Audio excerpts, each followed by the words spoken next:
Surprise Saturday stream, bitches.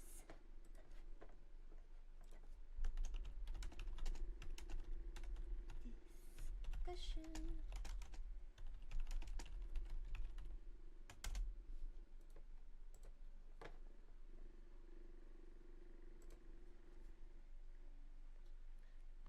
Oh. I feel like I did not crack that correctly. Is that gunk in my fucking... Oh, never mind. It's on the outside. Okay, that's fine. It's on the outside of the cup. Who cares?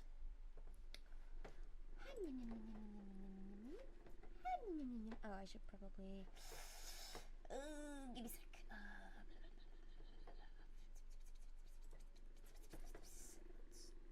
That... Oh! Okay, let's do this. Get rid of that. Get rid of this. Get rid of that.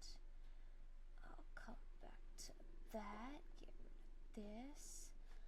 Move this over here. Put that up.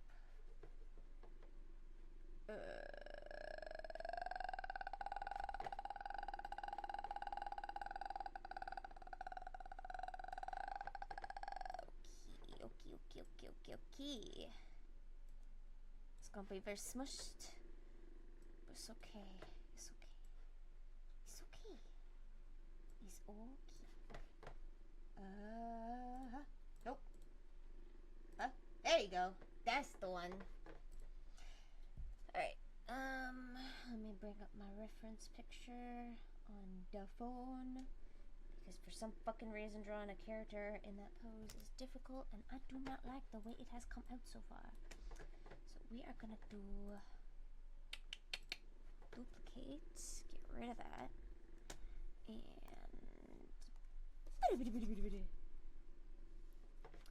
okay, now how draw? That is the question we ask ourselves every single oh my god, hi guys. I look away for 2 seconds. Twitter notification woke me up. Good morning, Mr. Oh goodness. Mystery Elijah. I almost read that as Mr. Elijah. Mr. Elijah makes a lot more sense. The cat of many names. Heyo, welcome. Hope you'll explore your names with us. Socks Puppet, hello. What's the next project? I mean, I have a lot of projects planned. Currently, I'm working on the thumbnail for the video that's coming out today. A little later today. Fuck, I might even set up the premiere after we're done here. Who knows? Fujo Hunter Likos. Oh, you hunting all those Fujoshis? Heyo finally can comment on Twitch. Fuck yeah. Vrexeed.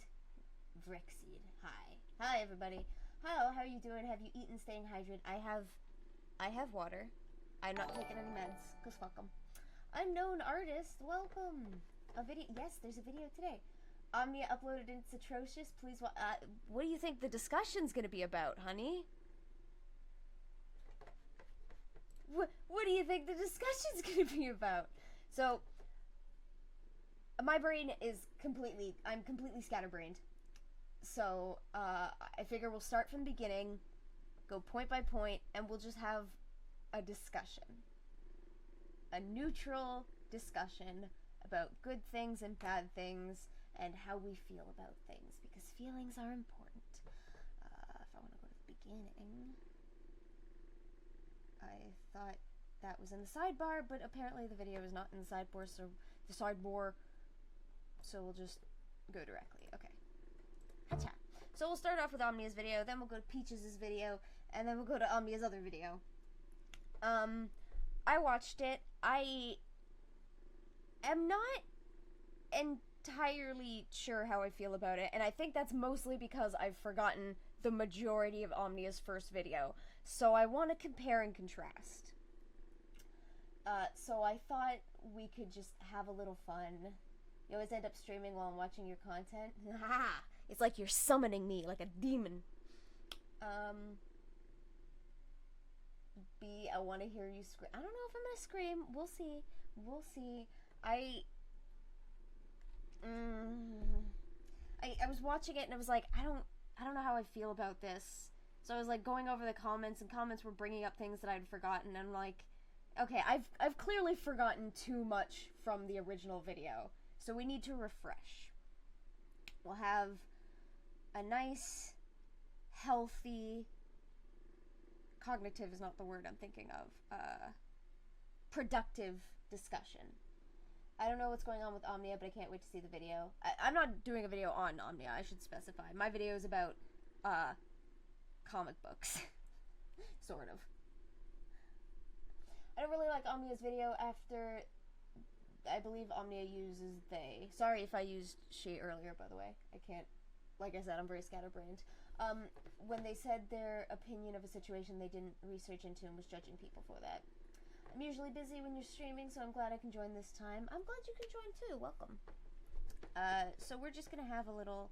Let's get rid of this fucking ad because I don't care. I'm gonna have a little discussion while I work on the thumbnail because I've done everything for this video extremely last minute-y, and the thumbnail is no exception. You were just about to watch it too? Well, you can watch it with us. Commentary community is... Alright, here we go. Also, obviously, if you haven't watched Omnia's video, actually, I will provide a link for you guys. Go give... We'll open up... Everybody should open up links to these videos. I'll post them in the description here. Not description, what am I saying? The chat. Link to the video is right there, so if everybody wants to open it up to provide Omnia the views of all of our eyes... We'll do the same thing for Peach's videos and Omnia's second video. Did I just touch a key? Oh god, okay. Harles, Rosie, and I are about to watch it, but we'll watch it with you now too, B. Yes, join me. Join me. Weren't they mad at Jacksepticeye and Pewds making my dog stepped on a bee jokes? Yeah, I remember Omnia commenting that it was inappropriate to comment on Amber's sexual assault allegations, which I understand to a degree, except for the fact that she was basically determined to be a liar by a jury of her peers, and the sexual assault was not, like, the court, I don't remember the court fucking saying, oh yeah, that probably did happen. I remember, like, a lot of questions about the validity. Plus, you know, there's always the fucking boy who cried wolf. Like, if you're constantly lying, even if you do eventually tell the truth, nobody's gonna fucking believe you. So, yes, there could be the possibility that maybe the assault happened, but Amber lies so fucking much that nobody believes that it happened. Especially because, like, it was so fucking... Like, I'm sorry. What she described would cause lasting damage. Like, period. Like, for one thing, if you know anything about, like, bottles, don't stick bottles into people's holes. Bottles that creates a vacuum. That causes lasting damage. The fact that she claimed it was a broken bottle would have caused lasting damage. The fact that she said she didn't go to a doctor and didn't feel the need to go to a doctor? I'm sorry. I straight up do not fucking believe that it happened. And I do think that it's okay to make fun of liars. Especially when they are lying deliberately in order to make somebody else look like a villain. And especially when they are lying to such blatant extremes. I'll send the video clip you're putting on Twitter to be first. What video clip? Oh no. Should I be worried? Should I be worried? Hang on, let me just, move this over here. It's costume day for us.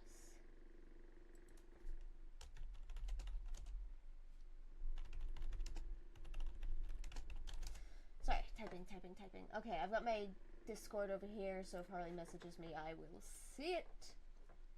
But you guys won't. Phoenix Straws.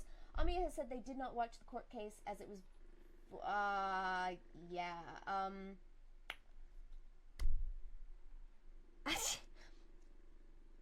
I completely understand Omnia not wanting to watch it, But in that regard, I don't think it makes sense for her to then comment on someone's commenting of Amber's lies. Because, like flat out, that's what they were lies. Yes, there are probably some grains of truth in there, especially with regards to, her victim fighting back, because when victims reach their breaking point, they do that, and then they are often turned into the villain for doing that.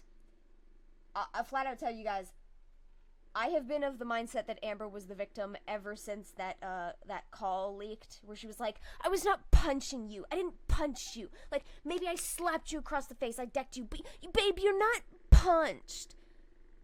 Like, she was basically doing the same fucking bullshit semantic wordplay argument that she was trying with the whole donate versus pledge bullshit. Like, if I was still fucking on the fence about that, her doing the pledge versus donation bullshit during the trial and mixing up those words in order to, like, validate her claims, like, that's the exact same thing that she was doing when claiming that Johnny wasn't punched. Like, I don't care if you slapped him across the face or you like, a deck is a punch. Shut the fuck up. Okay, sorry, we're not talking about the Amber trial. Oh no! Just kind of looking out for any sort of... Fuck! The YouTube comment... Stop it. Okay. So, Amber also said, who's gonna believe a man? Yeah, and then she tried to recontextualize it as, oh, but no, I actually meant it as, who's gonna believe Johnny because he's so obviously the perpetrator. It's like, oh, sure, bitch. Sure, that's what you meant. Then why'd you specify a man? Fucking... Oh no, I totally believe that abuse has no gender, which is why I specifically made note of Johnny's gender when indicating that people would not be believing of him. Would not believe him. Weird. It's almost like you seem to think that people wouldn't believe him because he's a dude. Anyways, sent me the clip? Okay, let's see.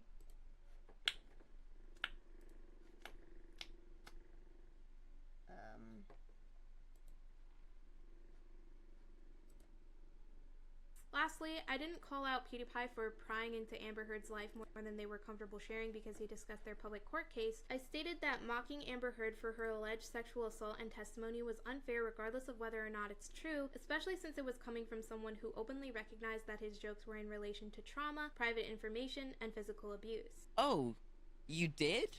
Wow, that's crazy. If only I had a clip that just proved you're lying here blatantly. Oh, I do?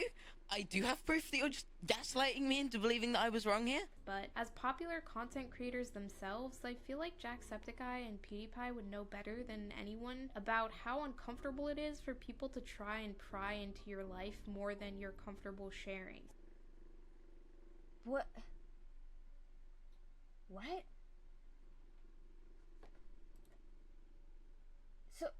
So, oh my god. I'm already not high enough. Okay. You did not hear Creepshow Art's voice. I did not play Creepshow Art's voice. You liar. You lie! Okay, so, we're gonna listen, we're gonna have discussion while I draw. Here we go. I don't know what's going on, y'all sit this one out. I'm keeping my sanity for this one. Yeah, fair. Again, I'm gonna share the link, so y'all can click on the video link, give Omnia the views, because, you know, regardless as to your opinion, we are all watching this video, so click the link. You don't have to play it at the same time as me, but you should at least provide an ad view. Okay, or you can just mute it and play it in the background, who cares? Here we go. The YouTube commentary community is a large and vast one. From the TikTok controversies and true crime fanatics, gaming commentary community to the art commentary community, criticism and critique is arguably one of the biggest parts of what makes YouTube an interesting platform. Hearing people's takes on controversial topics and learning about situations to form your own opinion is really fun, and is one of the main reasons I started a YouTube channel of my own. I liked coming to educated conclusions about situations, explaining the ins and outs on topics I cared about, and learning to be more fair and reasonable in my critiques. But the one thing that has consistently bothered me about the commentary community on YouTube is how oftentimes nuance about what really counts as something worthy of critique has been lost on many channels. I can agree with that. The ability to distinguish between what is considered drama and what is considered serious, traumatic, and personal has been tossed to the wayside. Hi guys, gals, gays. I do have to make note in that regard. When something is brought up publicly in a televised court case, like, it's flat out no longer personal. So in that regard, yeah. Kind of weird to criticize Jacksepticeye and PewDiePie for talking about things that, like, have dominated the public media sphere for months. Like, you almost cannot escape the trial. Or you could not while it was going on. It's just... That's just fucking weird. How does one go about commissioning for the art? Are you asking me? Because my commissions are closed, and once I'm done with the few that I still have left, I ain't opening them again. Because, God, the fucking stress of not being able to get these stupid few commissions done is destroying me. So... you shit out of luck. I'm sorry. It's an Envase, it's Omnia, and today in this video I want to examine what I consider to be the commentary community's biggest flaw. The many examples of it happening both in the past few years and more recently. See, Omnia has a good point here. I do agree that, like, the conflation between drama and trauma is definitely a problem in the community. Like, people will talk about shit that just flat out is not their fucking business. But the problem is that once people put shit online, they turn it into a public spectacle. So at that point, I understand, like, we'll talk about this later, but, like, the conflation between drama and trauma, especially with regards to Emily Artful. You know, it sucks that Emily had to take all that stuff and bring it to the public because she was being stalked and horrible things were being said about her behind the scenes. But a good chunk of the stuff that like was being brought up against her by her stalker, Creepshow Art, was stuff that had been made available publicly online. Not all of it, to be fair. And it sucks that she had to be public about certain things that I know she would have probably liked to keep private.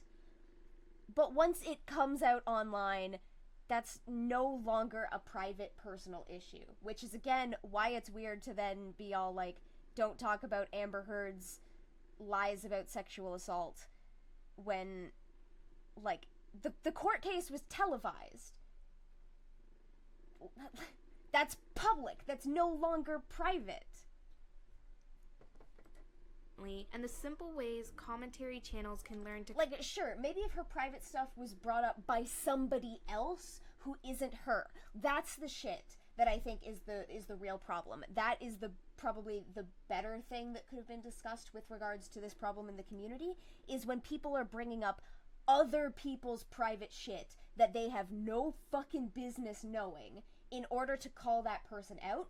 Oftentimes, they're completely wrong because they lack additional context about these situations, which is like how Creepshow Art fucked up so badly with Emily Artful, was because, you know, she was looking at tiny snippets of a 14-year-old girl's life and then just making these broad sweeping judgments against her and vilifying her based on those opinions, which doesn't make any fucking sense. That is definitely a community problem. I've seen it happen a lot. But if they're the ones bringing up their personal shit and making it public online, or in instances with the Amber Heard thing, they are effectively legally obligated to because it's a court case and they're in a defamation trial, it is no longer public or private. It is public, period. Like, it fucking...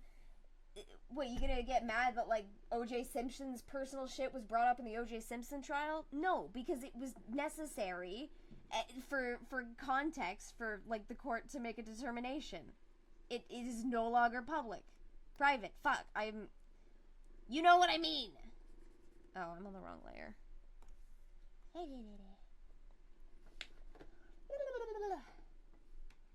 Yeah, Omnia's intentions were good. The point she was going for, I can understand, but it's... I remember watching the latest video, and she says, like, oh, this is what I meant, this is what I used, blah, blah, blah, and I'm like, okay, but I don't remember any of this stuff actually coming up in the original video. If this was the intention, and this is how, like, you acknowledge this is how it should have been worded, then why are you surprised that people are misunderstanding because of your bad wording? It's weird. I do think there's an issue on public platforms like TV, magazines, social media, turning things that should be treated seriously and turning them into the same thing as two celebrities having a beef. That is true. And again, if she wanted to talk about something like that, there probably were better ways to do it. Sorry, if they want... Fuck. I hate pronouns. Correct this behavior in the future. That being the mishandling of serious, abusive, or traumatic situations for the purpose of entertainment, drama, and financial gain. Firstly, I think it's important to distinguish the differences between trauma and drama, which may seem obvious to most people, but is obviously something that certain commentary channels and individuals who spend a lot of time on the internet struggle with. So I thought it necessary the terminally to online crowd. Being all like, I have to know every single intimate thing about this random person I've never met. Yeah, can agree, that's a problem. Very quick formal explanation for those of you who need a reminder or would like to learn a little bit more about what typically counts as traumatic and what typically counts as dramatic. Without further ado, here's my very speedy language lesson. Hello everyone, I hope you're having a wonderful day today. Hopefully you don't mind that the camera's changed. The lighting in my room keeps changing, so I just decided to use a different camera for today. And also, I hope you enjoy Gabby in the background. It looks like she just wanted to take a nap next to sleeping Kirby, so hopefully that gives you a little bit of reprieve during this kind of rough video, because I know that I'm kind of struggling getting this video together and motivating myself to do it because it is a pretty heavy topic. So hopefully Gabby in the background... That could be another issue. Omnia admitting that it's a heavy topic for them could explain some of the bad wording. Because maybe they just weren't able to emotionally or logistically delve into it to the extremes that we are effectively expecting. Man, I feel you. I mess up pronouns every time, and at this point, I don't want to talk. Right? Like, that's why I don't give a shit what pronouns people use for me. It's just confusing. I don't like fucking being asked. It's like, God, who cares? Half the time, pronouns are just people referencing you when you're not there. I don't care how people reference me when I ain't fucking there.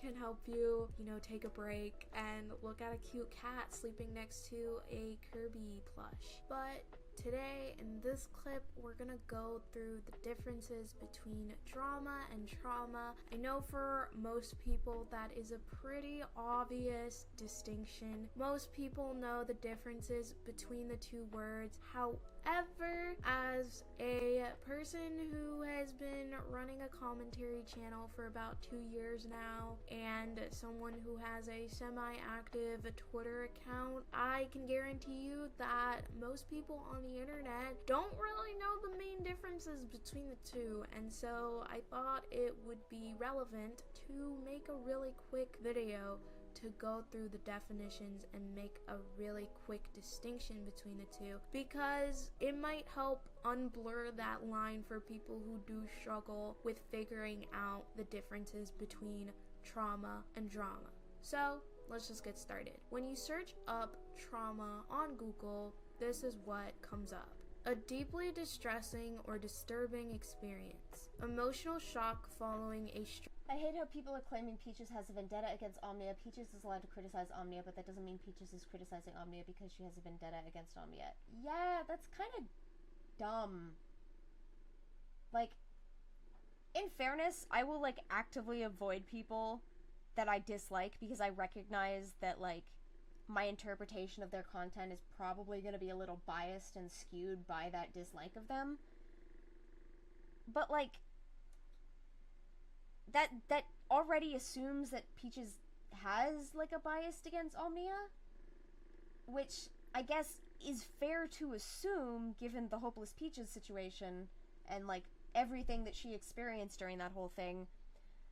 But also, it's sort of just implying that if Peaches thinks that Omnia is wrong about something, she's never allowed to speak up about it.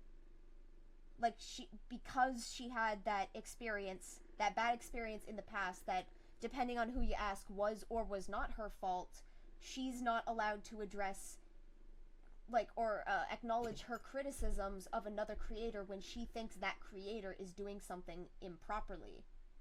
That is dumb. That's actively stupid. Also, it doesn't really matter because Omnia is also biased against Peaches, so they both are lol. Yeah, exactly. Like, you want to get mad at Peaches for talking about Omnia, where she thinks that Omnia was wrong. You should probably also be mad at Omnia for continuing the conversation when Omnia potentially has a bias against Peaches. Also, we're not bringing up any Kai bullshit. Fuck that noise. Stressful event or a physical injury, which may be associated with physical shock and sometimes leads to long-term neurosis. Physical injury. When you search up drama... Yeah, this is a little weird for Omnia to be using Google definitions here, because as we will see in their response to Peaches, they mentioned that a lot of their understanding of drama versus trauma definitions comes from a specific article, and I'm wondering why that article's definitions of the two differences between the words is not specifically being cited here, rather than Google definitions. This is weird. Yeah, just because you had drama in the past doesn't mean you still can't give them criticism. Yeah, exactly. On Google, this is what the definition... Like, fucking... Speaking about my own experiences, I have drama and / trauma with a person, but, like, I can still acknowledge that that person's a lying, narcissistic, alcoholic piece of shit. Yes, it's colored by my past experiences with them, but it's not fucking wrong. Definition is a play for theater, radio, or television. It's just that it's colored specifically because I lived through it. Weird. Exciting, emotional, or unexpected series of events or set of circumstances. When you look at the second definition of drama, you can kind of see that there is a little bit of similarity, right? It's a exciting, emotional, or unexpected series of events or sets of circumstances. And that's kind of... That wording there... Hello,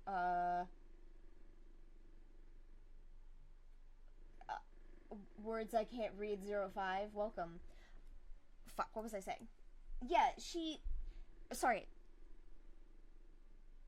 Omnia's, God, how do I word this? Omnia brings up, like, the notion of, like, there's a little... See that there is a little bit of similarity. Yeah, so I think this wording in particular probably helped with the way a lot of people are currently viewing this video. Omnia is saying, like, you can see there's a little bit of similarity. The wording itself sort of implies, by default, by stating, oh, there's a little bit of similarity, it sort of implies that, by default, these are two different things, and it almost ignores the inherent crossover. I don't want to say it purposely ignores, I say it, like, it almost ignores it. The wording is very... It definitely implies that they are two separate things. Right? It's a exciting, emotional, or unexpected series of events or sets of circumstances. And that's kind of similar to trauma, right? But I would say... Okay, I would not classify trauma as exciting, but... Okay, again, just poor wording, I assume.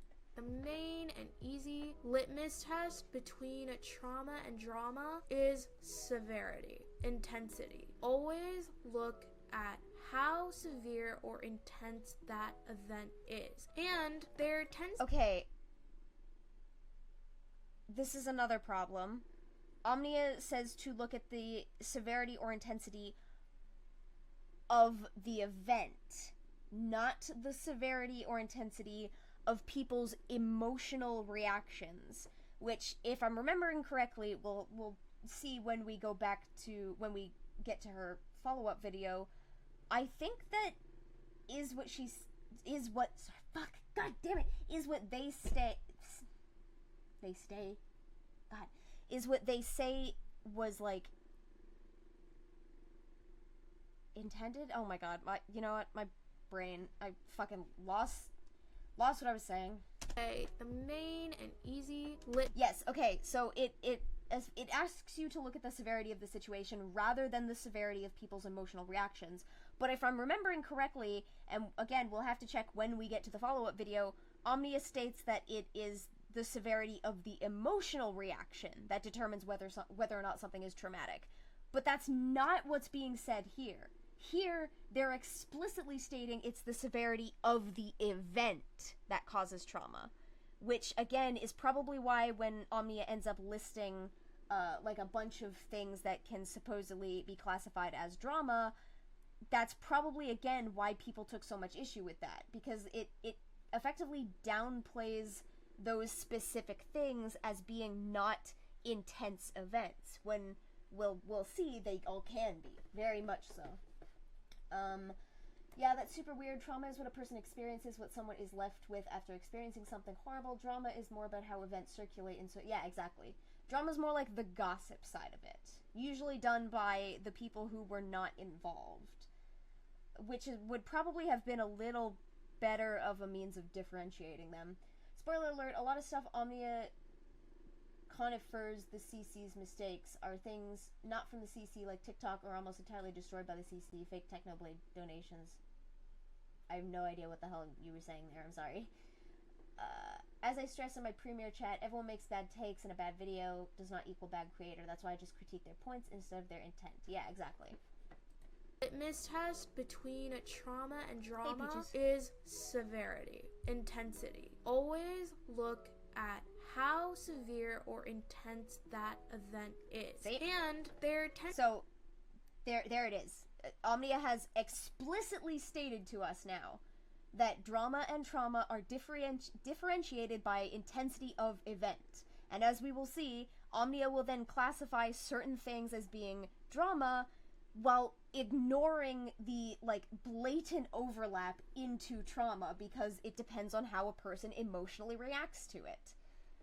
So, yeah, I'm really not surprised that people came to the conclusions they did about this video based on this wording.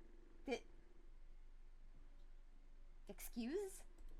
Tends to be other symptoms of trauma more so than there is of drama. And that tends to show up somatically. I mean, I feel like inherently there's more symptom. Okay. I mean, you're right on that. It's just weird. Okay. Like, yeah, obviously people who have emotionally devastating reactions to events are going to demonstrate symptoms of it rather than just gossiping. I feel like that's obvious, but okay. So what I mean by that is that when something traumatic happens to someone, that tends to show up in their body or the way that they behave. So with someone who has experienced a traumatic event, they may get diagnosed with PTSD, they may need increased therapy or medication. Sometimes they have changes in behavior, like somatic changes, for example, weight loss or weight gain. I feel it's weird that Omnia went on to use a Google definition translation for trauma and drama, but did not define somatic? Like, you know your audience is not inherently gonna know the meaning of that word. Sometimes they have a lot of nightmares or hallucinations. Sorry, I'm autocorrect. I meant considers. Omnia said the CC's biggest mistakes is the topic while there examines Mystery Elijah. Thank you for the gift to Laura Boro Creations. You're very sweet. CC's biggest mistake is the topic, while their examples are to a large chunk not from the commentary community. Yeah, that's fair.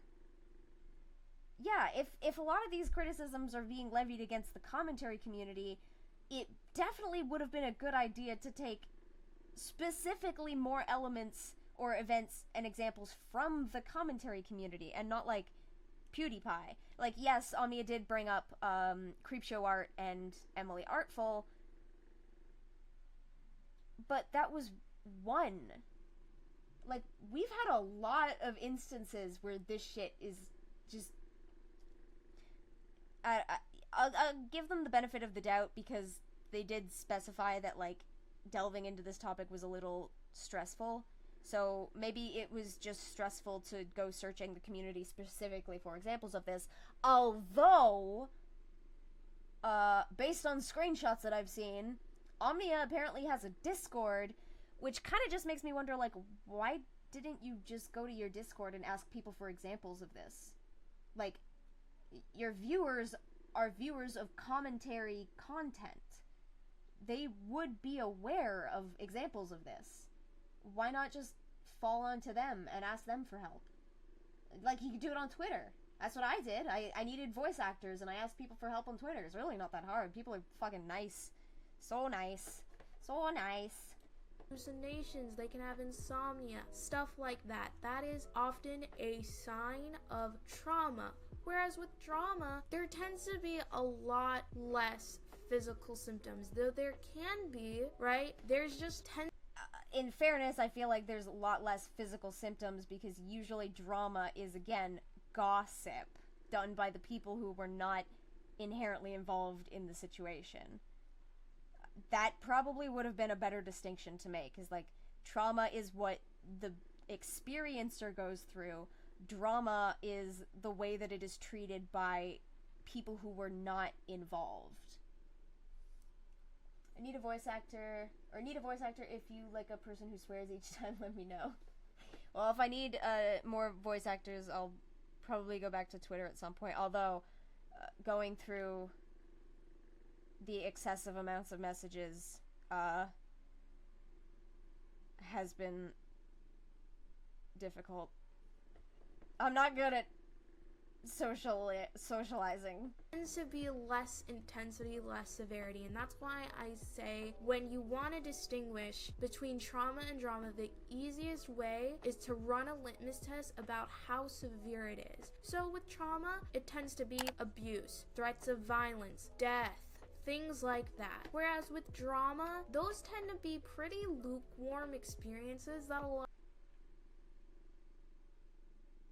Yeah, this is the part I think a lot of people started really taking issue with the video. So let's acknowledge that Omnia has stated that drama is lukewarm, which a lot of people go through. For example, having a falling out with the lukewarm stuff that a lot of people go through.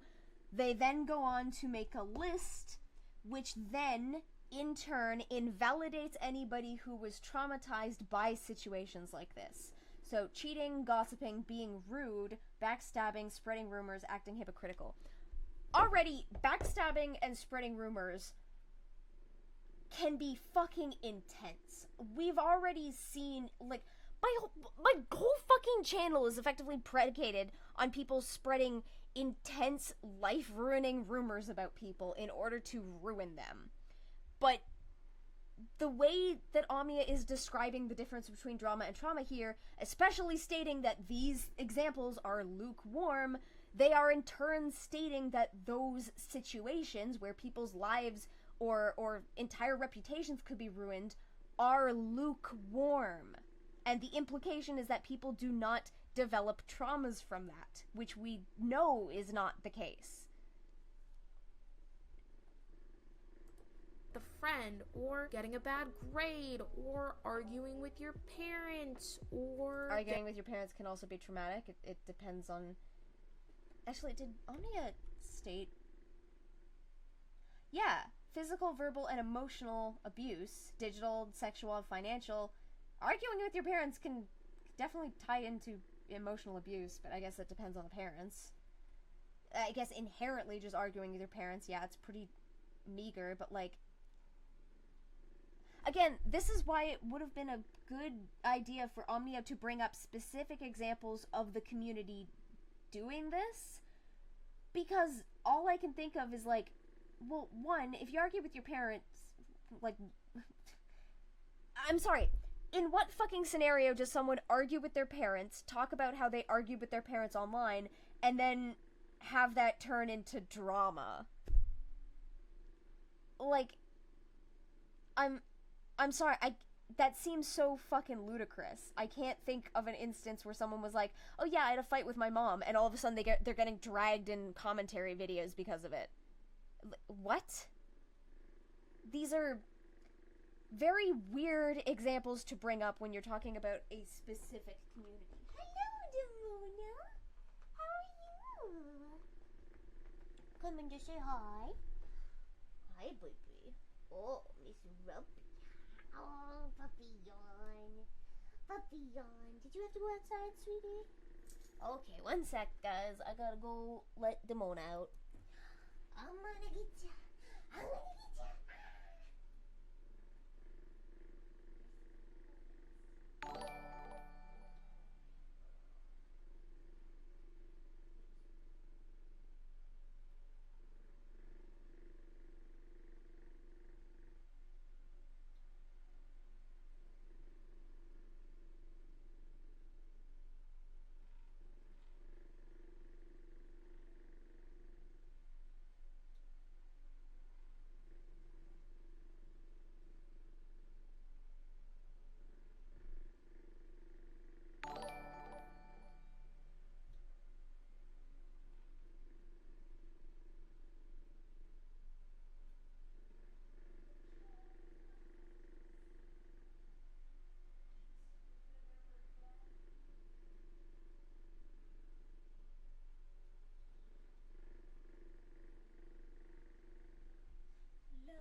Position till we peel out. Okay, I'm back.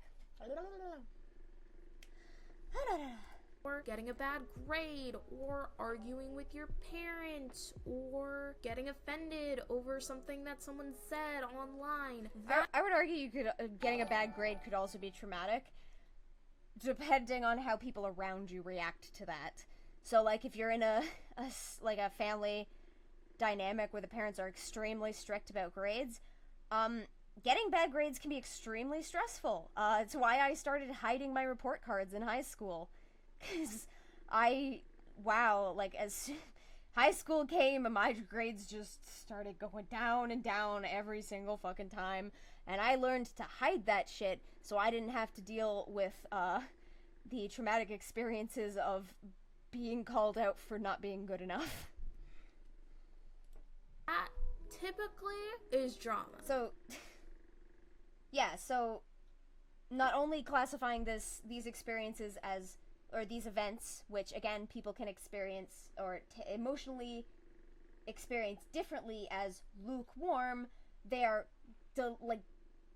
concretely classifying it as drama. When, like, we know people can have traumatic experiences from all of the events that Omnia listed. And it doesn't... Omnia states cheating here. They specify in their later video where it's like, oh, I meant cheating on a test. That is not the first fucking thing that people think of. Come on. If you don't think it is something that someone could get PTSD over, that doesn't tend to be something that can fall into trauma.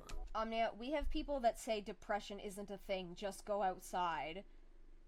If you don't legitimately think that people can look at that list and be... Like, I'm sorry, this is downplaying. Fuck it. This is, like, actively downplaying this shit. Especially because, like, we know there are people in the world who will invalidate someone's trauma because they don't think you can be traumatized by a situation like that. Like...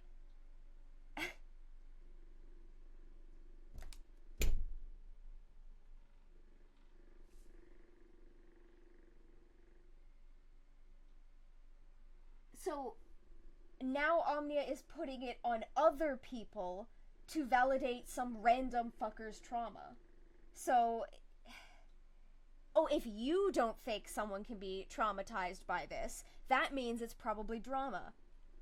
No! Fucking what? No! You don't get to determine how another person emotionally reacts to a situation and whether or not they were traumatized by it. Especially given, like, fucking we got the armchair psychologists everywhere nowadays. Oh, depression isn't a thing. Just go outside. Just smile more. Just be happy. Like, bad take. I don't even think that was bad wording. Bad take. You do not get to determine whether or not someone else was traumatized based on whether or not you think the event was traumatizing enough.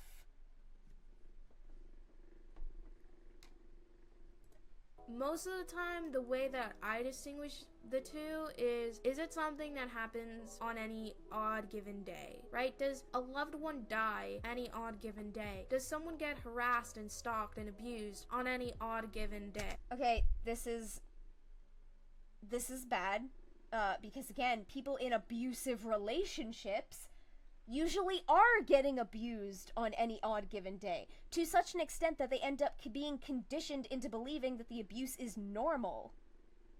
So, again, dumb. Plus, like, people are accused of, like, dumbass shit on the internet all the time, but it's still traumatic when that shit goes fucking ham wild, hog wild. Ayo, what's happening? We're looking at Omnia video. I will share the link once again. So everybody open that link in your own tabs. You don't have to listen to it in tandem with mine, but at the very least give Omnia the view if you're gonna be watching it. I want some chocolate peanuts. Cold Blanket 22 and half human and half machine. Fuck yeah. Goals right there. Oh my god. Fucking give me that tall bird twink cyborg goals. Actually, no, don't make me a bird. Just stole this as physical goals. Physical twink goals. Anyways. Back to this. Yeah, we're watching Omnia video, and then we're gonna watch a Peaches video, and then we're gonna go back to an Omnia video. Does someone fear for their life on any odd given day? No. That would justifiably go. Kind of weird that she brings up the Amber Heard thing, given that Amber Heard's whole thing was that she did fear for her life on any... I mean, I guess on the... To be fair, she did specify that as trauma and not drama. But, again, that showcases that abuse victims do end up with that mentality. Like, the abuse does tend to happen on any given day. They're stuck in that cycle. That's why it's abuse. But, like, obviously we don't classify that as drama. Omnia themselves has classified it as trauma, so it just doesn't make any sense. Like, by the definition she's now clarifying, it shouldn't be classified as trauma because it happens on any given day. Into the trauma bucket, whereas with drama, it tends to be something that can happen on any odd given day. You have a falling out with a friend group, have an argument with your parents, have any other... This also completely ignores bullying, which again can go on for years, which again makes it like a thing that happens on any odd given day, but it's still trauma, it's not drama. This is just like they're wrong. Omnia is flat out fucking wrong here. Bad take. Not bad wording, bad take. Like, I don't know how you could constantly mix these up and invalidate your own definitions like this. Other little thing that happened. Unfortunately, people cheat, gossip, backstab, lies, spread rumors, act rude, and hypocritical every day. I mean, that's true. But, like, again, people can be traumatized from spreading rumors. They can be traumatized from being backstabbed. And, like, what if you're only backstabbed once, but it's, like, a big event? Does it not qualify as trauma? Or... I can't... my brain, I can't even function. This makes Omnia sound so insensitive considering my friend Maltos got rumors spread saying they were a zoophile and now they're traumatized. Yeah, it's fucking exactly. How do you cheat on a test every day? I mean, I guess you have a test. Omnia didn't specify specifically every day, like every day-ish. It just it apparently has to happen frequently enough that it can be classified as drama. But that's still incredibly dismissive to, like, events that have events that are, like, long-lasting that cause trauma. Like bullying, like cheating, you know, like cheating on your partner or whatever, not on a test.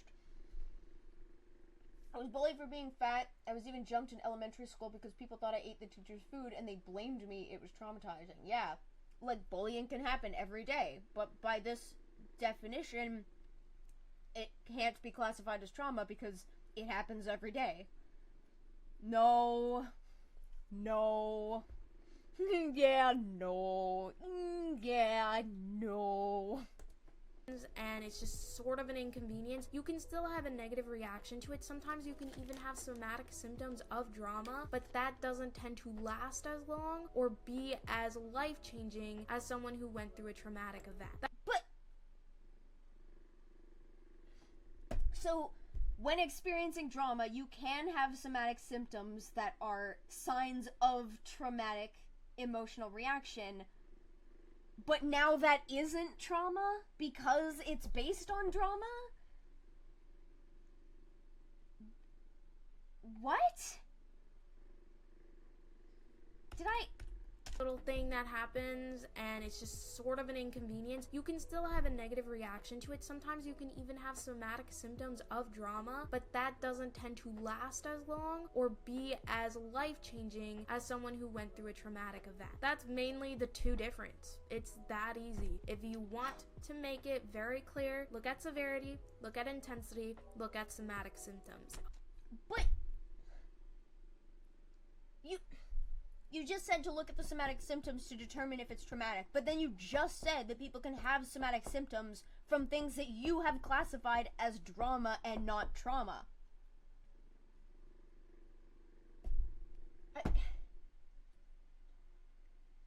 What?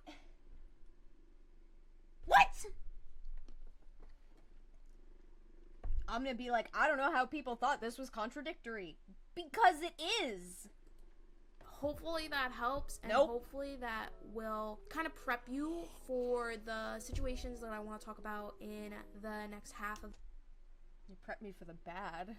this video. So yeah, if you have any questions regarding trauma versus drama, just leave them in the comment section down. By their logic, the Spectre situation was just drama and not traumatic life-altering event for someone who's a child at the time. Oh yeah, because it only happened one time, therefore it's drama, not trauma. Okay. Down below and I'll help, but yeah. Thanks for listening, and I'll see you in the rest of the video. Hopefully that made some semblance of sense Nope. and helps those of you who struggle with understanding the similarities and differences between those two terms. Nope. Obviously, that explanation isn't the end-all be-all for distinguishing traumatic events from dramatic ones, No but duh. I would say it is a good general rule of thumb. It's Now that not. we understand the overarching distinction between trauma and drama, next, I wanted to ask my audience if they could recall any specific situations in Oh. which YouTubers and Okay, so they did ask their audience. Okay. content creators But then, why were so many of the situations I remember not specific commentary community things? Like, yes, the Creepshow Emily Artful thing, that is the big obvious one. But I don't think PewDiePie or Jacksepticeye are classified as being commentary channels. Nor are they classified as being a part of the commentary community, whether that be, like, the smaller community, like the slideshow commentary community or the art commentary community that I cross over with and that Omnia has crossed over with in the past, or like the larger things like the commentary bros or like the T channels. PewDiePie and Jacksepticeye are not classified as any of those things to my knowledge, which again just makes it seem a little weird as to why they specifically were brought up as examples. I feel like there are a lot better, more examples that you could have gone after. handled an individual. Although maybe Omnia didn't want to, like, maybe Omnia didn't want to start beef, and like that's fair, I guess. Because like the Emily Artful thing is really easy to know that Creepshow Art was the one in the wrong. But, like, you talk about, like, another commentary YouTuber being wrong, and all of a sudden they're doing, like, 5 videos on you. Trauma by treating it as dramatic and entertaining. Of course, before we get into these replies, I wanted to add a quick trigger warning for mentions of death, abuse, and other triggering or traumatic events. Also, a quick shameless plug: if you would like the chance to have your answers featured on any future videos, be sure to follow my Nia X Mini Twitter. The link is in my description below. I often ask my audience for their input on a lot of different things on there and include them in future videos, so if you would like a chance for your reply to be seen in my video, definitely shoot me a follow there. But for this video, I asked, do you recall an example, either recently or years ago, where YouTubers / content creators mishandled a serious, abusive, or traumatic situation and there treated it is. That's why.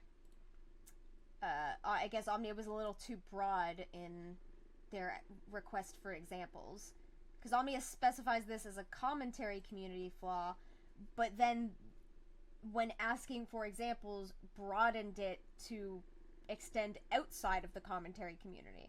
So it's not a commentary community flaw, it's a general talking about other people's traumatic experiences flaw. Like drama or entertainment. How so, or in what way? Here's what some of you said. Boomin said, an instance I remember is some milking the passing of Technoblade and regarding it as drama. Another case would be Emily Artful's situation where there was a serious allegation that wasn't handled with care by some. A third one would be the Gabby Hanna and Bianca Devins situation. Who the fuck is Bianca Iris Devins? said, the entire Birdie thing back in 2018 and 2019, to be honest. Fox said, yes, the Onision and Davi Vanity situation. Based on what I know about Birdie, yes, I would also agree with that. The Onision and Davi Vanity situations?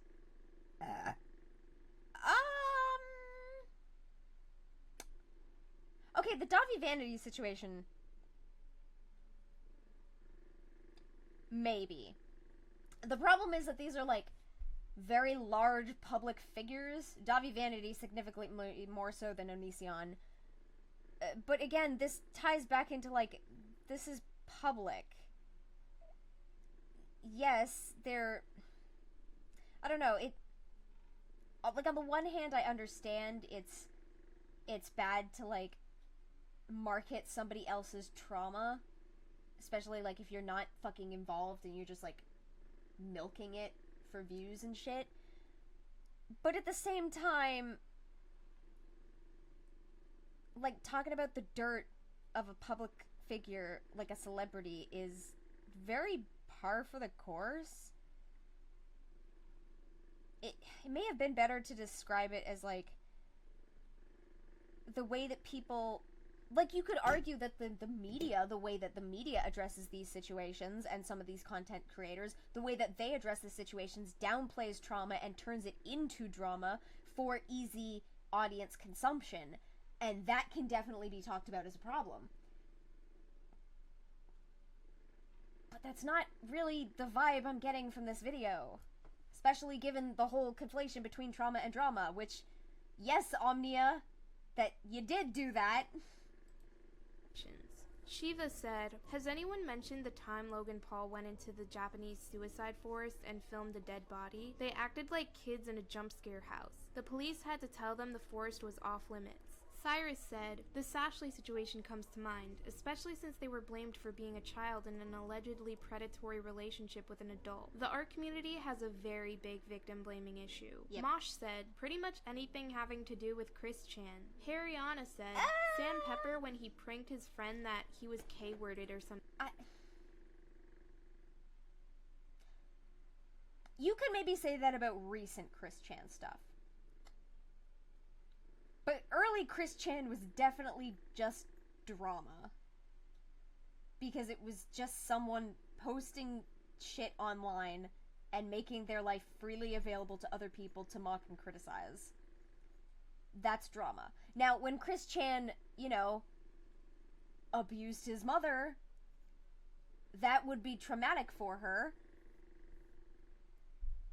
But I would also argue at the same time that Chris Chan has been, like, a drama cow for so long that I'm not really surprised that people were that desensitized to it when it happened. Although I still remember a lot of people being, like, really fucking shocked and, like, blown out of the water from that. Oh, you getting a message from Harry on a hook? Hook. Sam Pepper when he pranked his friend that he was K-worded or something like that.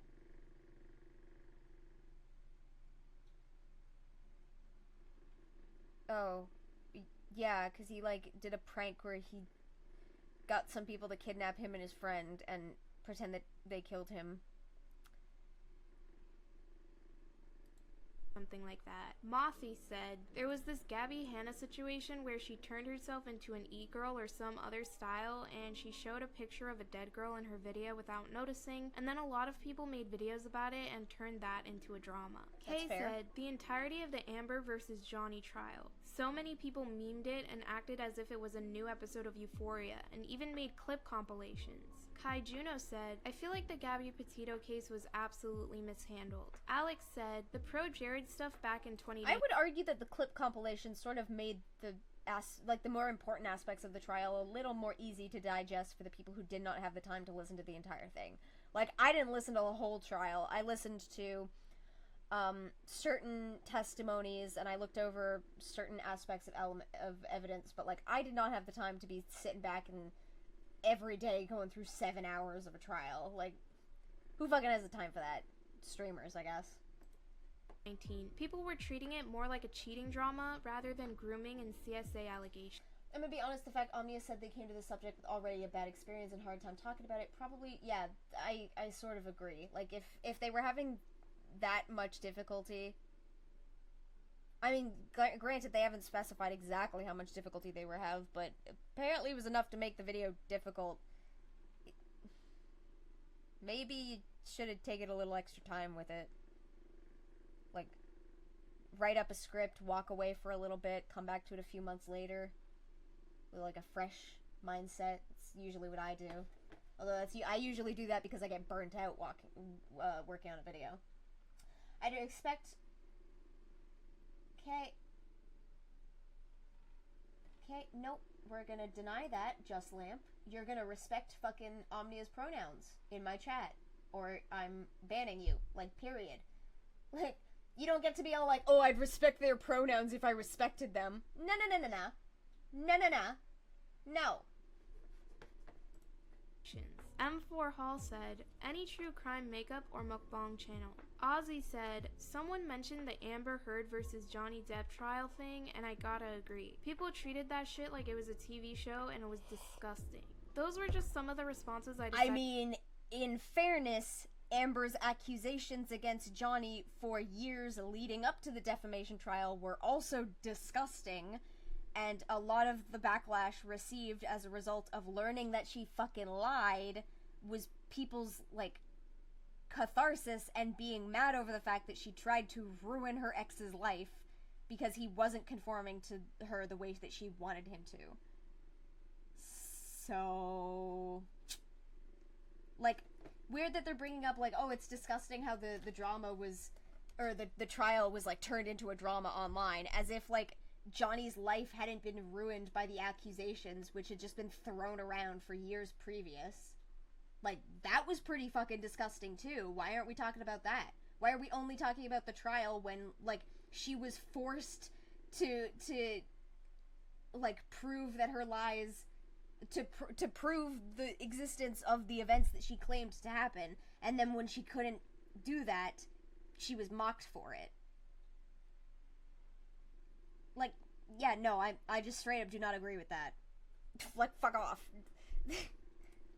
Decided to include in this video, but there were over 80 responses. Okay, sorry, I did not... You're saying you're gonna respect Omni's pronouns and Christian's pronouns. Okay, good. Sorry, I did not get that from the message. Maybe that's because my brain is still fucking destroyed. Between the replies and quote tweets. So if you would like to see more or add your own response, definitely head on over to my Twitter account, but I think it's very obvious that... I feel like this is enough of a response. Just thinking about it at the top of your head, you can find a handful of instances where YouTubers and content creators demonstrated the fact that they don't know the simple distinction between what should be considered drama and what should be considered trauma. Or like if they you? are... Wait, huh? Like, you contradicted yourself enough. aware I'm that not entirely sure that you know the difference or the correlation. situation is triggering or traumatic, sometimes that doesn't translate into the content they make surrounding said situation. Don't get me wrong, I'm definitely not saying that content creators should completely stop talking about traumatic events if those most affected are okay with their situation being talked about and spread. But I am saying that there definitely needs to be more care and sensitivity put into said coverage. I do think it's okay to talk about Amber Heard under the pretense that she was doing it publicly against Johnny and ruining his reputation for, like, what, 5 years leading up to the defamation trial? But now all of a sudden the fact that she's being called out and forced to prove the things that she said, and obviously not being able to prove most of them, that's what makes it disgusting. Like, again, Omnia apparently didn't watch the trial, so I understand their we'll say ignorance on that fact. But I really don't like that. Content creators shouldn't be barred from speaking about sensitive topics. They just need to be more aware of how their coverage may actually harm the victims in traumatic situations or hinder the cause they are trying to bring awareness to. Judging by having watched Omnia's follow-up video, that particular line,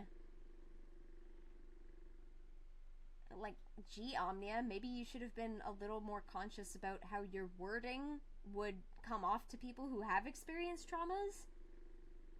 Herpader. By the amount of responses this question got, I think it's fairly obvious that not enough content creators are critical of themselves or how their content may actually be a detriment to those who suffer as a result of these events. It's definitely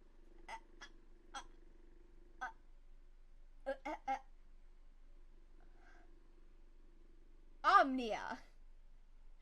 Come on. I mean, you're right. But also, you're not doing that.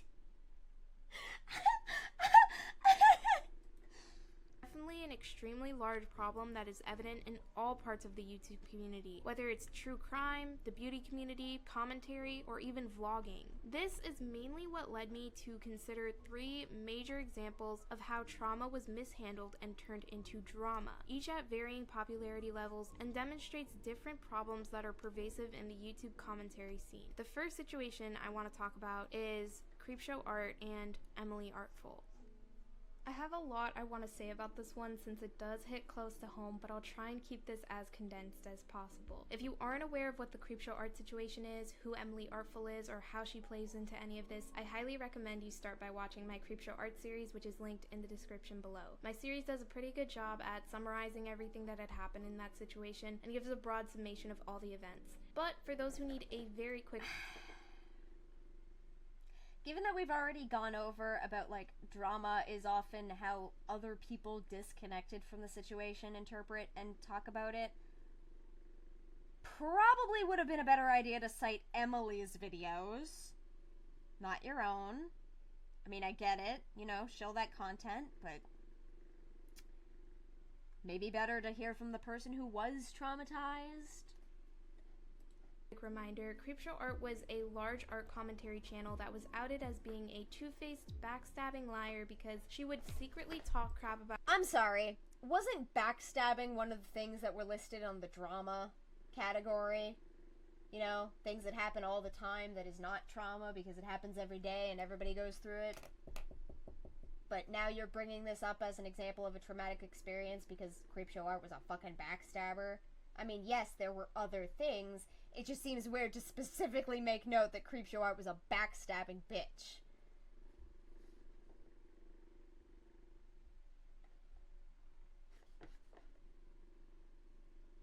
Do you still agree with that take you made back in the spot? No, I don't agree with that take. You can check the comments. People have been very kind and corrected me on those views. Almost every time people comment, I reassure them that I do not believe in those antiquated views. Y'all can blame fucking Blair White for that. About her Not for changing my views. I mean, you know, making me believe that in the first place. friends on a gossip forum, that being lolcow.farm. After Although, she was out, that's not to say for- coming to that conclusion was not also partially my fault. I don't want to pretend like... I don't want to pretend like I wasn't still at fault there. post on Lolcow, she attempted to deflect blame onto a person she calls Amy, who she stated stalked and harassed her for 8 years. However, it was later found out that it was pretty much impossible for her posts to have been made from anyone who spoofed her IP because there were multiple IPs and cookies that linked every post together. In an unexpected turn of events, an art YouTuber named Emily Artful then came out with her own story regarding Creepshow Art and her husband, Anthony Parker, which was Emily Artful's abusive ex-boyfriend. Emily made a 2-hour-long video detailing Creepshow Art and her husband's stalking and harassment Which it probably would have been better for you to cite instead of your own, but still. campaign, which lasted a better part of a decade. There were points in Emily's video where she became choked up just recalling the events that had happened to her and clearly was very, very distressed. However, some people looked at her situation for pure entertainment. This was most easily seen when Creepshow Art returned to YouTube on December 31st, 2021. That also, something I just thought of, things that happen, Omnia states that, like, trauma and drama is differentiated by, like, whether it happens every day and the severity of the event. Celebrities are stalked almost every day.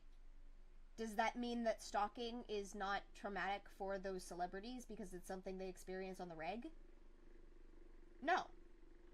And, like, that just demonstrates that, like, depending on your standing in life, you can have events that, like, are traumatic or dramatic, but which happen to you on a constant basis. And that sort of just downplays those events. It's like, oh, well, you know, celebrities deal with this all the time, so it's not traumatic for them. It's like, no, it's definitely fuck is. Like, what about, like, the Nickelodeon stars who were constantly exploited as children and sexually abused? That was probably happening on the reg. Doesn't mean it's not traumatic. I mean, in fairness, Omnia did specify sexual abuse, but still... just a bad way to differentiate the two. With a 2-hour and 30-minute long video of her own where she attempted to debunk Emily's claims. This video wasn't received too well by the community and was quickly refuted by Emily herself. But when that video first dropped, of course, there was a frenzy on Twitter. One person in particular, who I will not name, for their own sake, since this is quite an embarrassing take, stated, honestly, Kai Weiss was just diet Creepshow Art. This is the real shit. We're back, baby. We're back, baby. Let's go re-traumatize victims. Let's go. And when someone offered some slight pushback, this absolute pinnacle of human morality stated, LOL, I mean, in terms of drama we are invested in as viewers. Behold, the most based take of— Wow, so Omnia even brings up a tweet where someone is basically stating that something is a drama because it's being gossiped about by people unrelated to the situation. So the thing that I said. Cool. Lovely. Good to know that there's something to confirm that in the video.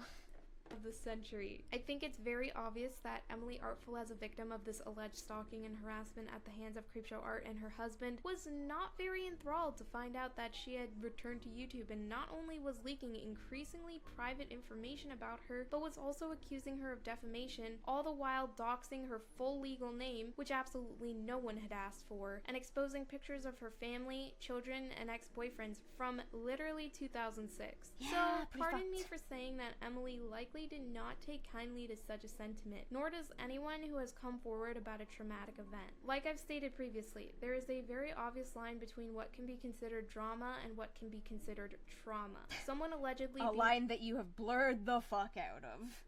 being harassed and stalked for a better part of a decade is not entertaining or a drama you should be quote-unquote invested in as a viewer. You should be interested in Emily's allegations because her safety matters as well as her well-being, and it's important to advocate and bolster her voice, not have a fun moment knowing Emily's alleged abusers are lying about her and attempting to accuse her of defamation. With that being said, the second situation I want to talk about is in regards to Technoblade.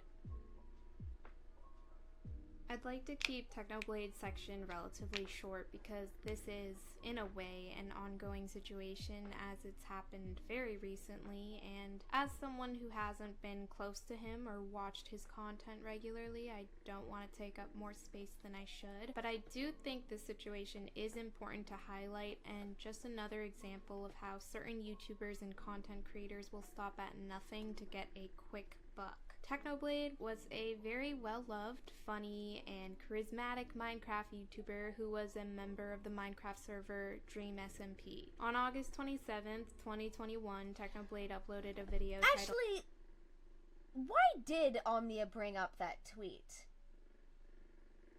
Like, wasn't the whole thing that they were discussing, like, content creators who were making this mistake? Should we then infer that the tweet was from a content creator? Because the tweet specified being an audience member.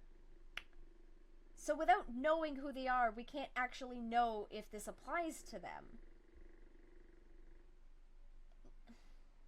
I thought the problem was that the way content creators were going about this content, not the audience reacting to it.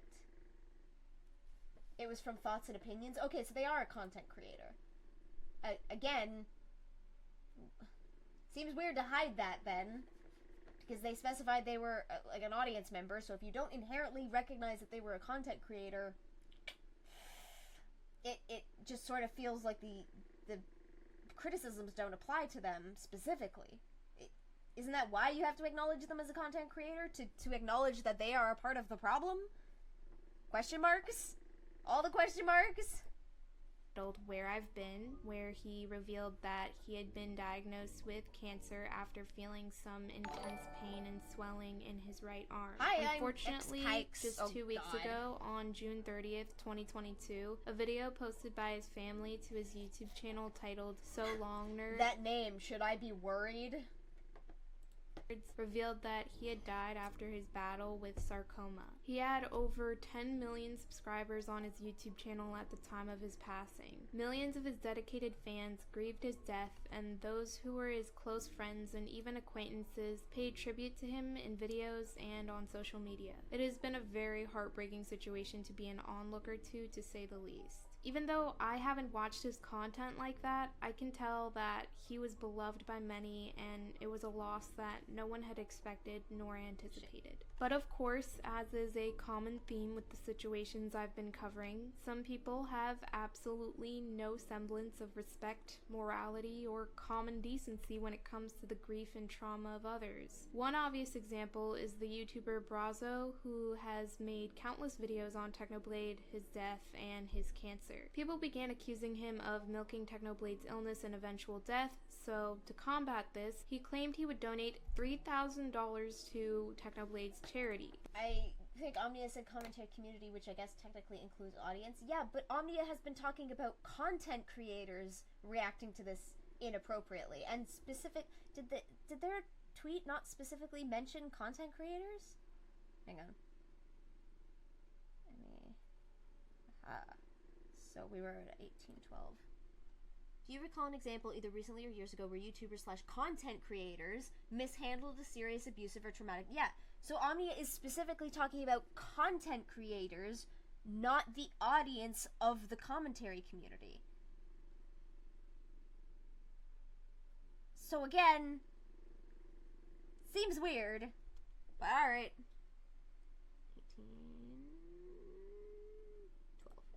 It's charity. This video has since been deleted, so obviously that points to something being wrong. You see, some people noticed something really fishy about his donation video. Here are two clips from the YouTubers Kat and Lonza explaining it. So I've been looking into this Technoblade milking situation, and this video by Brazo where he donated $3,000 to the charity, all the money he apparently made off of his multiple YouTube videos milk his death. Take a good look at that $3,000 right there. Tell me if you guys notice that there's something weird going on. We're gonna donate the $3,000. Let's click I'm not a robot. Yeah, let's just get it over with. Let's see this. Process. question. What do people in the future do if they're a cyborg? Do you still click I'm not a robot? I'm asking for personal reasons. I'm sure you guys saw that right there. If y'all didn't notice, let me go back a bit. You see how it has the comma under the 3000? Not a robot. You see that? That's the real 3000. He actually put 3000 in the computer. But, hold Yeah, up. let's just like. You see in the little jump cut, the comma is gone. So this motherfucker inspect elemented to make it look like $3,000 when he probably sent in $1. He thought he was sneaky, bruh. He was trying to be a sneaky son of a bitch. But I saw this when I saw this video, and I knew I couldn't let this dude try to get away with it. Yeah, we're gonna donate the $3,000. Let's click I'm not a robot. Yeah, let's just get it. Let's just get it over with. Yeah. This is completely unrelated to Omnia, but can we all acknowledge that guy's a piece of fucking shit? Cyborgs are still pretty much human. I was having this conversation actually with my ex once. Like, at what point do you become? We were having like the discussion of like the ship where like every single piece is replaced, and then you use the old pieces to build a new ship. Like, which is the original ship? It's like, at what point in your process of turning into a cyborg do you become not human? Do you have to classify yourself as like 30% human, 80% human, 50% human? At what point do you stop being human in people's eyes? And I know for certain people that'll be different. Like, they're probably religious people who are like, oh, once you have the thing that is not a part of your body, you ain't human. It's like, okay, buddy, fucking, alright. Whatever. We're getting distracted. $3,000. Let's click I'm not a robot. Yeah, let's just get it. Let's just get it over with.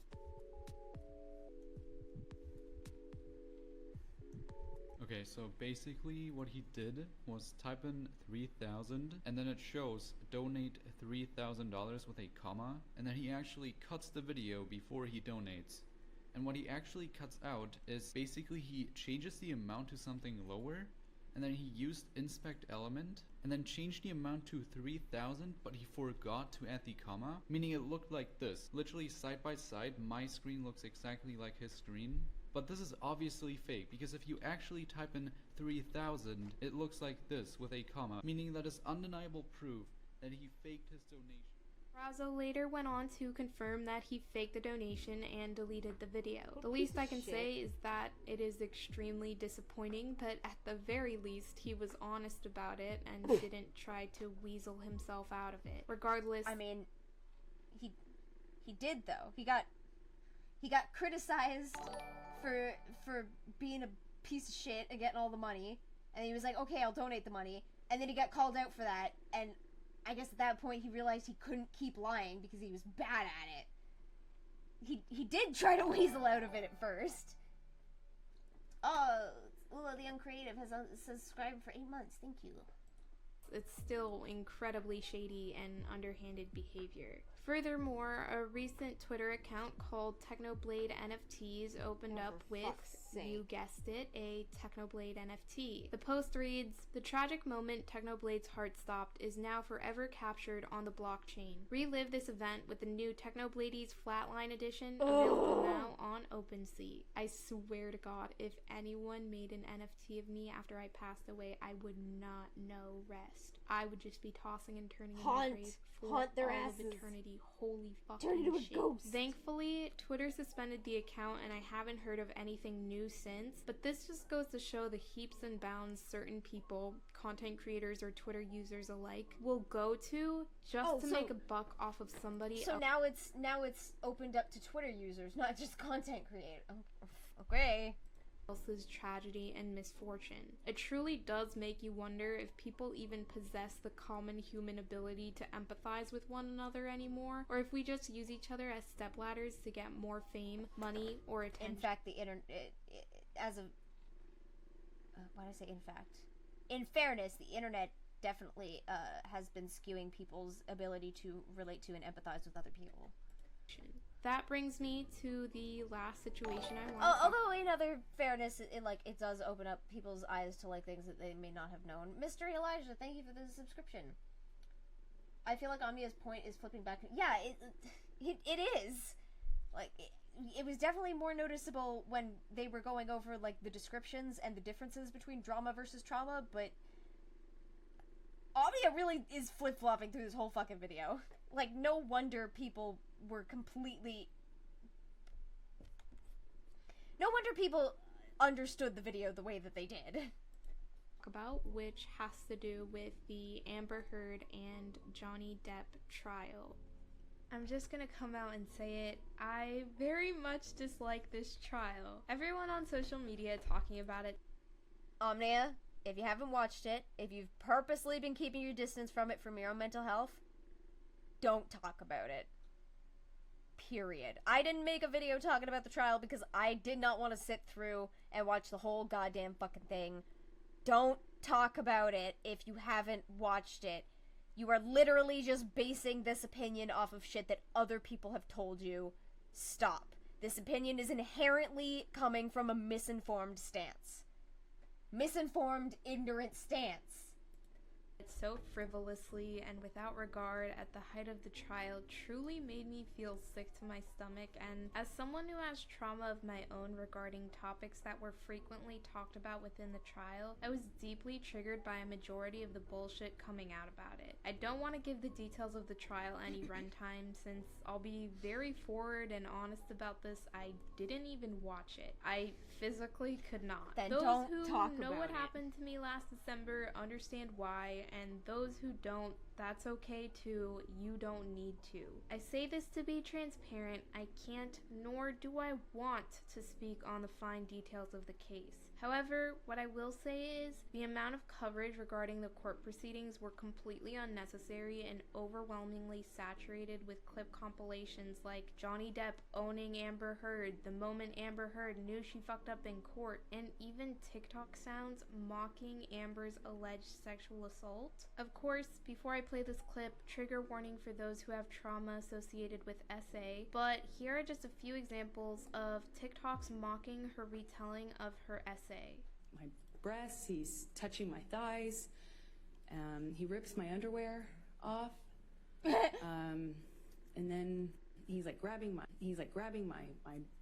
breasts, he's touching my thighs, he rips my underwear off, and then he's like grabbing my breasts, he's touching my thighs, he rips my underwear off, and then he's like grabbing my breasts, he's grabbing my breasts, he's touching my thighs, he rips my underwear off, and then... And literally the captions on some of these TikToks... Okay.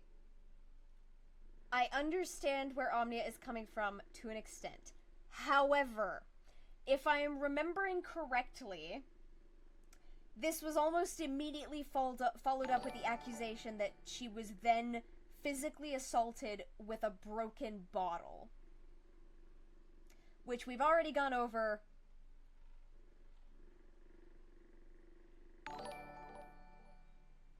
Like, you would have some lasting fucking problems from that. Milk, DL, TDF, gifting 5 subscriptions. Everybody say thank you. Thank you. Amber Heard was mocked not because of the possibility she was assaulted, but because she took stories from other people and wouldn't stop lying. Yeah, Amber Heard was not mocked for the fact that she was assaulted. Amber Heard was mocked because she lied about being assaulted, and almost the entire world came to the same fucking conclusion that she was lying. That's why they were mocking her. So then when she went on to talk about, like, what she claimed to be assault, all anyone could hear is her lying, and then they were just like, oh, but this experience is something that I would like. I understand it to an extent, but also you didn't watch the fucking trial!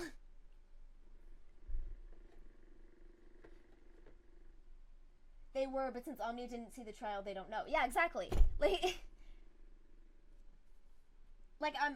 I'm sorry, Omnia, but I also don't think that what Amber Heard described there happened.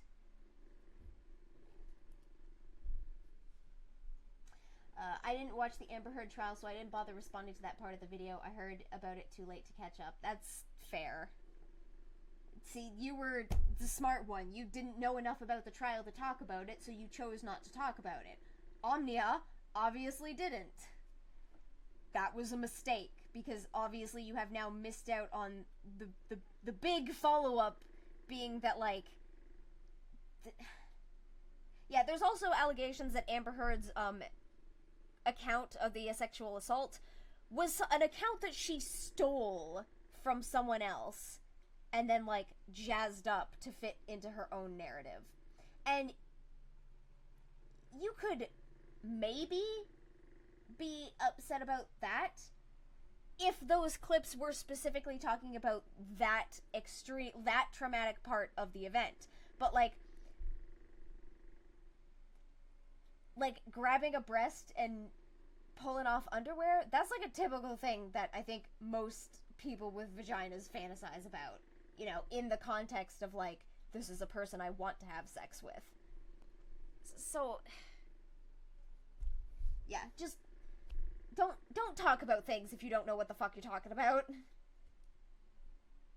She stole movie lines as a part of her statement. Yeah, I did hear that. I swear if that is a fan in the background, sorry. It's too hot to not have a fucking fan on. I didn't watch every detail of the trial either. I waited until the results came out, went, well, that's a thing, and continued with my life because I hate celebs. That's fair.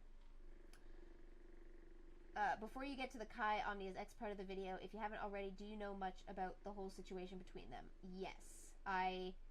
I watched Omnia and Kai discuss it on Twitter. I was just sort of paying attention in the background. I did screenshot a lot of Kai's tweets, and I was going to make a video talking about, like, why people didn't believe Kai, but it just seemed a little tasteless, so I opted not to. Talks are even more harrowing, with them asking Amber why she didn't thank him. Like, if she didn't consent to it, then she didn't want any of that to happen to her, so why would she thank him? It's insane. Shit like this is what makes the case so diabolical and why I avoid the trial like the plague. What's worse... It was a defamation trial! The case was diabolical. Like, it's diabolical for someone who was saying disgusting shit about a person for 5 years, getting them, like, booted out of movie roles and ruining their career. It's diabolical for them to be held accountable for that?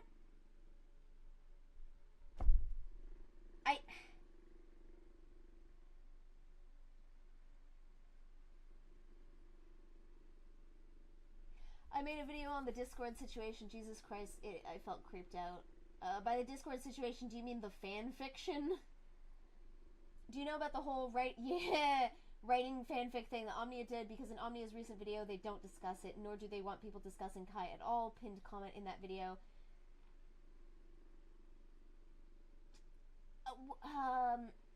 Well, Omnia was responding to Peaches' video, right? I don't think Peaches... Did Peaches bring that up? I don't actually remember. We'll see when we get to the video, I guess. First is that this behavior is not just on TikTok or other social media platforms. If you wanted, you could find some of the biggest names known on YouTube and find videos and clips of them mocking Amber Heard's testimony. Even individuals who have very little to do with the commentary community like Jacksepticeye or PewDiePie. No. Which... My dog stepped on a bee. So you acknowledge that they have, like, fuck all to do with the commentary community, but you're bringing them up in a video talking about the biggest flaw of the commentary community.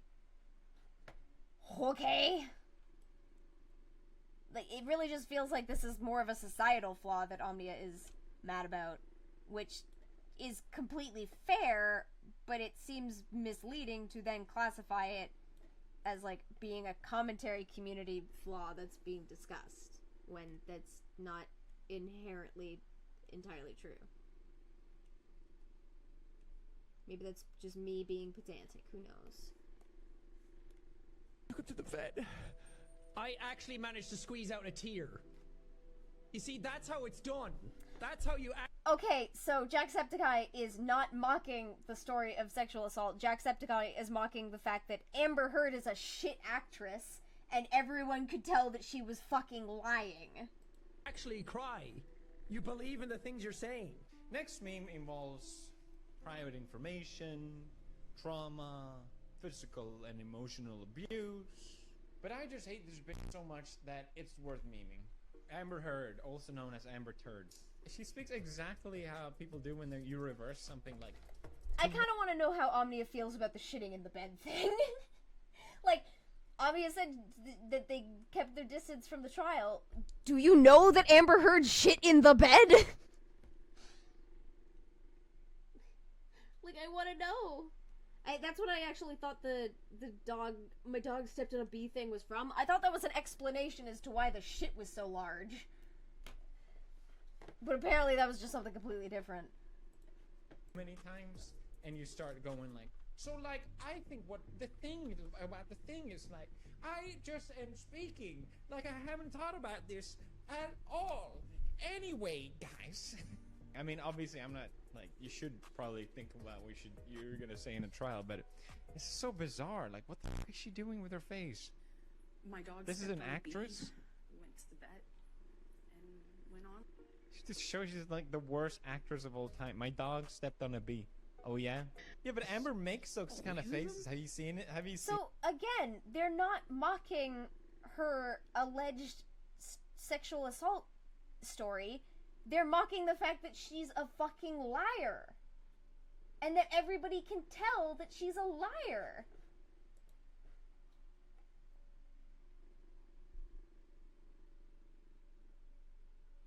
Johnny Depp was an abuse victim, though, but some people don't want to accept that. Yeah, fucking... oh my god, does Omnia relate to Amber?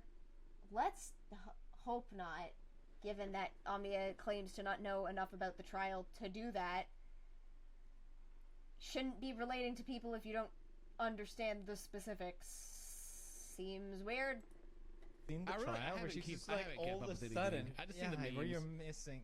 Well, that's why you're such a fence sitter, dude. If you've seen, you know, like unequivocally, she's insane, dude. My dog stepped on a bee. My child spilled my tea. Jimmy Savile shagged me. She keeps making these faces. She's an actress, Felix. An actress. You wouldn't understand. You're not supposed to act in court. You're supposed to tell the truth. And she's a lousy goddamn actor. How do you conflate this with making fun of a sexual assault? They're blatantly making fun of the fact that she's a fucking liar!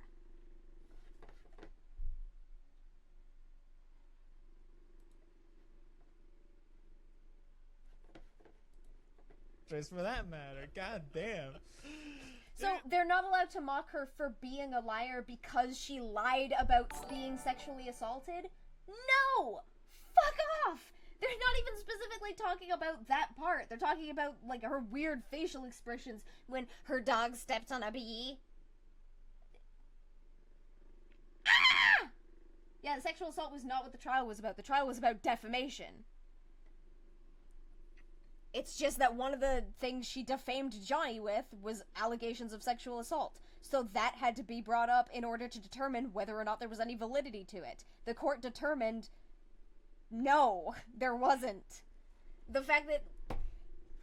And, like... Again, like I said this earlier, even if there was some validity to it, the fact that she lied in every other fucking instance automatically meant that nobody was going to believe her. If you were sexually assaulted, tell the truth. Don't lie about shit. So like, again, if it happened, she basically fucked herself over and made it so that nobody would believe her. That was her own damn ass fault. And they're mocking the fact that she's a liar. They're not mocking the notion that she was sexually assaulted. Stop. Sure, you could maybe argue that about the TikToks you showed, but again, the claims were so fucking ludicrous, And if you know anything about how bottles make a vacuum and how broken glass doesn't belong in certain orifices, you know that her whole thing about, like, I didn't feel like I needed to go to the doctor was bullshit. My dog stepped on a bee. Yeah, I feel bad for her lawyers that have to, like, retell her lies as if they're truth. It's really funny. Because everyone just sounds insane. Justice for Johnny has been going on for a long time, I remember. I'm really glad everyone is showing him support. It's so obvious just basing on his character that he's a good guy, and watching everything that's come out of this trial so far has only been in... Why the fuck is Omnia discussing this part if they haven't seen the trial? PewDiePie is deliberately talking about Johnny Depp's character, like, with regards to the trial and watching the trial. Like, you inherently do not have the necessary information to comment on this. It's favor, I feel like you could easily get swept up with people being charming, but still being bad people.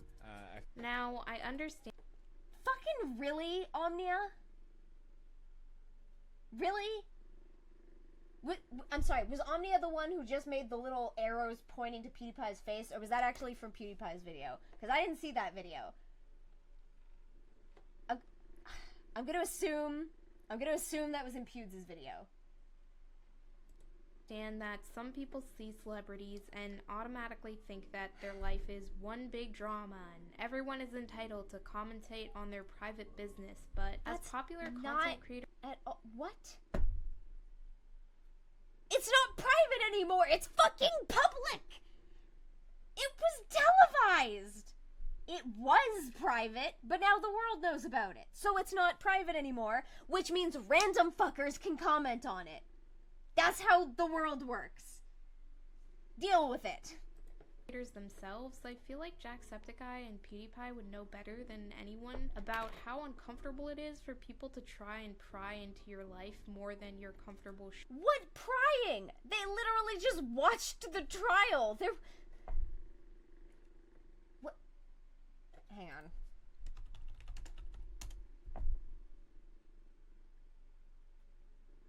Okay, sure. Fine. We'll go with it. The fact that they looked and commented on what they saw was inappropriate. Alright. Sharing. Speaking from my own personal experience, I know that I'm at the very least deeply discomforted when it happens to me. And I know that people will say, yeah, you're the one who experienced trauma and we assume that you're not lying, but Amber Heard was determined in court to be a liar. Like, even before the jury came out about that, you could fucking see, you could tell she was doing it because it was obvious. Again, pledge versus donation and her bullshit, I didn't hit you, I decked you, I slapped you across the face, but I didn't punch you with a closed fist. Bitch, shut the fuck up. You know who also didn't hit with a closed fist? Will Smith. We still took fucking issue with that. Bitch. hey, that's the trade-off that comes with being famous or making money by being in the public eye. And I understand that and agree with that to a certain extent, but once your viewers or fans begin to undermine your boundaries and attempt to subvert them, treating your desire to keep private about certain things as an inconvenience and feeling entitled to you, that's where shit like this becomes dangerous and you're no longer seen as a whole or complete person. But just where the fuck did that happen in any of the clips that you showed us, though? What? They were commenting on things that were made public, not disparaging Amber for not making more private information public. What are you talking about? the thing that people gawk at and derive entertainment from. All I can say is that being a public figure is not for the faint of heart, and the Johnny Depp and Amber Heard trial illustrated that to me more than most deplorable things I've seen on the internet. And now that finally brings me to my conclusion. All three situations that I had detailed happened within the past year, each with their own set of problems at varying intensities, even at their own set of varying popularities. But somehow, One thing always remains consistent. Why is it that we as commentators or viewers or just people who are members of society feel like this is okay to do? Why aren't we able to differentiate when something is too sensitive? I can tell you that very easily. Laughing at things that make you uncomfortable helps people to deal with that uncomfortableness. Period. That's why dark humor exists. So people laughing and mocking Amber Heard for blatantly lying and being proven to be a fucking liar in court helps them deal with the uncomfortable reality of the fact that Johnny Depp was abused by her. That's why. There you go. I answered your fucking question. Sensitive to talk about without any semblance of regard. Why do we think that this behavior is okay or that we are entitled to act in this way? Throughout the making of this video, I've been thinking really hard about those questions.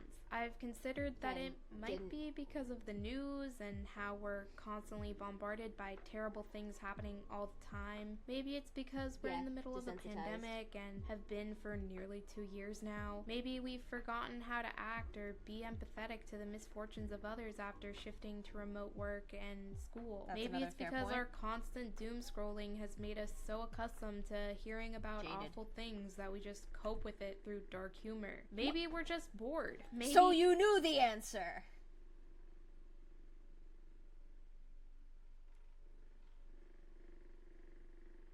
Cool. Through all the screens and the separation that we feel, it's so like, you know why people do it, and you're still like, but don't. Like, maybe provide a different way that people can cope with these uncomfortable situations that isn't making fun of it, because otherwise you're just removing a thing that people use as a means of coping with talking about uncomfortable situations. Like, you're just saying, like, a universal coping method is bad. Stop. Like, I understand that they're talking about, like, when it goes to the extremes, that, like, people are deliberately prying into celebrity lives and their personal lives and making them uncomfortable when that information is not available, but that is not what was happening in the clips that you were just showing to us. And you clearly understand why this phenomenon happens, and you're not really taking that into consideration in your analysis, which is dumb.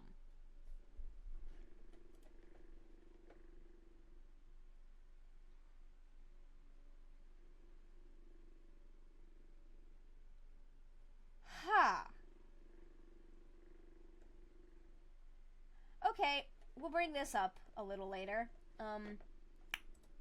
It's easier to treat everyone and everything we see online and through media as just another device meant to entertain us and distract us from whatever it is we are trying to avoid in our own lives. I still don't have an answer, and maybe it's none of those things, or all of those things. Maybe it's some of those things. I have no idea. But one thing I know for sure is that regardless of how we slice it, or how we feel, or what we are escaping from in our own inner worlds, it doesn't really matter, because at the end of the day, we are hurting other people, causing other people pain, and damaging another person's inner world. And whether we want to admit to it or not, we can't continue to treat someone else's pain and misfortune as something to make us feel less miserable about ourselves. I don't know what the exact solution is. I wish I could give you the end-all be-all solution for fixing this growing problem in the commentary community and frankly just in the world, but I can't provide that. I wish it was as easy as saying, educate yourself more, or learn how to be more empathetic, or put yourself in their shoes and think about how you would feel. I wish it was as easy as saying, be more sensitive, or stop treating people you see online as if their sole purpose is to entertain you, but I know that it's much easier said than done. So I wanted to extend the question to you. Yes, you listening. What do you think needs to change for people, both in the YouTube commentary community and beyond, to be more aware and distinguish between trauma and drama? Do we need to name and shame more often to get content creators to be more cognizant of how they are downplaying someone else's trauma? Or do you think there's a more empathetic route? Let me know in the comment section down below. I'd really love to know your thoughts, suggestions, and solutions. Until next time, that's all from me. Thank you, as always, to all of my current patrons. Time. Bye. Good God. Alright, next. Peachy! Peachy, peachy, peachy, peachy! Teaching our kids what's important can be so hard, right? They look to us to learn everything. From following directions to... Oh, art drama just dropped. Let's see what's going on. There you go, guys. Oh, Peaches okay, video. okay. I mean, I do have a lot to say on plagiarism that a simple Twitter thread couldn't cover. 1 second. Damona's being adorable, and I have to come snuggle. I gotta come give you kisses. Oh, are you on the comfy pillows? Are they comfy? Yeah?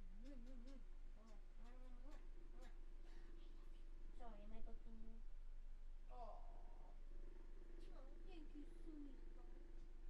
She's on my comfy pillow. It's one of those pillows that just like you sink into them. So she's sinking into the pillow and she looks very comfy. She's got the tentacle octopus right behind her with the comfy tentacles, right? Super comfy. So maybe I could make a video. Oh, I don't really want to start drama here, but maybe everyone else is wrong? I could just check the speed paint and fact check. God damn it! Hello everyone, this is Hopeless Peaches and welcome to the channel. Today, I'm a bit mad actually. I can't wrap my head around this. So if you couldn't tell, I was only prepared for so much chicanery when looking into this video. Chicanery? All I wanted to do was have a nice pleasant chat on this channel about tracing and plagiarism in the art community, and they soiled it.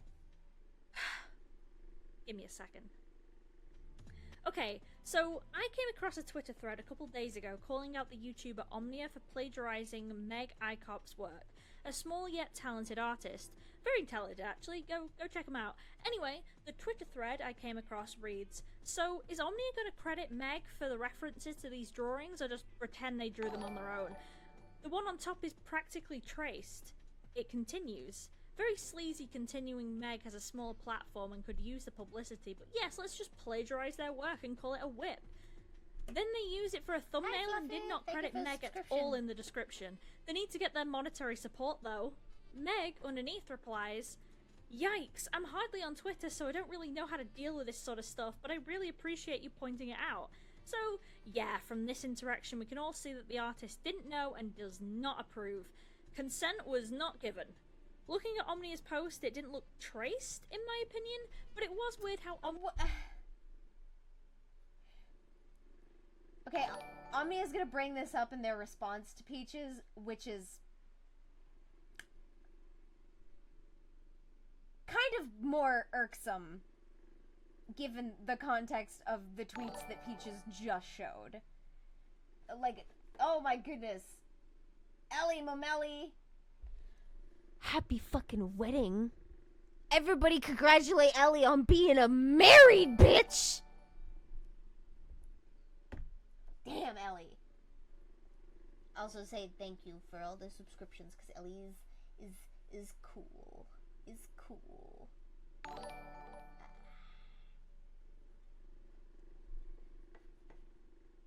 Omnia posted the copy of Meg's work and called it a work in progress. Bitch, what work? Most of it was done for you.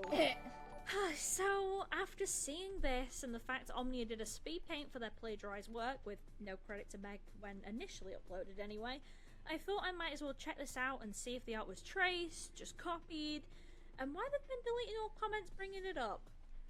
Oh! Today, in this clip, we're gonna... That wasn't addressed!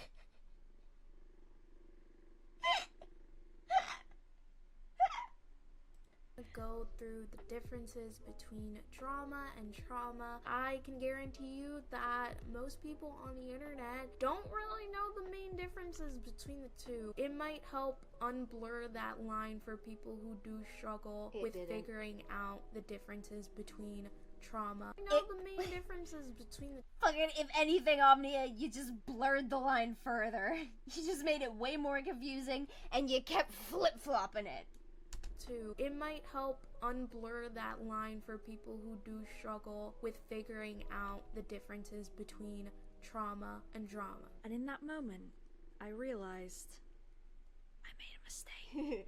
The video was terrible! I can give you this, Omnia. When you make a bad video, you truly go all in. The thing is, I just wanted to talk about art. Now my brain is being bombarded with the worst of the worst takes. Omnia's video, to give credit, has good intention. Yes. They wanted to make a video to I think we discuss can all how, for agree on some that. reason, the commentary community and internet at large seem to joke around and treat serious topics as hot celebrity gossip. However, how Omnia presents this opinion quickly turns sour by defining what people should and shouldn't talk about. Someone allegedly being harassed and stalked for a better part of a decade is not entertaining or a drama you should be quote-unquote invested in as a viewer. Don't get me wrong, I'm definitely not saying that content creators should completely stop talking about traumatic events. Oh, I guess can still talk about? Not really sure. You're giving mixed signals, Omnia, based on if it's traumatic. Kind of weird considering drama itself can be traumatic. Would have helped to say that, but okay. Anyway, the main point I'm stuck on is the fact that they don't say a general rule of thumb like, I don't know, be respectful in all stories you cover, or adjust how you present a topic based on the circumstance, or don't harass and slander people you discuss. No. Instead... Yeah, they even end the video saying, like, I don't really know what to say about it in terms to make it better. They really just confused the issue a lot more rather than doing anything helpful.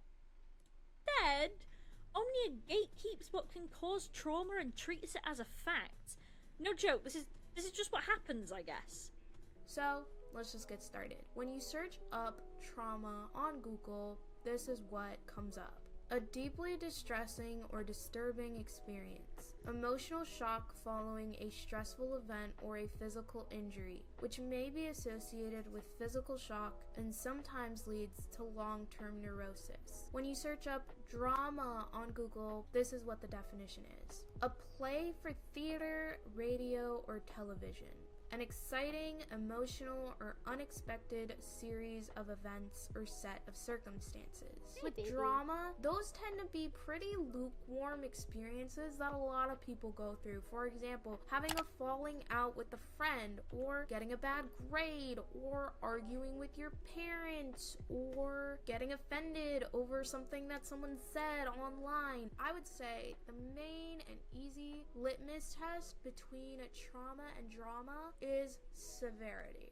You feel like you were traumatized? Something that is personal to you? Well, shut the fuck up, Timmy, for Professor Dr. Psychiatrist Omnia has made a foolproof guide for strangers on the internet to say if you are traumatized or not. This wouldn't be bad if you explain... P just came to the same conclusion. Oh, hype train success! Share. Here you go, guys. Hype train, choo-choo! Yeah, P just came to the same conclusion that I did, that Omnia was dictating what is traumatic based on what other people think about your traumatic experience. So if other people do not agree that the experience can cause trauma, it doesn't count as traumatic. It is inherently invalidating your trauma based on what fucking randos think about it. Hi, sweetheart. Did you want to come up? Do you want to come sit? Come here. Oh, yeah, baby. There you go. Want to come on the chair? Let's not have my butt spill my water. There you go. Demona's streaming now. I will not forget to save, and if I do, I will just screenshot and trace my own fucking art from this video. I have done that before. Demona Cam when? Hi, baby. Oh, thank you for the kisses. Are you going to get my brain? You going to be a little brain licker? Thank you. Right up the nostril. Explain trauma to your audience to understand if they themselves have trauma, even if Personally, I would have cited a psychiatrist and not Google. Wait, having something said about you on the internet is drama, then why the frick fact are you so bad about the Amber thing? That's fair. Do I have any other pets besides Demona? No, although we do have currently 6 cats in the house. Because my brother adopted a pregnant stray. I love you. Oh, thank you. Thank you. But no, Omnia explicitly states this test is for others to judge you. Yes. Unless the test requires climbing I'm glad I wasn't the only one that came to that conclusion, because it was so fucking blatant. into a person's brain, I think we can disregard it as just prejudice and ignorance. You seriously want to tell your audience that it's okay for them to judge a person based on a few tweets or the external situation and dismiss any health struggles they may be struggling with? Are we doing this again? Yeah, I can't fucking imagine that going wrong. I digress. So with trauma, it tends to be abuse, threats of violence, death. Omnia states that trauma has to be abuse or death. This is just wrong. I mean, those events are clear-cut triggers for acute trauma, but not all trauma. Not all trauma has to stem from just this. Because trauma is the severe and lasting emotional shock caused by an upsetting experience. Age, external nurture or lack thereof, mental fortitude, neurodivergency, they can all play a part in whether something is traumatic, and I'm sure I missed many other factors. For example, I was bullied in school in my secondary school life and developed a severe lack of trust in people and depression. That's trauma. I'm listing this as an example because I don't think Omnia had any critical thinking when making these points. I kind of understand, but it's hard to care to translate your points for you. Now, let's see what they call lukewarm drama that is not and can never be trauma. Boy, do I love gatekeeping. This should be fun. Shut up, Google. Drama, those tend to be pretty lukewarm experiences that a lot of people go through. For example, having a falling out with a friend, or getting a bad grade, or arguing with your parents, or getting offended over something that someone said online. It was not fun. This is all just minimizing people's potential trauma. Omnia, you can't play dick measuring with other people over this, and you certainly can't gatekeep trauma because you personally feel it isn't severe enough. Deeply problematic, and to be honest, kinda gross. So, we're gonna play Google that definition? Alright. Trauma is the response to a deeply distressing or disturbing event that overwhelms an individual's ability to cope, causing feelings of helplessness, diminishes their sense of self, and their ability to feel a full range of emotions and experiences. It does not discriminate.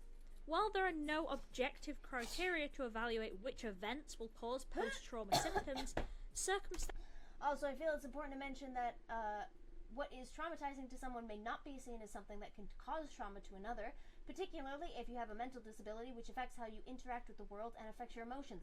That's a very good thing to bring up. Something I actually commented on Peach's video is things that are traumatizing can be miscategorized as drama based on Omnia's definition, depending on how they are contextualized. So, 3 examples. I listed a couple examples from my experiences. Actually, hang on. Where's the comments? Probably just here. Ah, there he is. The sad and completely overlooked by Omnia reality is that traumatic situations can be categorized as drama depending on how they are contextualized. From my own experiences, drama. My father cheated.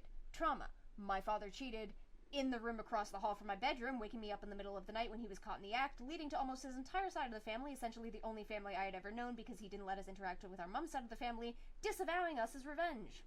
Drama. I was evicted from my home. Trauma. I was evicted from my home by my paternal grandparents, who deliberately called the house to tell me that they'd left a little present in our mailbox so I would go out and find the notice of eviction. Drama. A friend lied to me. Trauma. A friend lied to me in order to make me think that I had essentially mocked a mentally ill SA survivor to the point of taking her own life. All drama under the banner provided, all definitely traumatic experiences regardless. It's definitely concerning that it apparently needs clarifying that drama and trauma can easily coincide and are not mutually exclusive. Yeah, so, fucking... It just seems weird to, one, set up a situation where other people get to determine whether or not your trauma is valid, but also then to fail to acknowledge that there is, like, an immediate and obvious overlap between these two things.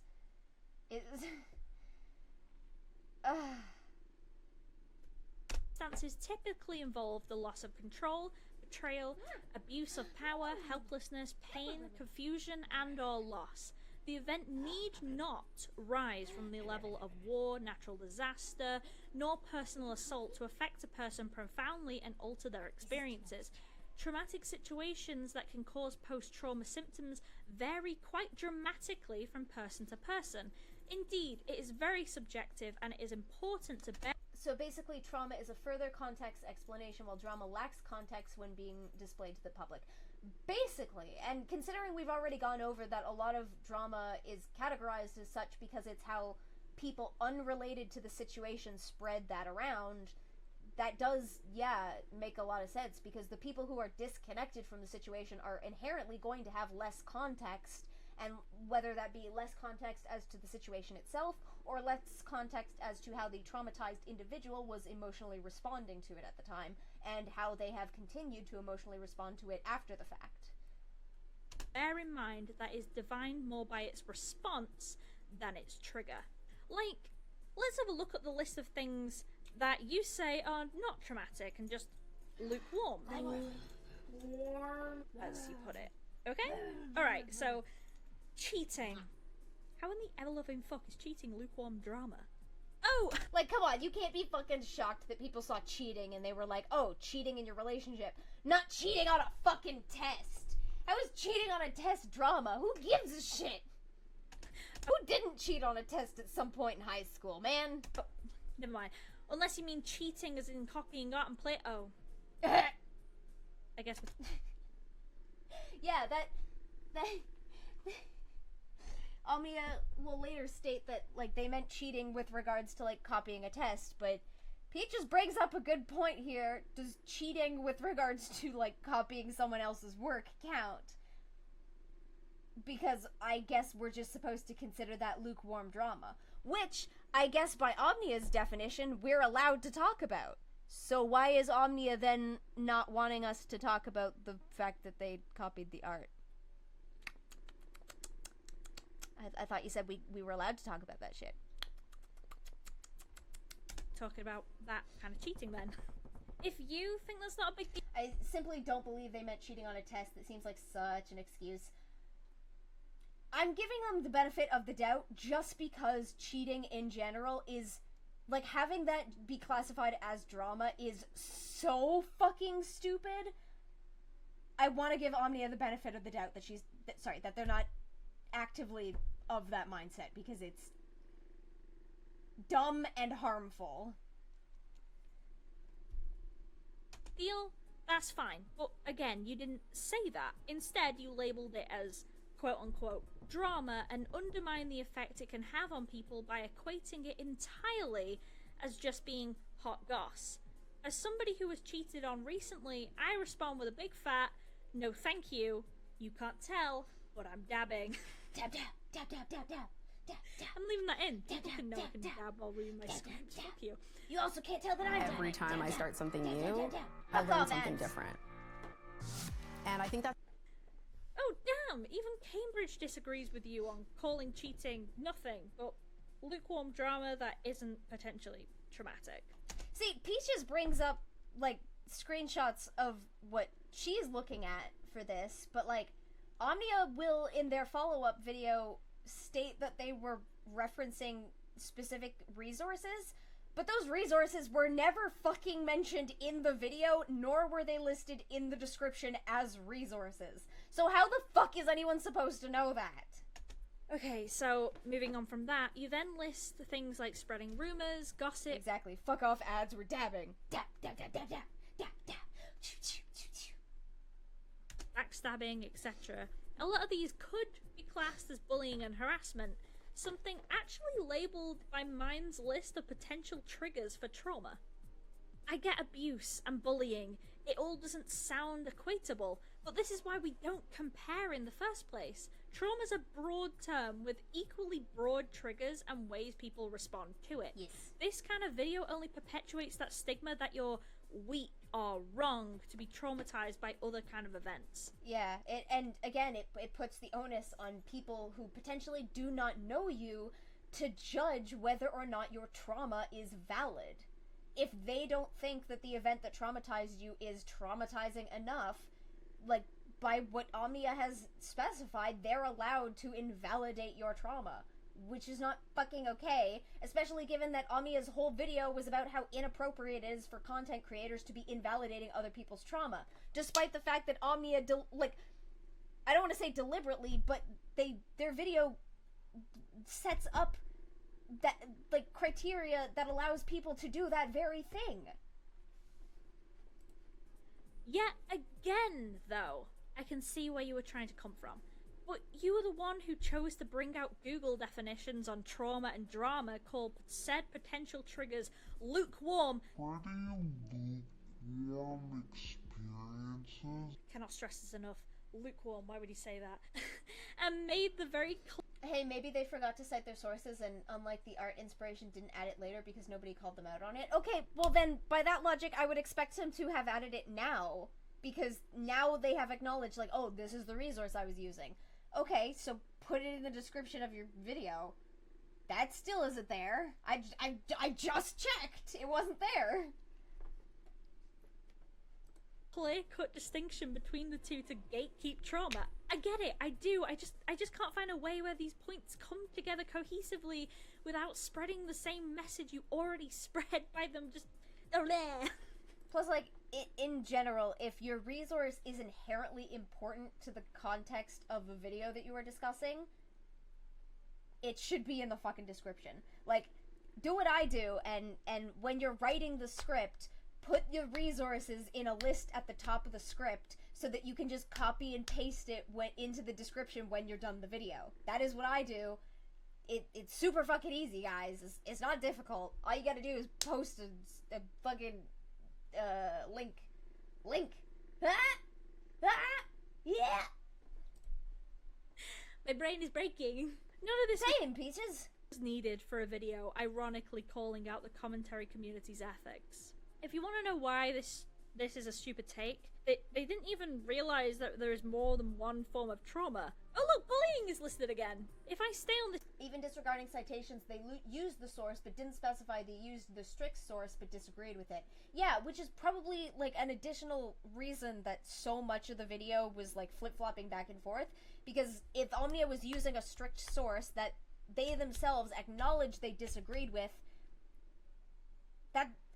that's probably where a lot of the disparities and confusion comes from, because they were using a source but also inherently going against it in the way that they described things.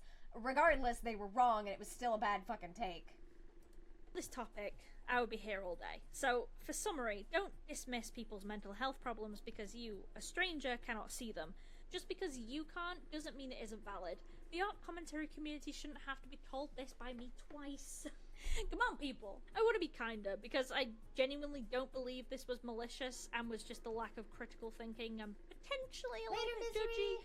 So I'll give the credit to Omnia now and say I understand. Thanks for being cool I truly during the stream. do. That buried underneath all this stigma, minimization of behaviors and trauma, there is a nugget of goodness here. They wanted to call out the fact that drama nowadays is becoming more and more disrespectful. People treating situations like a play, a performance, a way to let loose and become your worst self. The reason this falls short, sadly, is the fact that they, for some reason, felt the need to interject with this condescending segment explaining the difference between drama and trauma, which resulted in telling a whole lot of people, you are wrong for feeling this way. Yes. Regardless of intent. Because, ironically, drama itself can cause trauma. So, finally, I got through the whole video.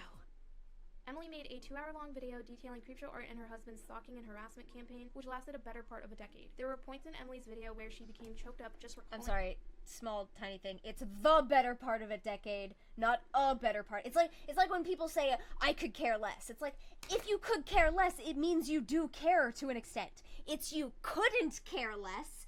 That implies you are at the least amount of caring. I'm sorry, these are tiny things that piss me off when people are misusing phrases.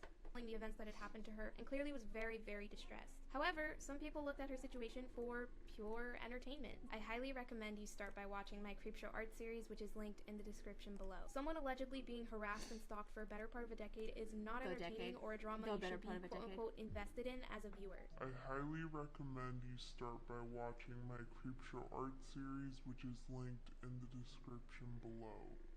You know what? No. I wanted to talk about art today, and god damn it, that's what I'm ending on, okay? I refuse to be dragged further down this rabbit hole. The plagiarism is what brought me to this video initially anyway. It upset and riled up a few people when, in actual fact, the plagiarism aspect could have been addressed fairly quickly. As I said at the start of this video, Omnia plagiarized someone else's art. Omnia at the time has now credited the art, which is awesome, but it hasn't quelled the mob yet. Probably due to them deleting comments calling this out and the fact that they haven't addressed it at all. So I will. Referencing is fine, in my opinion, but heavily referencing or plagiarizing is, well, no. You might as well just trace, really. You copied your homework and now Mrs. Peaches has gotta scold you. Omnia copied the colours, expressions, poses, character design, style, and composition. There is no inspired here because there was no space left for Omnia to interject. Omnia copied the colours, expressions, poses, character design, style, and composition. There is no inspired here because there was no space left for Omnia to interject their own self into it. That is the difference between referencing and copying. Like the difference between using past papers to inspire your own and just copy-pasting one singular paper and changing a couple words, pretend you know what your professor was saying all term. Trust me, I've been there, I do not know what they're saying half the time. Omnia's attempt to hide the situation created a kind of Streisand effect in the end, where now more people are aware due to people calling out their lack of credit on Twitter, ignoring comments asking, and deleting YouTube comments about it. Not only that, but using it as your thumbnail now makes it a monetary issue, so yeah, I just don't know. I don't know what Omnia did here.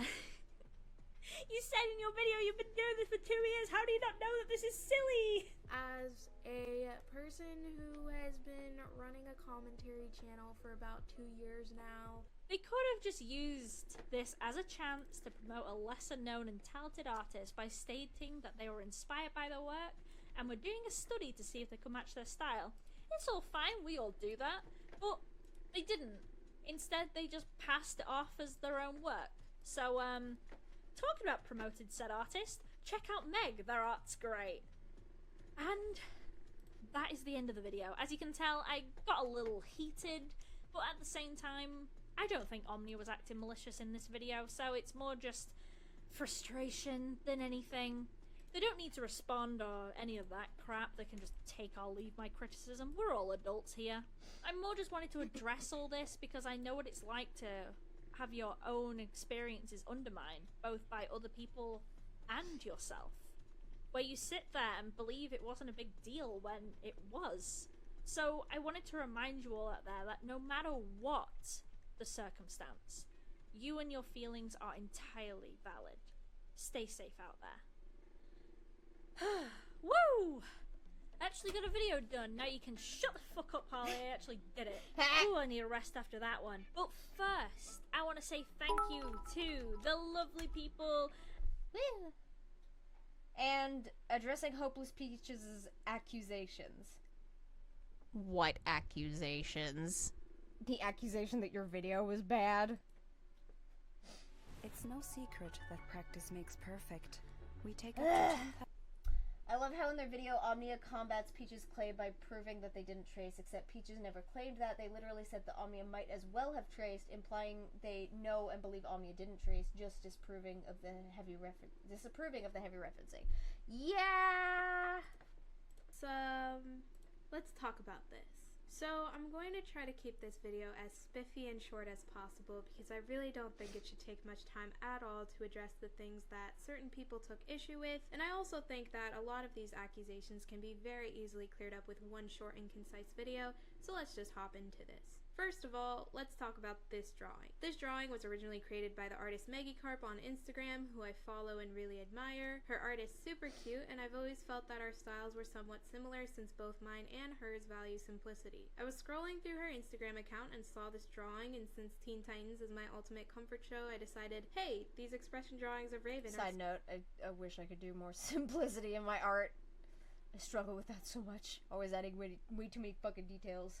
super cute. What if I tried drawing them in my style? So I did. Here's a 30— As short as possible, this is a 30-minute video. I haven't seen this video. I refuse to watch it alone in case it got me heated. No need to get mad at videos, in my opinion. That's fair. You can join us. Second version of the speed paint for your convenience. Now, a lot of people have accused me— Why didn't you just reply with a comment or something? Because content!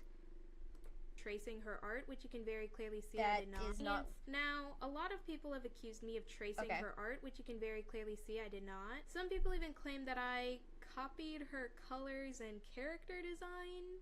Omnia copied the colors, expressions, poses, character design, style, and composition. I'm going to be honest, I don't really know how one isn't expected to do that for a pre-existing character like Raven from Teen Titans. Okay, no. Shut up. Shut up. Everybody draws characters differently. That is how art styles work. Pretty sure the implication there was that you were copying the way that Meg specifically drew the character, which was obviously an issue. Let's not fucking mince words there. But yeah, if we're going to go by that logic, technically anyone who draws fan art of any character from a TV show, movie, video game, anime, or otherwise is now copying colors and character design. I mean, inherently, yes, that is true, but that's only if they draw the character in, like, the same manner. Obviously, the implication here is that you were drawing it in the same way that Meg draws, which was the problem. I feel like that's obvious. So, yeah, I suppose I did copy Raven's color palette and design, specifically from her Teen Titans Go version, which is why Raven's Teen Titans Go character was in the corner of the page when I dropped the work in progress. What I didn't do, though, is use Meg's color palette, as you can see here. The colors are drastically different. I do give Omnia some leeway here, like, what are you gonna do? Draw Raven pink? It's like, it's Raven. You're gonna draw, like, white, purple, and black, and a touch of red. Fucking. Although, was a little weird to have the Teen Titans Go image up here as if that was the thing that you were drawing inspiration off. Because putting this character still here, in particular, sort of implies to the viewing audience that these images were based on this. And this character design specifically. But we know that's not the case because we know this was all based on Meg's work. So putting this here is kind of inherently misleading. Yes, these were the specific color tones that you used, but this is not what you were looking off of when drawing this piece. This is what you were looking off of when drawing the piece. So if anything, this should be in the corner alongside this, because only having this kind of implies that that's all you were using as your reference. That's what happens when people put their references in the side corner. People assume that that is what you referenced. So it is misleading to only have this there, because yes, you could argue, well, those are the colors I used. It's not the only thing that you were using. Let's not mince words here. Omnia has a history of drawing in other people's styles and trace it anyway. They traced a scene from a silent voice in their animation about manic depression. I would have to see that. I'm unfamiliar of this. And thus this claim is false. Now, I will admit I did. The colors are drastically different, and thus this claim is Meg's color palette, as you can see here. The colors are magically different, and thus this... Okay, the color palette claim is incorrect. Sure. But what about everything else?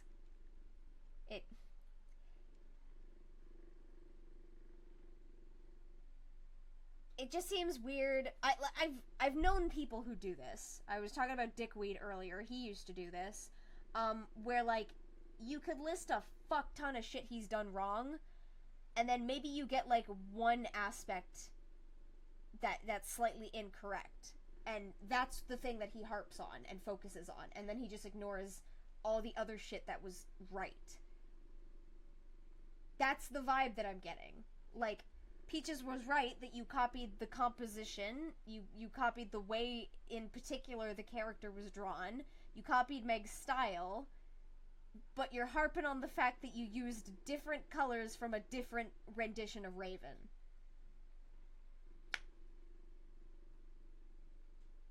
I don't want to be looking at my dad's asshole in this stream, fucking... You gonna crush my musical theater dreams, Omnia, like my dad did? Cause all I see is my dad's asshole talking to me. This claim is false. Want me to send you it on Twitter? I remember finding the video and lining up the animation with the original scene back when the video was first released. My DMs are closed, so just, like, tag me in a tweet, I guess. Did anyone else think that Omnia and Thuman were the same person, or I'm pretty sure that's just you. Now, I will admit I did heavily reference Magikarp's work without giving proper credit where credit was due initially, and once I realized my error, I corrected my mistake and apologized to Meg privately in DMs as soon as I could. I essentially said exactly what I had just clarified earlier with the intent to clear up any misinformation that Meg might have heard. I made sure to clarify to Meg that I didn't trace her art despite what certain others were alleging, showed her the speed paint proving that it was my own work, and elaborated that I definitely should have added credit in the video itself initially. I wanted to apologize for not doing so in the first place to the artist it affected the most, which was the artist that I had so heavily referenced from, Meg. She accepted my apology, and we also came to a cordial agreement that if I were to study or heavily reference her work again in the future, to just run it by her before posting it, which, to me, is a very understandable and fair request of her to pose. I also asked her for permission to share these DMs, to which she accepted. Here's the DMs in question. This is what I said after clarifying everything to her. Once again, I apologize for making you uncomfortable in any way, and I'll be sure not to post the colored version of it anywhere without your express permission. I'm sorry you were dragged into this, and I'm sorry it happened so unexpectedly. I understand that you must have felt surprised and confused initially, but I just wanted... you were dragged into it. You dragged her into it! What?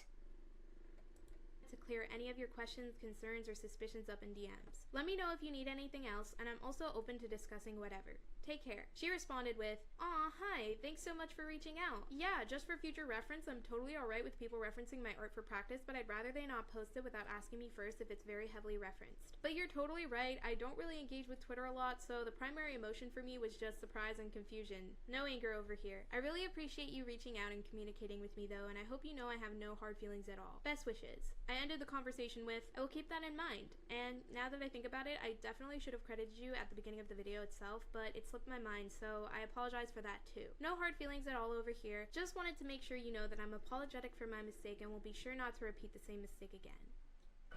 Hello. Simple mathematics states that to earn $350, you could babysit. Make a These video. DMs were made July 24th, and my final reply was made on July 27th, which were days before Hopeless Peaches' video came out on July 28th. I do think it's a little strange that Hopeless Peaches made this video 4 days after Meg and I had already handled the concern privately and cordially. I do wish Peaches had reached out to Meg and asked if she was apologized to while working on her video. That way... Fucking... Omnia! Peaches deliberately cited the public tweets that were available from Meg about the situation. Why the fuck would she just go to Meg and be like, "Hey, did Omnia, like, come to you in private without my..."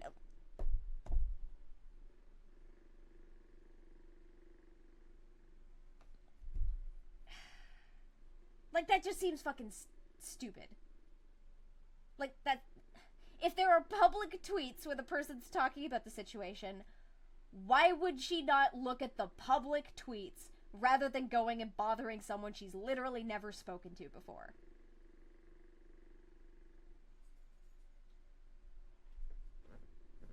Plus, like, you're like, "Oh, I find it weird that Peaches didn't acknowledge that we had this private conversation. Of course she didn't acknowledge your private conversations about the matter. What?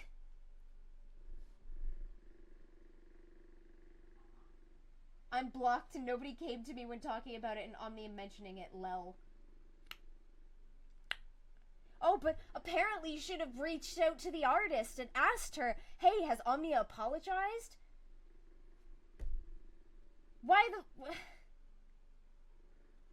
If you haven't released that same apology publicly, why the fuck would Peaches assume that you had done it privately? Especially when, like, the artist hadn't put out any tweets to contradict the tweets that Peaches had already seen. That doesn't make any goddamn sense. Like, why didn't you privately contact PewDiePie and Jacksepticeye and ask them about their opinions on the matter? Because you were going off of the shit that was public. So...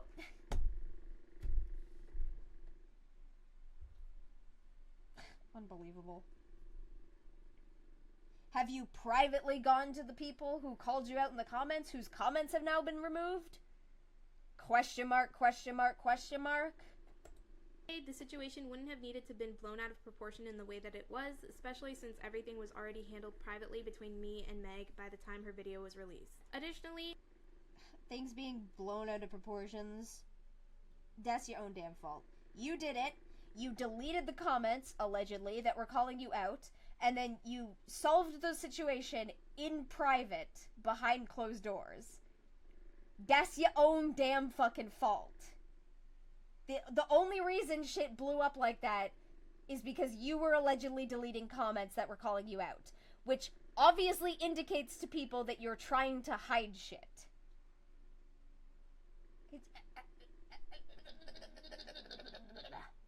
I'm kind of mad that Omnia didn't come to me before calling me out in the video. How would they know my full opinion, right? Joking, yeah. Fucking... I also made sure to clarify publicly in a short thread on Twitter that I am sorry for my public mistake and that I'll do my best not to repeat it in the future. Here's what I said. Okay. Hello everyone, I talked some things out with my close friends and they helped me come to the decision to make this thread. I admit I did not give credit where I should have initially and I've worked to correct it as well as talk things out privately with the artist Maggie Cart. Which you only acknowledged publicly on July 28th, which, if I remember from what you said, is the same day that Peaches' video came out. Let me double check that. 8 days ago. Show me the date. Show me the date. Where's the fucking date? YouTube, I'm gonna stab your mom. There you go. July 28th. Wow, so you only made it public that you had privately discussed the situation with the artist the same day that Peaches' video came out. Fuck off. Like, I know I'm being rude there, but, like, no. Fuck off. Fucking... Mistake I made that I should have addressed more directly sooner, and I apologize for not being direct about it publicly until now. I was feeling really overwhelmed by the influx of accusations that had very little to do with my honest mistake, and for that I apologize. I'm still currently on vacation and will be until Tuesday night. I plan on addressing any other problems people may have with either my referenced art or the points I've made in my most recent video after that point. Please do take care and enjoy the rest of your week. Now, for this section of the video, I wanted to rapid fire debunk some of the misinformation. So you weren't talking about it publicly online. And then you were surprised that people only went with the information that was publicly available online. Sure. Okay. Spread within Hopeless Peach's video regarding the art, especially since she did get at least a couple things wrong. The first bit of misinformation has to do with Maggie Cart being a smaller and lesser known artist, which Peaches claims that she is. They could have just used this as a chance to promote a lesser known and talented artist by stating that they were inspired by their work. So, did I plagiarize from a smaller artist? No, not really. Maggie Cart is a fairly well-known artist on Instagram with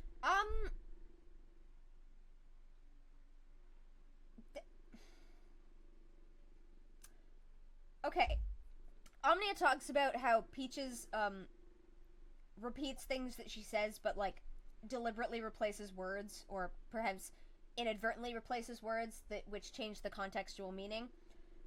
Omnia literally just did that. Artist by state just used this as a chance to promote a lesser known talented artist by lesser known and talented artist, not smaller artist, which gives off the implication that Meg is smaller than Omnia.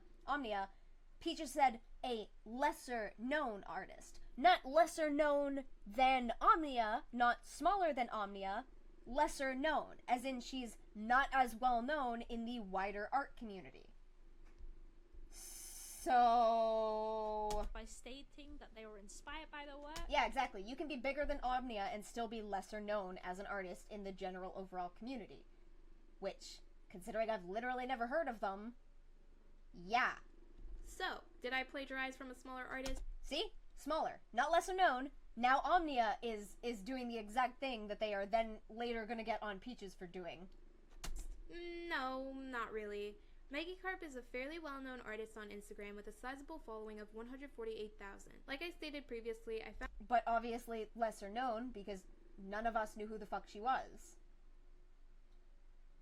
Stop.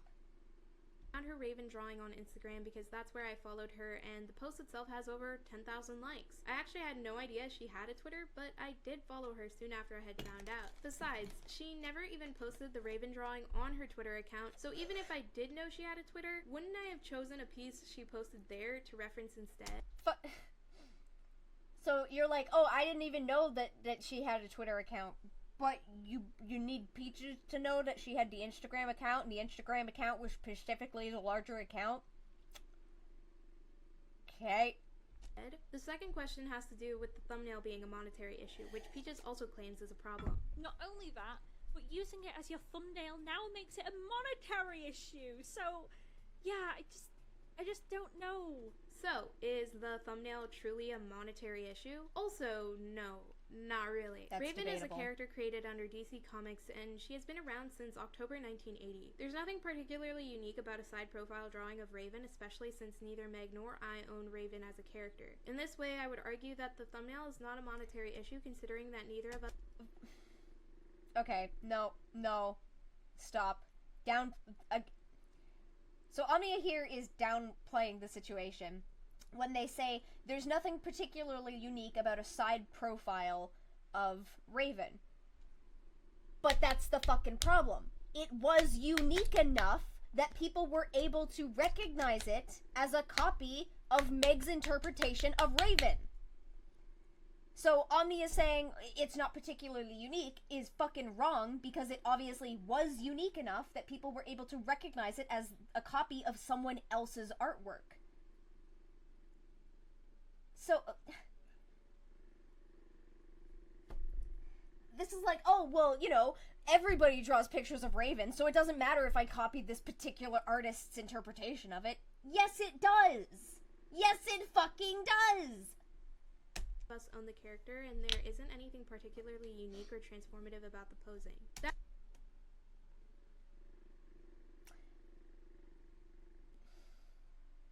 And yet, people were able to recognize it as Meg's artwork. Like, you can't say that it's not particularly unique interpretation of the character or posing if people are able to recognize and attribute it to a specific artist. Inherently, that means that the artist's work is in there and it is unique to them. Yeah, if they were mimicking the show that Raven is from, it would have made way more sense. In that case, if you were, like, mimicking the exact interpretation of the character from the show, yes, your interpretation of the character would then not be unique, and it would be probably easily be...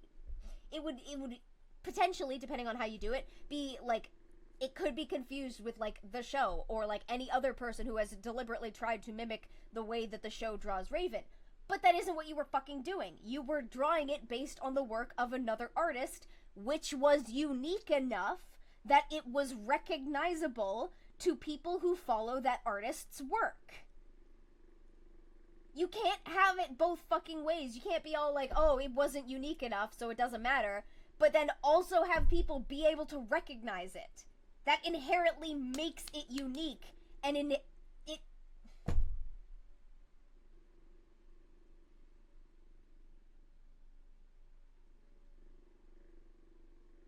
I love this argument. Feels like what they're trying to get at is, well, it's fan art, so really neither. Yeah. Oh, it's Raven, and Raven's a popular character, and everybody draws Raven, so, you know, it's not unique. It's like, you can still attribute specific pieces to specific artists, which is the fucking problem here. Because you copied the work of another artist without attributing that accreditation. That phrase didn't make any fucking sense, but y'all know what I goddamn mean. But we all know art we draw belongs to us, even if the IP making it a weird legal situation. Yeah, it's a legal gray area, where both parties have a right in some form. It gets messy, but Omnia is a third party who owned neither the art nor the IP, so they have no leg to stand on. Exactly. Sorry for repeating this, I'm just unsure if you saw. I tagged you in the thread I made. Oh, yes, thank you. Sorry. Notifications. Scroll. God damn it! Fucking...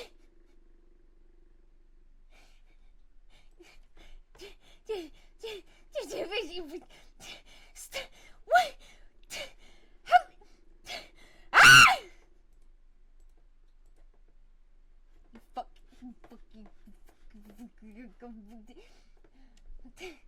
Mikhail!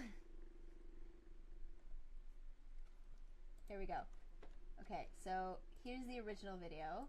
Let's bring this in here. Sometimes I wonder what my life would be like if I didn't. Okay, and at 1:35 or 0:35 and 1:37. Oh, okay. So this is the tweet. Update: found Omnia's animation channel, and lo and behold, literally no fucking credit for this Trace scene from a silent voice. I literally told Omnia in their comment section back when it was on their main channel that they should credit the original scene. What the fuck? And it's at 35. Glitter flows through my veins.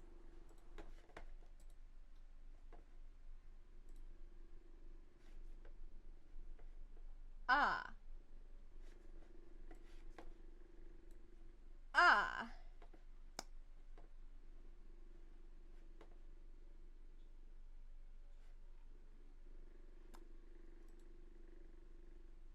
Oh no.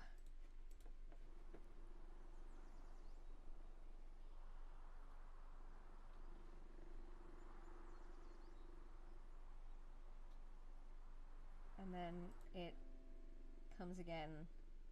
Oh.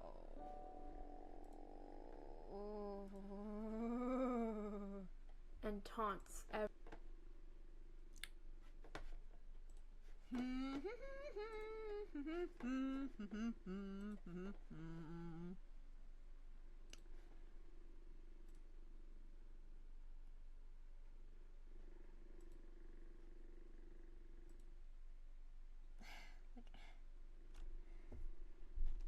Fucking why?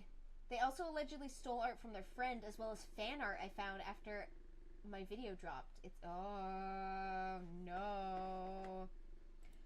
No!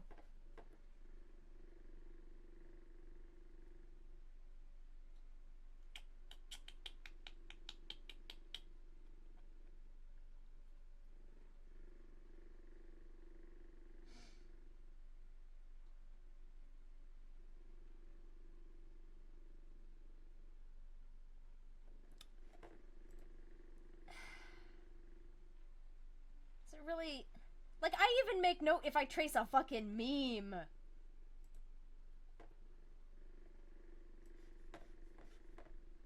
Like, you could say in fairness I usually make note of that on Patreon, because that's where I'm usually posting that shit. Because it's work in progress stuff, but like... is Omnia doing that? I don't know. Could you link me that tweet in DMs? That's going in my video. I will actually just put it in the, chat. Copy. Here you go, guys. You can look at that yourselves. There you go. Have fun. Includes this section of the video. All in all, if I do take inspiration from an artist I like, admire, or look up to in any future speed paints that I make... Oh, you like and admire them, but apparently their interpretation of Raven isn't unique enough. How backhanded. I want you to see their art for yourself too. One thing that I'm really grateful for is that more and more people have discovered Meg through this really dumb mistake I made, so I'm personally really glad that at least one good thing has come out of this. Incidentally, people still would have recognized Meg if you had credited her from the fucking start. And of course, if you haven't already, I strongly encourage you to go support her. It's like, oh, well, because I didn't credit her, that means it exploded and she got more support. Don't stop. That feels like that's just a really easy way of people who, like, don't want to credit to only credit when they get called out. And they're like, oh, well, see, they got even more support than they would have if I had just credited them from the first place. Credit fucking artists. Oh my god, it's not that goddamn hard. As I've said before, her art is wonderful and I've admired her for a while now. Both her Instagram and Twitter links are in the description below.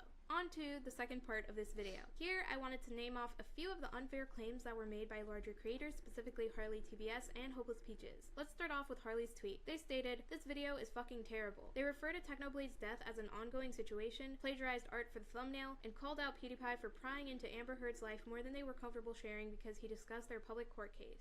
I think Harley misunderstood the points I was trying to make in my video, so let me clarify myself. I wasn't referring to Technoblade's death as the ongoing situation. I was referring to the fact that people were continuously making videos and attempting to profit off of his death as the ongoing situation. Calendly lets you host meetings along with anyone in your organization. Shut up! Scheduling a meeting.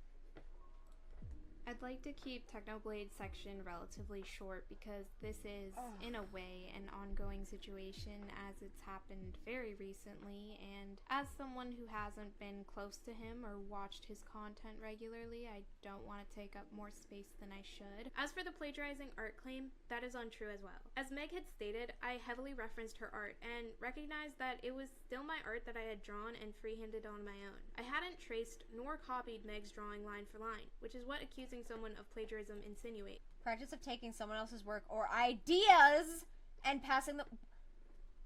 Omnia! You cannot be this fucking dense! Nothing in that definition states that plagiarism is tracing.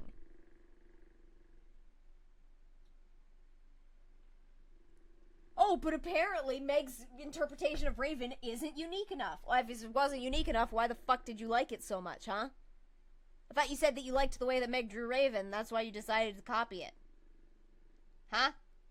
But apparently Meg's rendition of Raven is not unique enough?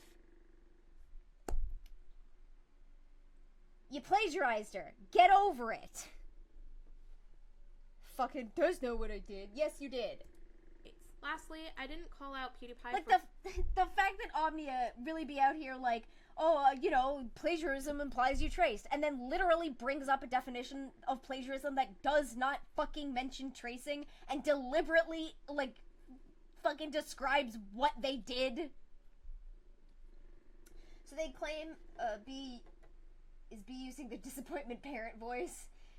So they claim their styles were very similar and they heavily reference, then get mad at people who saw it and made the regular assumption it was traced. Yeah, I guess. Is their animation not plagiarism too somehow, or is that okay to call out? I guess it's not plagiarism because they're not copying from a small artist, they're copying from a probably very poorly underpaid artist in an animation studio. That makes it better, I guess. Cool. For prying into Amber Heard's life more than they were comfortable sharing because he discussed their public court case, I stated that mocking Amber Heard for her alleged sexual assault and testimony was unfair regardless of whether or not it's true, especially since it was coming from someone who Except PewDiePie and Jacksepticeye were not mocking her alleged sexual assault. They were mocking the fact that she's a fucking liar! He recognized that his jokes were in relation to trauma, private information, and physical abuse. Next meme in Cage the Ocean is raiding with a party of 3. Welcome, guys. We're raging. private information. And then they go on to showcase the fucking trauma, physical and emotional abuse. But I just hate this bitch so much that it's worth memeing. Amber Heard, also known as Amber Turd. I think that behavior is... Wow, okay, and then cut out everything after that where he's blatantly mocking the fact that she's a fucking liar and not her sexual assault. Unfair, especially since PewDiePie was cognizant of the fact that his joke had to do with serious allegations that he has no business joking about. He was joking about the fact that she's a blatant fucking liar! Especially since it's not his trauma to make light of, and he chose to do it anyway. Oh, bitch! This coming from the person who was all like, oh, yeah, if somebody doesn't... If you don't think that this thing is traumatizing enough... Like, you set up a scenario where people could invalidate others' traumas based on whether they personally felt that the experience that other rando went through was traumatic enough. And now... Really? Oh my god, this is so much worse having just watched the other two videos.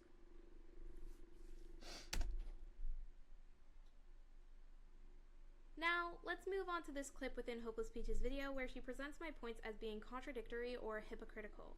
How Omnia presents this opinion quickly turns sour by defining what people should and shouldn't talk about. Someone allegedly being harassed and stalked for a better part of a decade is not entertaining or a drama you should be quote-unquote invested in as a viewer. Don't get me wrong, I'm definitely not saying that content creators should completely stop talking about traumatic events. Oh, I guess can still talk about? Not really sure. You're giving mixed signals, Omnia. Emily made a 2-hour-long video detailing Creepshow Art and her husband's stalking and harassment campaign, which lasted a better part of a decade. There were points in Emily's video where she became choked up just recalling the events that had happened to her and clearly was very, very distressed. However, some people looked at her situation for pure entertainment. I highly recommend you start by watching my Creepshow Art series, which is linked in the description below. Someone allegedly being harassed and stalked for a better part of a decade is not entertaining or a drama you should be quote-unquote invested in as a viewer. I highly recommend you start by watching my Creepshow Art series, which is linked in the description below.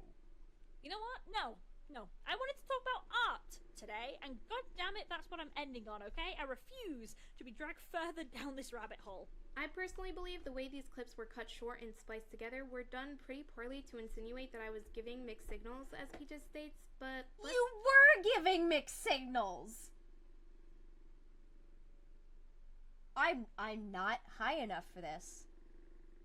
Peaches deliberately misinterpreted this to make it look like I was giving mixed signals, despite the fact that you were giving mixed signals. Oh my god. I fucking... Like, I don't need to repeat. We've already gone over that Omnia was constantly fucking flip-flopping. And yeah, giving mixed signals and blurring the line that they were apparently trying to solidify for us. Let's play each clip fully as it's presented chronologically in the original video so that you can get the added context. You can find a handful of instances where YouTubers and content creators demonstrated the fact that they don't know the simple distinction between what should be considered drama and what should be considered trauma. Or, if they are aware that a situation is triggering or traumatic, sometimes that doesn't translate into the content they make surrounding said situation. Don't get me wrong, I'm definitely not saying that content creators should completely stop talking about traumatic events if those most affected are okay with their situation being talked about and spread. But I am saying that there definitely needs to be more care and sensitivity. I do want to ask, does this like apply to media as well? Because like the media does this all the fucking time. Like they talk about like extreme traumatic situations, but they do not inherently get the permission of the person who is the most traumatized. Like they report things as news.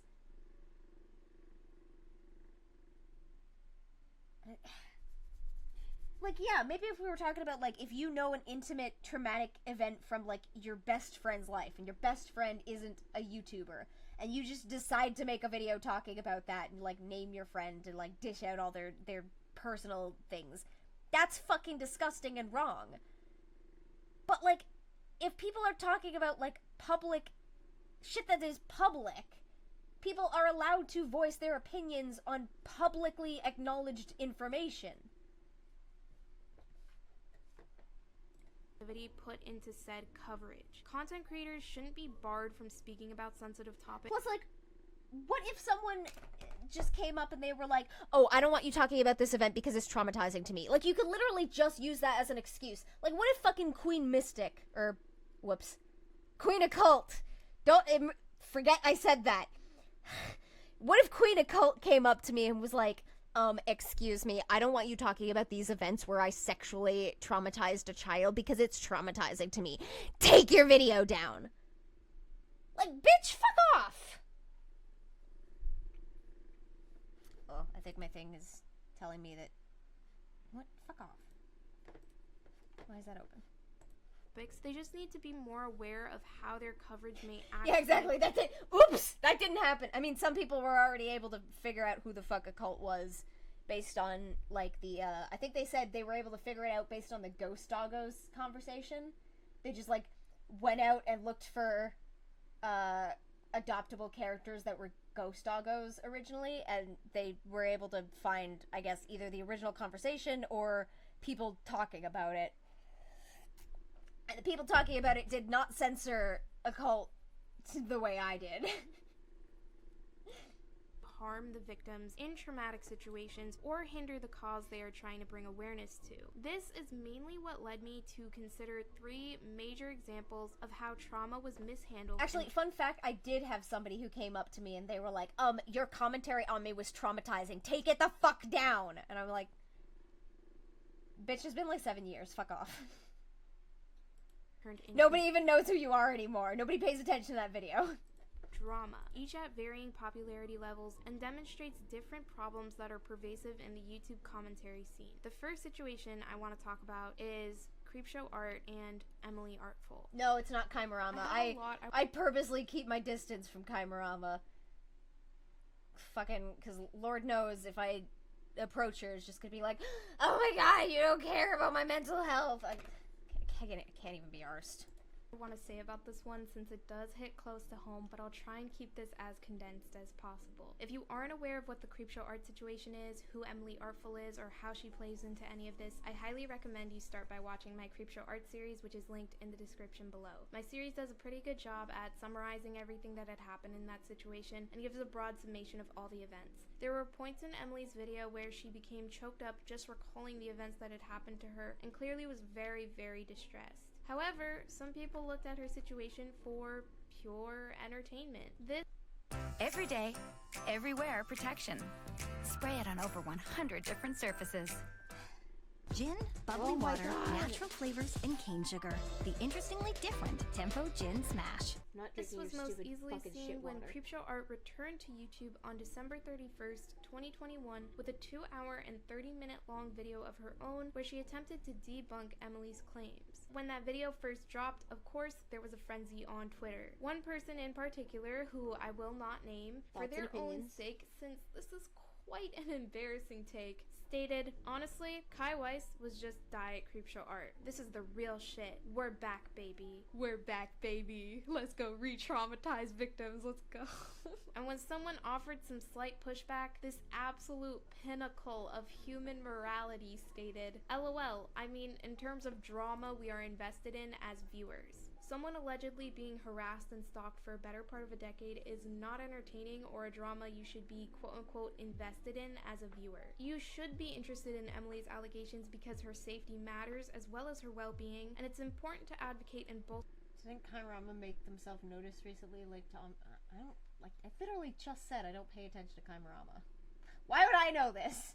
Her voice, not have a fun moment knowing Emily's alleged abusers are lying about her and attempting to accuse her of defamation. As you can see, with that added context, that segment should probably make a lot more sense. It doesn't. With Peach's clip, she decided to play my arguments out of order and without the full context needed to understand my points. You see, I was having just gone over the full context of the video, it doesn't help. Emphasizing the fact that I think content creators should be able to speak about traumatic events, but we should be more cognizant and sensitive to the ways in which we discuss them so that we aren't adding unnecessary harm to an already traumatic situation. Furthermore, if we play the Creepshow Art clip in full... Okay. That's actually... I don't know if I want to bring this up.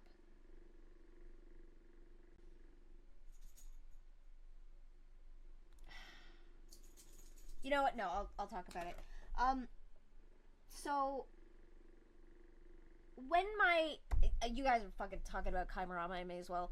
When my Kaimarama's Karmic Tea Party videos came out, I'm sure a lot of you guys know that people then started looking at Omnia's videos a little differently. I don't think Omnia was happy about that. Omnia, we'll say they posted a comment talking about how it was wrong of me not to go and approach the victims and get their sides of the situation. But the reason I didn't do that, and I purposely kept exclusively to things that I could find freely available publicly online, was so that I did not go out and re-traumatize the victims by asking them to prove their situations to me. I just went off of what was already freely available online, and I made a determination based on that.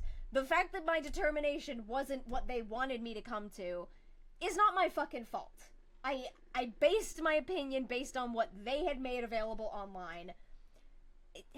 I don't know, maybe the fact that I didn't believe them re-traumatized them, but going out and being like some random fucking user who approaches them online and says, hey, I need you to prove that these events happened, because otherwise I'm gonna make a video calling you a liar.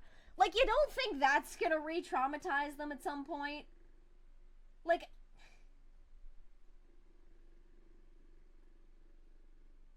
I'm sorry, that... It just seems fucking... weird. Like, Omnia's response or solution to not traumatize victims is for random fuckers they don't know to just approach them anytime that random fucker decides they want to make content about a situation, which would in turn constantly re-traumatize them and force them to bring up situations that they probably don't want to talk about. Just seems weird.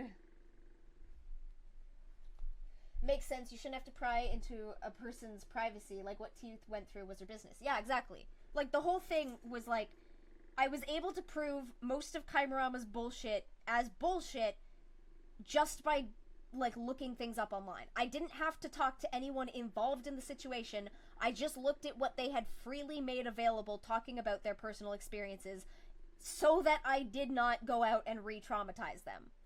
Like, I thought that made sense, but apparently I'm in the wrong for that.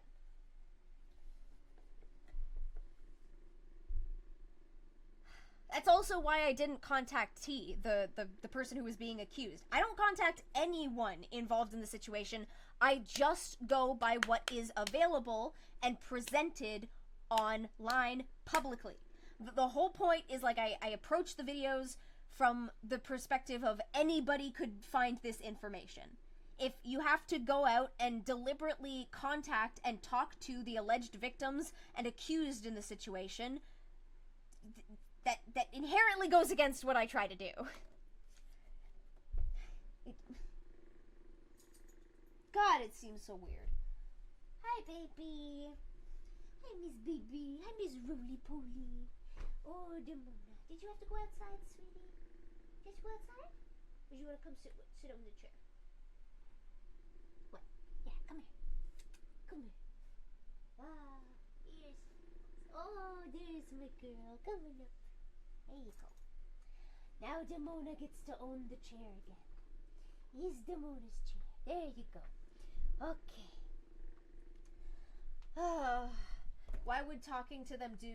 What would talking to them do anyways? Would that have just made the case against them even stronger? Well, Omnia interviewed Venus, who was, like, the person whose blog I was mostly going over with regards to, like, looking into what the victims' perspectives on the situation was. Omnia interviewed Venus, so I guess from their perspective, that was the correct way, because they were getting the victim side. But, like, that's still only getting one side of the situation. Like, Omnia was inherently cutting out Tirza's side, or Salem's side of the situation. Like, doesn't that inherently cause the same fucking problem? Especially since, like, Omnia's video was predicated on the information that was provided in Kaimarama and, Inconspicuous Char's video. And Inconspicuous Char's video was ableist to shit. So, and, like, we know that fucking Kaimarama's shit was wrong, because, like, I checked it. Like, it's just the same problem. Like, you're not talking to the victim, you're talking to the alleged victim. Because, like, unless you get both sides of the story, you can't make that determination. You can't just be like, oh, this person says they're a victim, therefore they are the victim, and you get their side and only their side. That's not how this fucking works. I don't mean to interrupt, but did you hear that Courage the Cowardly Dog is gonna get one more season, but he's gonna die of old age? What?! Okay, I can't sit in my chair anymore. Damona's comfy in it. So I'm just gonna lean over.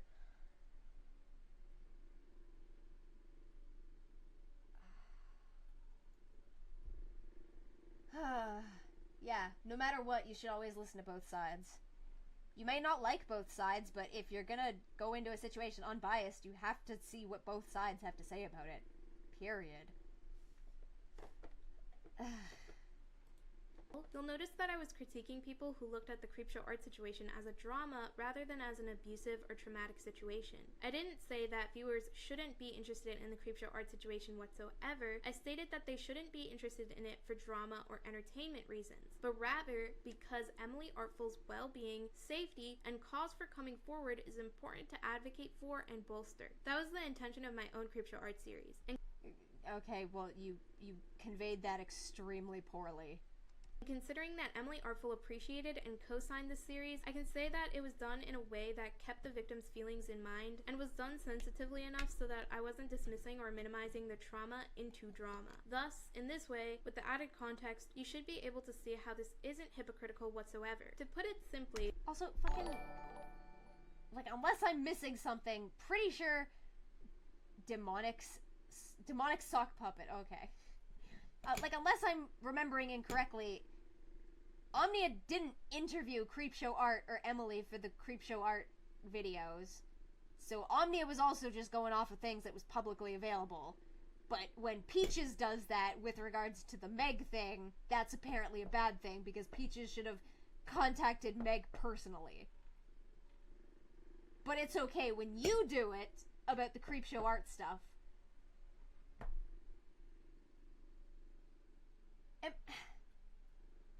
Am I fucking, like, am I the dense one here? Am I crazy?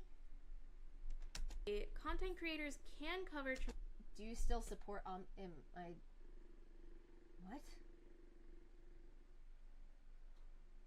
That's a dumb question. A person made a bad take, therefore don't support... Fucking dumb.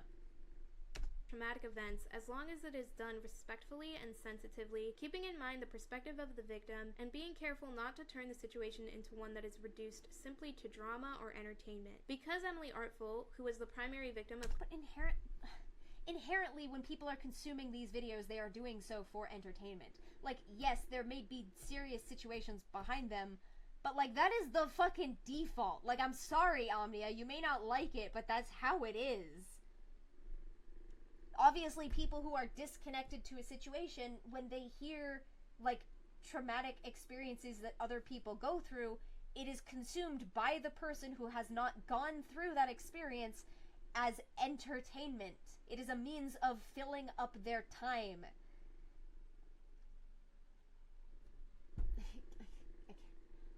I can't.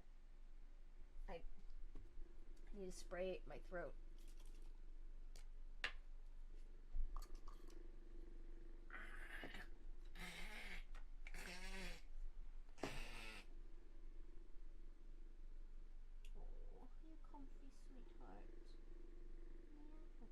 You can have the chair.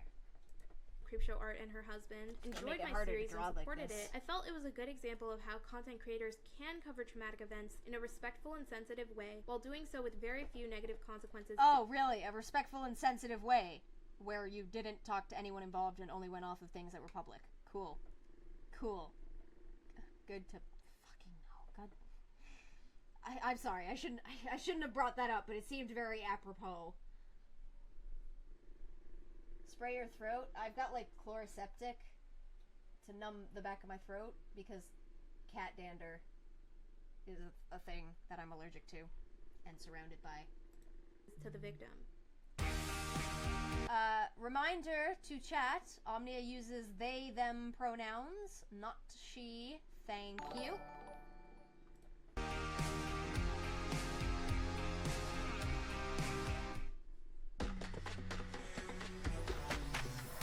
I play for fun.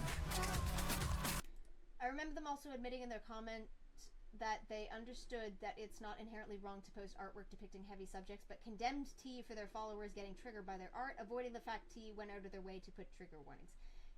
Yeah, I remember that.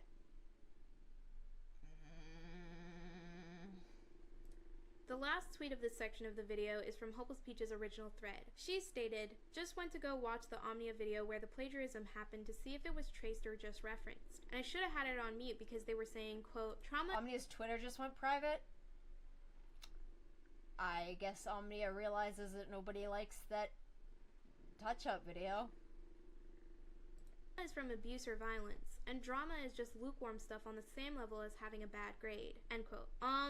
Before I keep reading this thread, I don't think Hopeless Peaches can provide a timestamp of me saying that because I never said that. I understand possibly being outraged over a misinterpretation of my video, but that doesn't give one the excuse of being hyperbolic. Never once did I say, quote, trauma is from abuse or violence and drama is just lukewarm stuff on the same level as having a bad grade. She might be attempting to paraphrase things I said in my video, but even if I extend that possibility...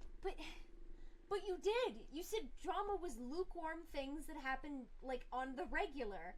And you listed one of the examples as being a bad grade. Yes, you did not, inherently say it the exact way that Peaches paraphrased, but that's because Peaches was trying to condense, like, a lot of information down into something that was digestible for fucking Twitter! To her. I didn't say it in this exact wording. Well, now you're just being fucking semantic. It's still not appropriate. Like, you still called it lukewarm experiences that happen on the daily, and that is what classifies it as drama. You did fucking say that. To put it in quotations, especially if I had never said that. If she was paraphrasing, she should have made that clear. Let's continue. I won't say that it's a response to me, who's mentioned the long... why didn't you make it clear that you were paraphrasing with regards to stating that Peaches said that you were going after a smaller artist and not a lesser known artist? Long-term effects of my drama, but it's very toxic. That's like if I went up to somebody who got trauma from breaking a bone during an activity and I was like, well, I have trauma due to X, which is more valid than yours. If you experience long-term psychological effects from an event that happened, it's trauma. No need to say, quote, mine is better than yours. It's damaging to everyone involved. Instead, can't we all silently, know already that dick measuring trauma is cringe? Thanks. Ugh. I'm still not over cheating on your partner as being classed as lukewarm drama that... By the way, thought this was worth mentioning. No one said cheating on your partner. I was referring to cheating in terms of tests, assignments, but I understand the wording was vague, which is why she probably came to that interpretation. Yeah, obviously. Like, who fucking looks at cheating and automatically says, oh yeah, cheating on a test?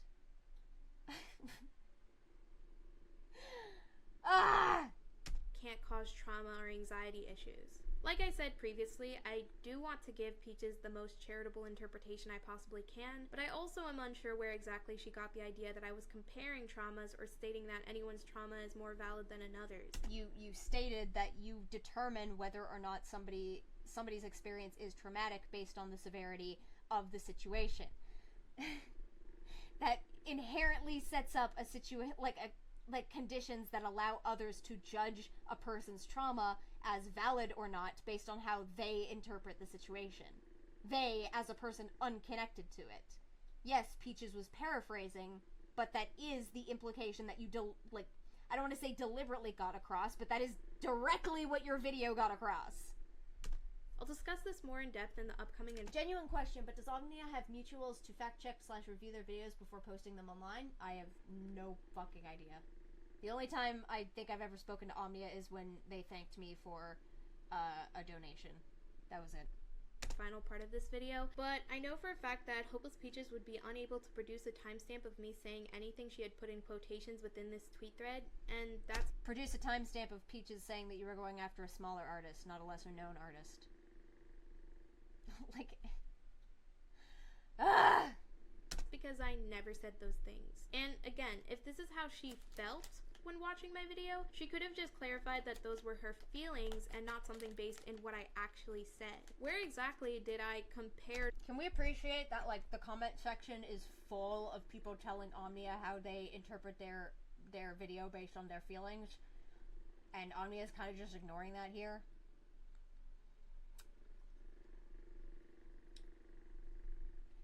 Or traumas, or pit one person's trauma over another's. I gave the clinical definition of trauma, nothing more and nothing less. Listed potential. No, you gave a Google definition of trauma.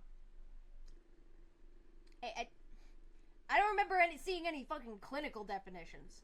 I remember seeing a Google definition. Potential examples, but never marketed said examples as the end-all be-all, and overall was fluid in my interpretations of what could constitute trauma for a mental disorder diagnosis and what could not. Last but not least, let's talk about this gatekeeping trauma allegation. I think the easiest way to explain this is to just simply clarify my points and highlight certain points that people had missed. Then end the video off with me debunking some silly little things that was misunderstood in my video. Let's get into it. So, misunderstood based on your very bad wording, which is your fault. Contrary to a lot of the discourse happening right now, there are actually two equally valid, equally important definitions of trauma. Put simply, there is a rigid definition, which is typically used to diagnose people with post-traumatic stress disorder, or PTSD, and there's a more fluid one, which is the one Peaches outlined in her video. I'll link all the sources I used in my original video and this video in the description below, so you can read the scholarly articles I used as references, but I mainly used the article Things that were not brought up in the video or the video description. Trauma or Drama, a predictive processing perspective on the continuum of stress to inform my original video. Again, the full article is in the description, but let me read the introduction, which is most relevant to fully so you posted in this video's description, but not the video that you actually used it in. Really? Oh, wow, okay. So... Now she can post her fucking resources. Would have been super helpful in the description of the video that you were actually allegedly using these resources. Has been a subject of ongoing debate. In part, the difficulty to establish a consensus lies in the different facets of this concept that need to be reconciled and integrated. Trauma can refer to an event, experience, and symptoms, blurring the line between its cultural and medical meanings. Traditionally, there have been two trends in defining trauma. One is related to Criterion A of Acute and Post-Traumatic Stress Disorders, or PTSDs, in the consecutive issues of the Diagnostic and Statistical Manual of Mental Disorders 5th edition, or the DSM-5, created by the American Psychiatric Association in 2013, which states, quote, exposure to actual or threatened death, serious injury, or sexual violence in one or more of the following ways. This criterion establishes the severity threshold in search of a categorical boundary. Such a boundary is crucial for operationalizing trauma for research and practice. However, McNally notes that this conceptual bracket creep carries the danger of trivializing trauma by eroding its singularity. Indeed, trauma is often conflated, which is hilariously the very fucking thing that Omnia did in their video.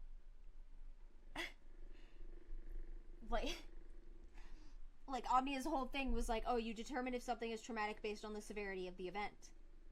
Which, inherently, by not specifying that this was coming from, like, here, I guess, and not specifying that, like, it's... trauma is determined based on, like, severity of emotional reaction to an event, Omnia was inherently trivializing trauma by eroding its singularity. It's just like, wow, okay. You can have trauma without qualifying for a diagnosis of PTSD, though. Like, yes, we use rigid and specific definitions to diagnose disorders, but we also use broad definitions as well. Yeah, exactly. Like, if this is just in regard to PTSD, you can be traumatized without PTSD. Related with adversity, as exemplified by the definition of trauma as any event that has had a lasting negative effect upon self and psyche. Especially because Omnia stated that you experience, like, somatic symptoms from trauma, but did not specify that you have trauma if you have PTSD. I mean, inherently, yes, you do, but that is not the only instance in which you can have trauma. Significant progress in understanding and treating PTSD so that PTSD is now among the most responsive disorders to psychotherapy has likely been assisted by the narrow DSM definition of trauma. However, its limitations have also been noted. One concerns types 1 and 2 trauma and limitations that Omnia did not note, which was a problem. Omnia be like, oh, see, the limitations have been noted. Yeah, but not by you! And refers to the distinction between a singular traumatic event and cumulative trauma resulting from repeated childhood abuse or CPTSD. Another is that PTSD diagnostic criteria do not capture developmental trauma, and developmental trauma disorder has been suggested as a separate category to be included in the DSM. This calls for a more inclusive concept of trauma accommodating a wider scope of adverse experiences, whereas a more inclusive concept of trauma is likely to produce the very conceptual bracket creep that McNally warned against. Some researchers have pursued this path, developing a dimensional category of trauma. For example, the notion of PTSD as the highest degree of the normal stress response has been supported by a taxometric analysis of PTSD's latent structure. Likewise, researchers of post-traumatic growth propose a dimensional view of adversity, where PTSD is considered its highest degree. Okay, I realize that could have been perceived as word vomit for some people, so let me put it in layman's terms for you. The rigid definition of trauma, which is the one that I had used in my video, is the one that is supported within the DSM-5. The DSM-5 That is not what you used in your video. Fucking...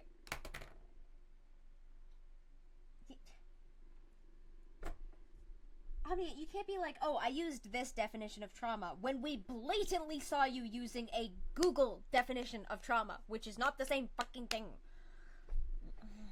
Like, maybe if you had originally brought this up. Fucking... Ah!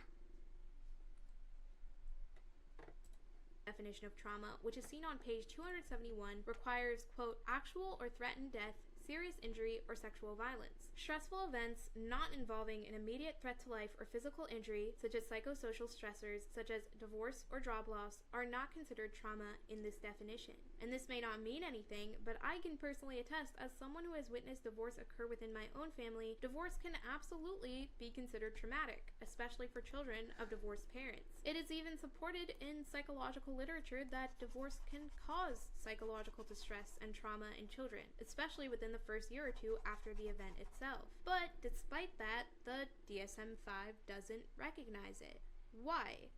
Because that quote-unquote severity threshold that the article I mentioned earlier talked about is crucial in defining what does or doesn't count for a PTSD diagnosis or otherwise traumatic mental disorder diagnosis. And that intention was very clear within my video, No, especially when I stated it was things like this. fucking not. Don't... You're too close to the video to be able to tell what was and was not clear in the video, because nothing was clear in that fucking thing. I would say the main and easy litmus test between trauma and drama is severity, intensity. And there tends to be other symptoms of trauma more so than there is of drama. And that tends to show up somatically. So what I mean by that is that when something traumatic happens to someone, that tends to show up in their body or the way that they behave. So with someone who has experienced a traumatic event, they may get diagnosed with PTSD, they may need increased therapy or medication. Sometimes they have changes in behavior, like somatic changes, for example, weight loss or weight gain. Sometimes they have a lot of nightmares or hallucinations, they can have insomnia, stuff like that. That is often a sign of trauma. Whereas with drama, there tends to be a lot less physical symptoms, though there can be, right? There's just tends to be less intensity, less severity. I feel like a part of the problem we're having is conflating trauma with PTSD. It's unclear which one Omnia is talking about because one is vague and one is very... Yeah, I'm sort of getting that impression as well. Trauma that doesn't result in a debilitating mental disorder doesn't make an event any less traumatic. Wow, it's almost like a Google definition doesn't contain any nuance. Yeah.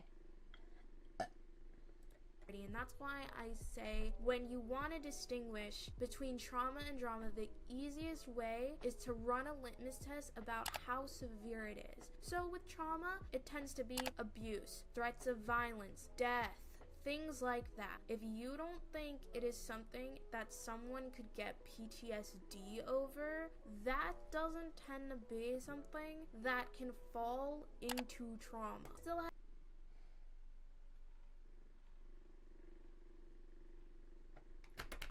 fucking as defined under the severity threshold I outlined at the beginning. But you didn't outline this severity threshold. At the very least, you didn't outline it in any way that made any fucking sense. Like, all this, like, clicky bullshit is new that was not in the original video. None of this additional context was in there.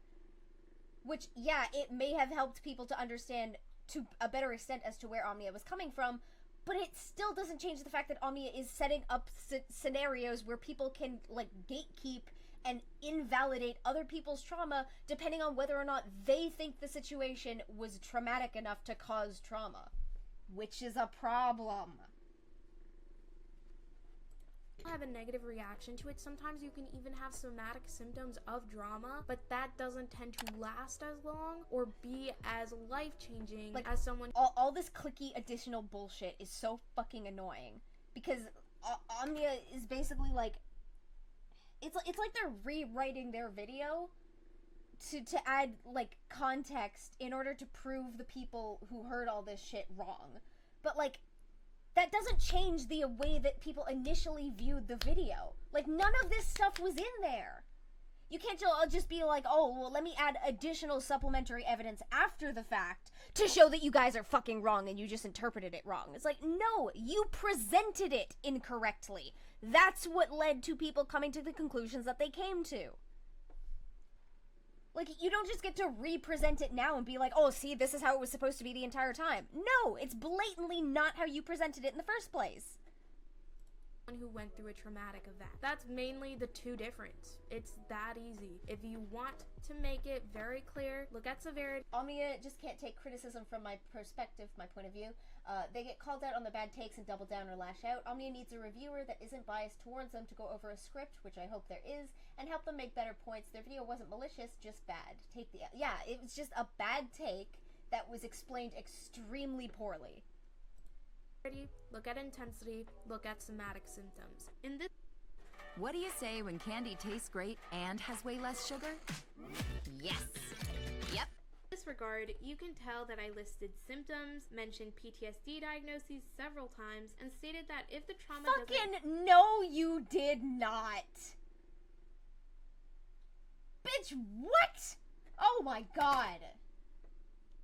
Warrant a PTSD diagnosis, for the sake of the severity threshold, it would likely not constitute as trauma. But here's where I give those who misinterpreted my video the benefit of the doubt. Just like the article stated, there are some limitations with this rigid definition. For one, as Peaches mentioned, it makes people feel as though their trauma, whether it is acute or stems from childhood experiences, is not recognized or is actively being trivialized. Which then begs the question as to why you specifically used this and brought this up without acknowledging the problems with it. You acknowledge that there are these problems, but you didn't acknowledge these problems when using this definition in your original video, which even then was not defined the way you seem to think that it was. Like, you acknowledge there are problems, which is clearly where a lot of the issues stemmed from, but none of this fucking shit was brought up in the original video, which is... I want to be high. I want to be high right now.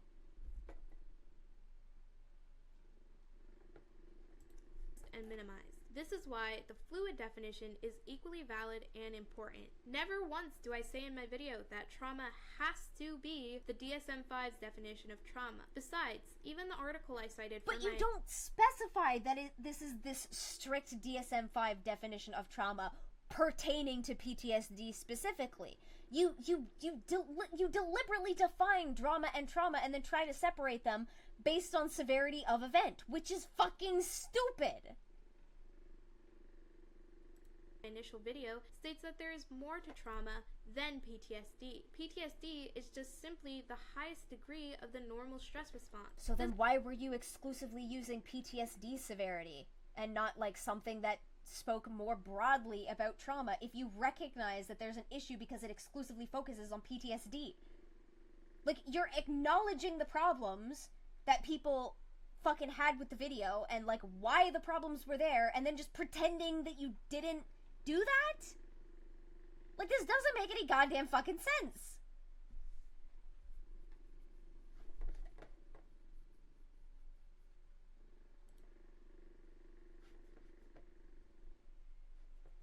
This is the main reason why I made it a point to say there tends to be other symptoms of trauma more so than there is of drama. That tends to show up somatically. When something traumatic happens to someone, that tends to show up in their body or the way that they behave. With someone who has experienced a traumatic event, they may get diagnosed with PTSD, they may need increased therapy, or... All these additional fucking clickies are just pissing me off more.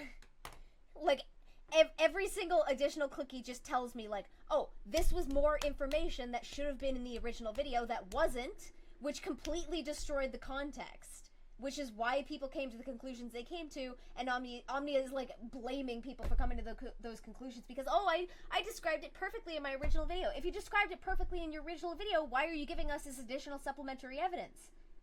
Or context, rather. Like, if you described it perfectly in the video, the additional context wouldn't be necessary, but obviously it is. Medication, sometimes they have changes in behavior, sometimes they have a lot of nightmares or hallucinations, they can have insomnia. Whereas with drama, there tends to be a lot less physical symptoms, though there can be, right? There's just tends to be less intensity, less severity. So with trauma, it tends to be abuse, threats of violence, death, things like that. Whereas with click, click, click, click, click, click, click. Where was this shit in the first video, Omnia? Drama, those tend to be pretty lukewarm experiences that a lot of people go through. That typically is drama. If you don't think it is something that someone could get PTSD over, that doesn't tend to be something that can fall into trauma. It tends to be something that can happen on any odd given day. That doesn't tend to last as long. Obviously, that explanation isn't the end-all be-all for distinguishing traumatic events from dramatic ones, but I would say it is a good general rule of thumb. Hi, it's not, though. Editing Omnia here, like, really? I don't care if you add all the clickies. It tends to be. Like, obviously, this shit was not getting across in the way you presented it in your original video. Like, period. Like, there's no getting around that. Like, so many people took issues with it, and it's because of how you worded it. And, like... Ugh. A quick side tangent I forgot to mention within the script, so I'll say it here. As you noticed in that compilation, I used a lot of broad and vague language to describe what counts as trauma and drama, such as tends to be, can be, sometimes, oftentimes, may, and other language that indicates that there are other possibilities within the definition of trauma and drama. If I were really attempting to gatekeep trauma in the way that Hopeless Peaches was accusing me of doing, Omnia gatekeeps what can cause trauma and treats it as a fact. No joke, this is just what happens, I guess. You would have heard a lot more definitive language such as has to be, does, always, never, etc. Just thought it was relevant since gatekeeping does imply that someone or something is either in or out of the group and controls what does. A gatekeeper is a person who controls access to something, for example, via a city gate or bouncer, or more abstract... What happened to the Google definitions, huh? What happens if I...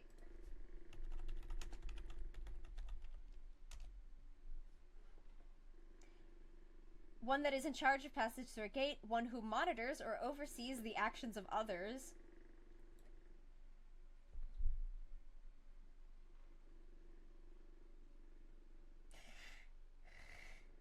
One who controls access to something such as information or services, much like how Omnia was controlling access to the information that she said that they were providing. Oh my god. Omnia, just... Like, I understand where you were wanting to come from. But that doesn't change the fact that your video implied very specific conditions for trauma to exist, and then created scenarios that effectively gave people permission to invalidate the trauma of others if they did not feel that what they claimed to have been traumatized from was traumatizing enough. Like, you want to be this fucking pedantic about the wording, but then also get on Peaches for things that Peaches didn't say. Like, I don't know, smaller artist. Peaches never said that, did they? Weird. Does or does not count. So if I were truly trying to control who does or doesn't have trauma, I would have definitely used more constricting and definitive... Oh, gatekeepers control who is in or out, huh? Oh, fuck off ads. You mean like how you set up a scenario that allowed other people to gatekeep the trauma of others? Entirely sure where the idea that the... No, I don't believe they ever talk about lukewarm. General and fluid ways I described the rigid definition of trauma was the end-all be-all for how to distinguish trauma, especially when things like this occurred. So with trauma, it tends to be abuse, threats of violence, death. Omnia states that trauma has to be abuse or death. It's confusing to me how Peaches literally plays the clip of me saying that trauma tends to be XYZ and then immediately paraphrases it to me. Omnia's at least got a point here, but again, we literally saw Omnia do this exact same fucking thing with Peaches earlier in the video when talking about Meg's art. So... Like, you have a point, but also you're guilty of the same fucking thing.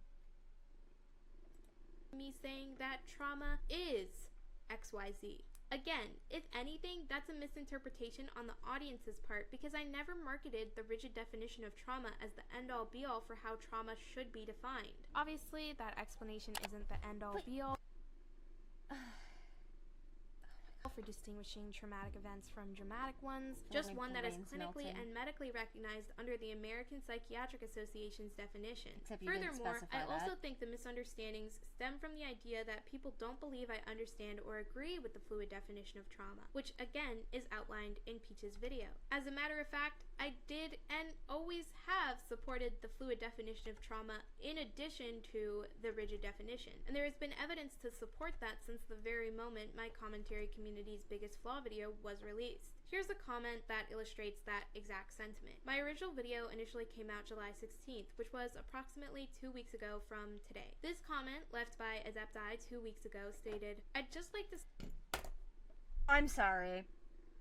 So not only was Peaches supposed to deliberately go out of their way to contact the artist and not read stuff that was publicly available online, Peaches also had to go through all the comments to find this specific comment that showcased that you... Really? Oh, if Peaches had just gone into the comment section, Peaches could have seen how I felt. Why wasn't how you felt in the fucking video? Why does Peaches again have to go out and find additional supplementary shit to give you the benefit of the doubt? It should have been in the video! Say you can have trauma from drama, to which I hearted and replied with, I agree. Drama can often escalate into trauma. So when Peaches says this, kind of weird considering drama itself can be traumatic. would have helped to say that, but okay. Drama itself can cause trauma. No one is disagreeing with her. In fact, I agree with her and have made that clear before her video even came out. So I suppose these were just points she assumed I disagreed on or felt the need to underscore, but I think it's obvious by the timestamps of these comments I had already felt the same way she felt. To give her the benefit of the doubt, I just assumed she must have not seen this comment, but no shit, Sherlock. Fucking. This is why I thought it relevant to distinguish between the rigid and fluid definitions of trauma, because each one, like, it begs the question, have you seen the comments accusing you of, where'd all they go, huh? Where'd they go? I mean, considering you were accused of deleting comments, why would Peaches go through the comments? Wouldn't Peaches then assume that the only comments left were the ones agreeing with you? Herpa-fucking-dur. one picks up where the other lacks, and I believe they're both important to the broader discussion of how trauma should or should not be defined. Because trauma can be considered clinical and require a diagnosis for PTSD, and trauma can also just be something that individuals build resiliency to and move on or move differently from. In fact, the most common response to traumatic events is resiliency, which supports the idea that PTSD is the most severe and highest degree of a normal stress response, and the large majority of other trauma are ones that do not result in a diagnosis for a mental disorder.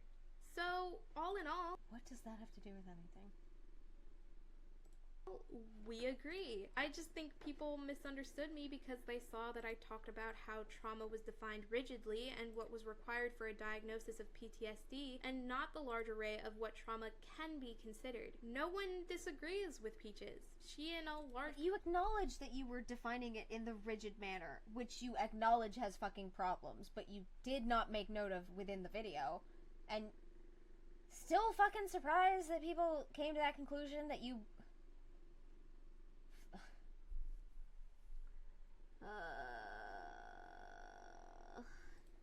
Part of the audience just misunderstood me. So and tired. That's okay, no hard feelings. Just felt the need to clarify because I never once gatekeeped trauma. I just provided the rigid definition, but that doesn't mean I don't agree with the fluid definition as well. I just said I like pancakes, not that I hate waffles. Until next time, that's all from me. Thank you, as always, to all of my current patrons, Glitchy Garbage, And we're done. Cool. Great. Fucking... Hopeless Peace just recently made a video Hopeless Peace made a video chock full of criticisms, not accusations, claiming that I had plagiarized art, which you did, and gatekeeps trauma in my last video. Maybe you didn't gatekeep trauma inherently, but you set up a scenario that would allow other people to gatekeep the trauma of people they didn't fucking know on the internet. So yeah, it did kind of feel like you were gatekeeping. But those are accusations entirely... But are those accusations entirely true, or am I being misrepresented? As the situation has spiraled over the past week, I haven't found the time to address Hopeless Peaches and others' accusations. Today, I finally attempt to respond. I mean... Okay. Important links. Meg's Instagram, Twitter, DSM-5, scholarly article, Trauma or Drama, a predictive processing perspective on the continuum of stress. Continuum. Words. Scholarly article, post-traumatic stress disorder in the DSM-5, controversy, change, and conceptual... that begs the question as to why you're specifically bringing up a PTSD article if you acknowledge that a person does not have to have PTSD in order to have trauma. That just seems weird. Parental divorce of separation, scholarly article, most common response to trauma events is resilience. Well, duh, you don't get weaker the more obvious, or the more shit things you experience.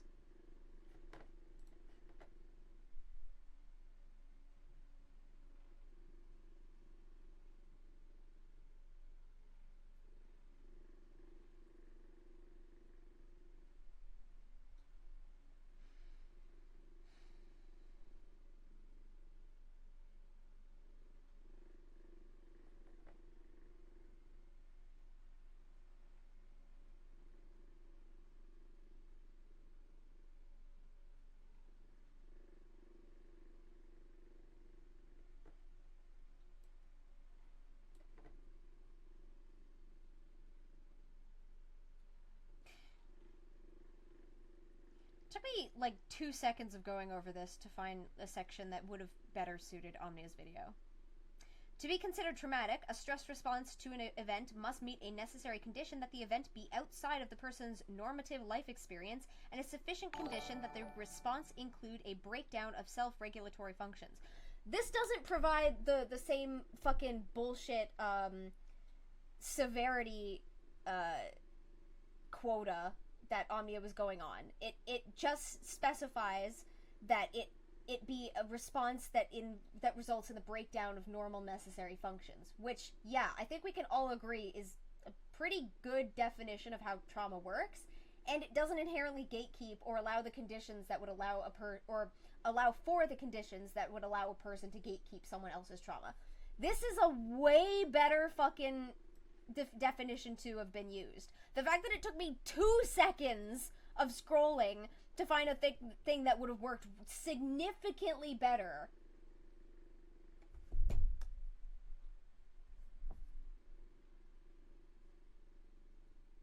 The main feature distinguishing TSR from PSR was identified as a breakdown of self-regulatory functions. Neurological markers of such breakdown were hypothesized to associate with a malfunction of the default mode network, and clinical markers to largely overlap with PTSD symptoms. There you go. You have the acknowledgement that it overlaps with the symptoms without using PTSD,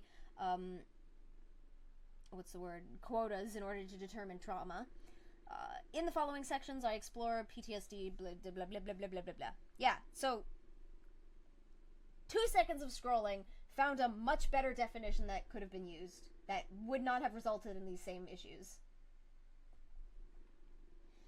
That is because Omnia was looking at what allows for a PTSD diagnosis specifically, so the article wasn't even really focused on trauma itself. Yeah, I sort of noticed that. I didn't want to mention that specifically because I wasn't sure, because the article is titled Trauma or Drama, a predictive processing perspective on the continuum of stress. But yeah, it really does feel like Omnia's descriptor, or means of explaining it, relied heavily on the diagnoses necessary for PTSD and not the diagnoses necessary for traumatic somatic symptoms.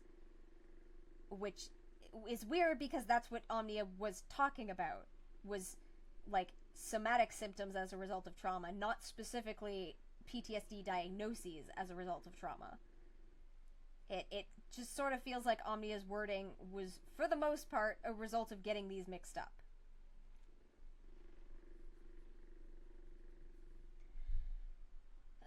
Construct of psychological trauma has been subject of ongoing debate. In part, the difficulty to establish a consensus lies in the different facets of the concept that need to be reconciled into... Okay, we went over this.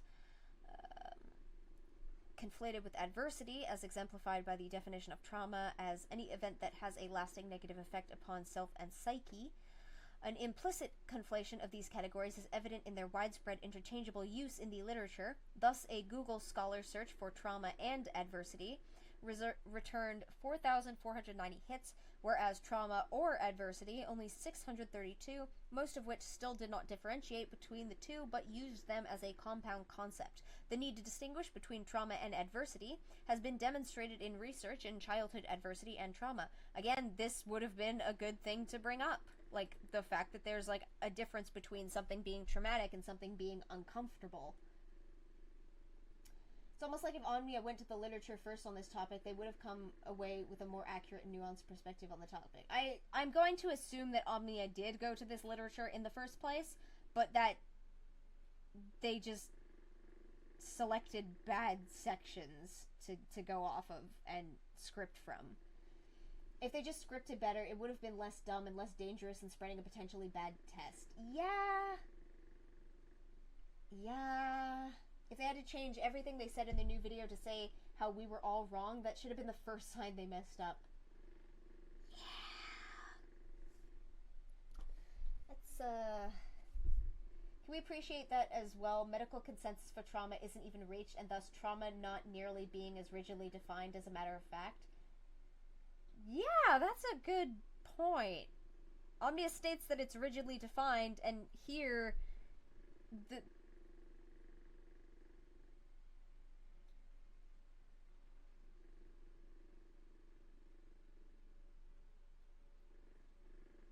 Yeah, Omnia claims that it's a rigid definition, but here it says that the need to distinguish between the two is still necessary.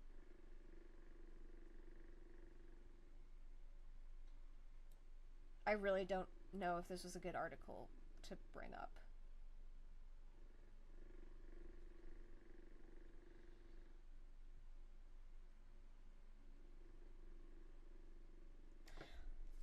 In recent paradigm shift, brain is no longer viewed as a passive receiver and processor of information. Instead, it is thought of as a predictive coding machine operating by rules of Bayesian inferential statistics. Short brain continuously runs a generative model of the external, the world, and internal, the body environment. The model predicts the incoming sensory stimuli, which reflect the states of the environment by inferring their causes. It does so by embodying through synaptic architecture and strength the probability that the sensation S is caused by the event circumstance E. For example, the brain of a mammalian infant embodies the high probability of a pleasurable sensation in the mouth following suckling on a nipple. The belief that S follows E is called a prior belief or prediction, and is thought of as a probability. Oh, where the fuck did I get possibility? Probability distribution function representing prior learning. Bayesian statistics establish a rule for updating. Okay, yeah, it. So, end result, the video needed a lot of finer tuning and rewording. And Omnia is kind of just throwing all the shit that should have been included in the original video in their video after the fact. After everybody has already disliked the first video. Came back from eating, what are we doing now? I mean, I still gotta finish this thumbnail, so we could just chill for a bit and discuss. I could pop into my, I'll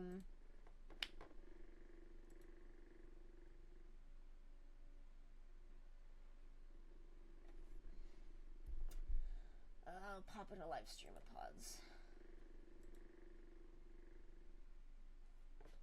Someone can pop in with me at some point if they want. Wait, why didn't Omnia just clarify that they were using these articles in their original video to begin with? Well, that's the thing. Like, Omnia ended up, like, including a bunch of additional stuff that should have been in the original video that would have helped contextualize everything, but didn't. And they're just putting it in at this video to be all like, oh, see?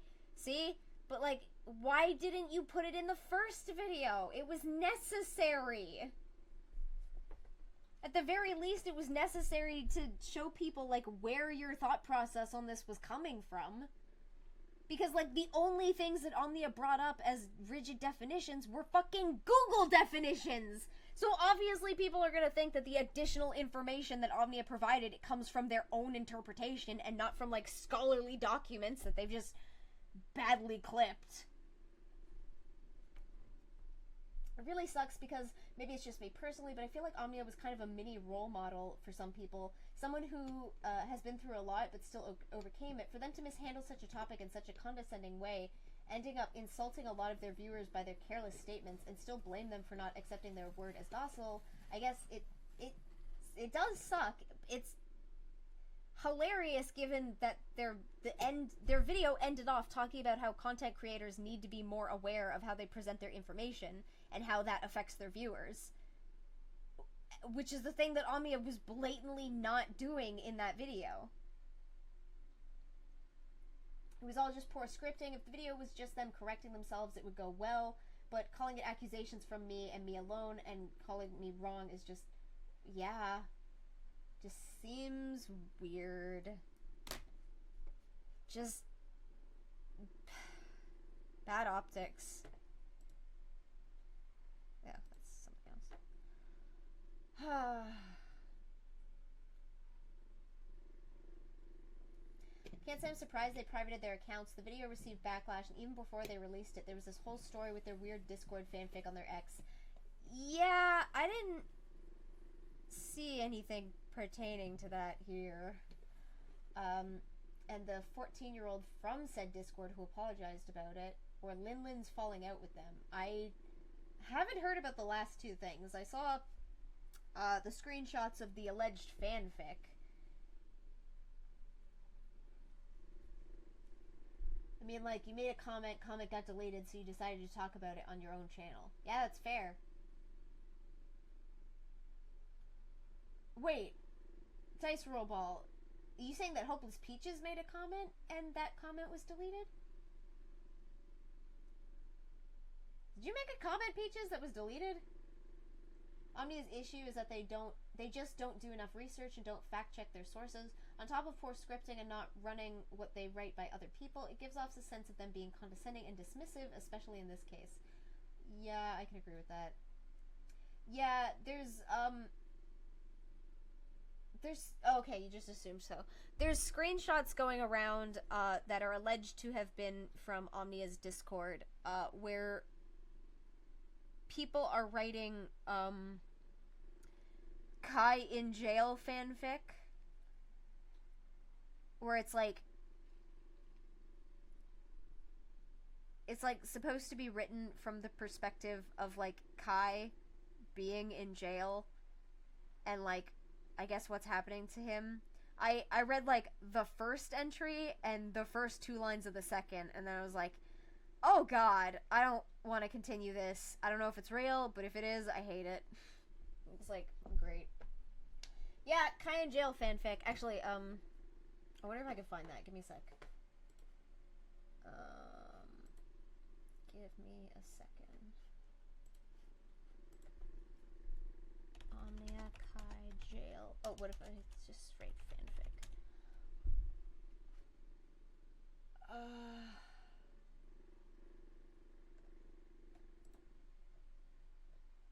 Here it is. Okay.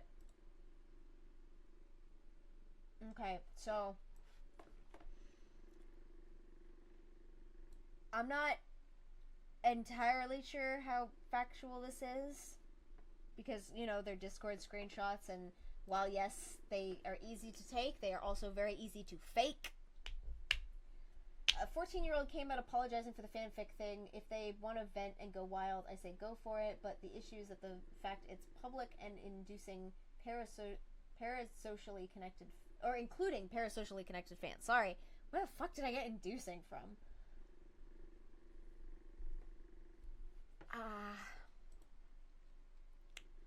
So, I'm writing this to you because I believe the actions in the Omnia fan Discord server to be wrong. You deserve to know what was written about you. I hope you understand why... Okay, so I assume this is to Kai. I hope you understand why I cannot show you all of the screenshots. What you are about to see will nearly confirm almost all of your suspicions about Omnia. Let me give a little background. The Prison Chronicles was a series of fan fictions written about Kai Weiss in a future where he was placed in prison. These writings were to show how sad he would be. Omnia referred to it as a type of therapy, which, in fairness, I can understand. I could, especially if Omnia is of the belief that they will not be getting any justice the way that they want to. I could see fanfics or like journals of that nature being remotely cathartic, but it was definitely not appropriate to include fans. Ultimate Clown is now following. Welcome. In the future where he was placed in prison, these writings were to show how sad he would be. Omnia referred to it as a type of therapy. You starred as a main character. Okay, so this isn't to Kai, I guess this is someone else. These writings have been placed on hold, forgotten last time I checked. I would like to ask you that if you make a thread or even say anything about this, do not mention me. I don't want to become suspicious within the server. I will also ask you to please look into the people surrounding Omnia. They themselves said that they attract mentally ill people. Mentally ill people. Let's just say that one of the members knows Kai's full real name and address. I wish you the best reading this and hope that you're not too disturbed. Sincerely, a two-faced bitch. Hey, big fan of YouTube, so I dropped a follow. Thank you. I'm glad that I can make content that you would enjoy. Okay. So, allegedly from Omnia on 4/22/20, so April 22nd. Day 1. My worst fears have been actualized. I can't believe I'm actually here. What the fuck am I supposed to do now? I need to think. I can't do this. What the fuck? How did things possibly get this bad? Pray for me. Day 2. A blade of grass blew into my cell by the wind. It was a small stroke of green across an infinite gray abyss. I bent down to hold it in my hand. When was the last time I touched grass? Sorry, that was... I have to admit that was funny. I tried to enjoy the feeling of the blade in between my fingers, but the demon called Twitter sang in my skull. The song went like this: name search, name search, name search, and the blade disappeared from my hand. I ran to the bars of my cell screaming, "Who's talking shit today?" and shook the bars. The wind, like a sad hand, picked up the blade of grass and took it to another that needed it, leaving me in my gray abyss. I'm kind of sad that this is, like, Kai fanfiction, because that was well written. Day 3. I miss my audience. Milos, Timus, Sin, Mooney, Artemis. I wonder if they all still defend me on Twitter. Sure, most of them were... oh, so I assume maybe this is one of the people this was sent to. Sure, most of them were throwaways or my accounts, but I worked so hard to get their attention and praise. I wish I could check Twitter if I have any new fan art for Ashes to Gold. I don't know what that is. Pretty sure Kai was able to confirm it was real because a 14-year-old came out defending Omnia and taking all the blame. There was also Omnia's private account that mysteriously lost all their followers and then gained them all back for some reason. Almost like they were trying to find the person who ratted them out, I think. Touch the grass, smell the grass, smoke the grass. I thought it was like Omnia writing the entries, but it's actually their fans. It looks like it started with Omnia, but it looks like every day afterwards has been a different person each time. I wish I could check Twitter. Ashes to Gold. I had such a sick story planned for it. Me, Aura, and Zion's kids would carry on their legacy. I wish I could have made more videos on them, but I know my videos where I talk about Nia and Spiral get more views, so sigh. It's not like I could do that anymore. Maybe my brother can sneak a phone in and I could finally get in touch with my real friends again. They would give me the closure and still like me. They have to. Not nearly written as well as Day 2. Day 4. I didn't sleep at all last night. Spent the whole night tossing and turning, trying to ignore the sound of a distant longing meow. It was my dear Gabriella crying out for me to save her. Oh, who am I kidding? She probably doesn't even know my smell anymore, let alone me. She'd be so devastated if she knew what truly happened to her dad. The meowing must have been Candy. No, her name was Sandy, or was it Sally? Callie, my only real family. She would never betray me like Gabby or even Minnie. Maybe I can convince them she's my support cat and I need her. They'll fall for that, right? Day 5. The days are blurring together. Days and months and years mean nothing here. It's day 5. Okay. They are meaningless markers, an indescribably infinite stretch of time. Nothing means anything. We can only drift on this lonely planet, waiting until our bodies decay and our souls depart this earthly plane. Am I everything they wanted me to be? I have become a monster. I have gazed long into the abyss. The bars of this cell, this piss cell, they are so cold. The concrete below me is unyielding. My pain is excruciating. I am all alone in this world. Nothing will save me. Nothing can save me. I want my Twitter back.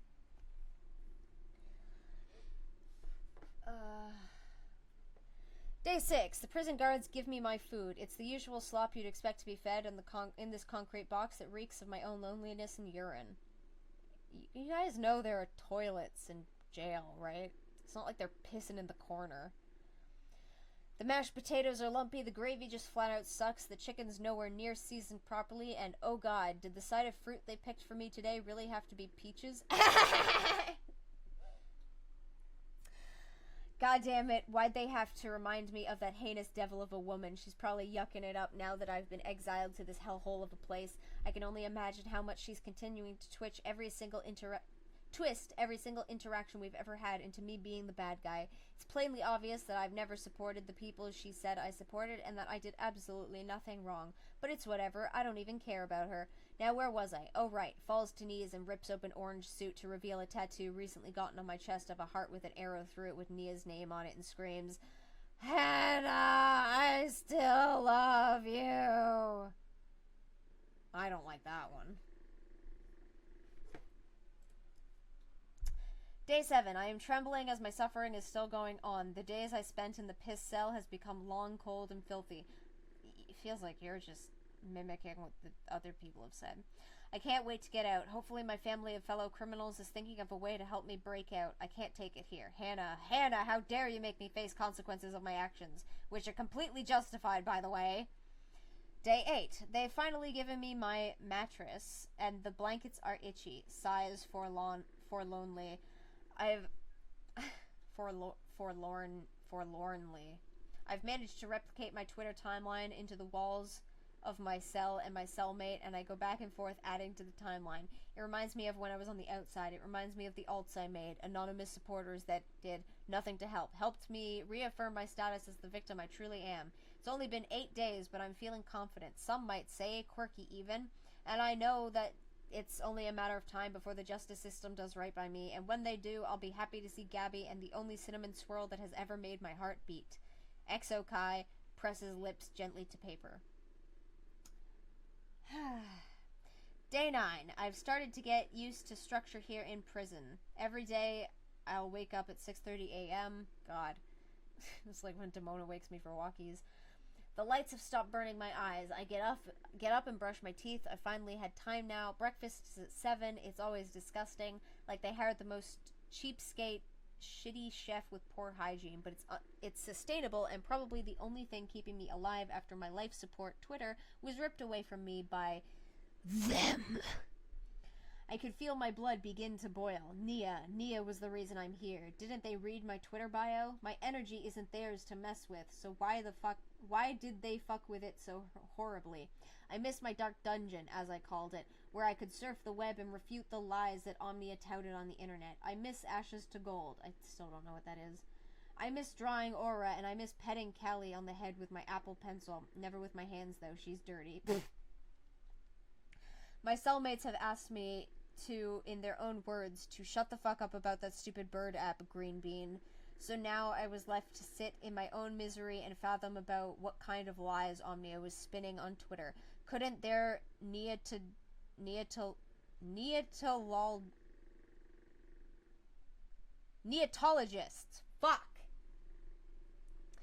couldn't their neatologists see? Omnia was greedy. Omnia had legally stolen my cat.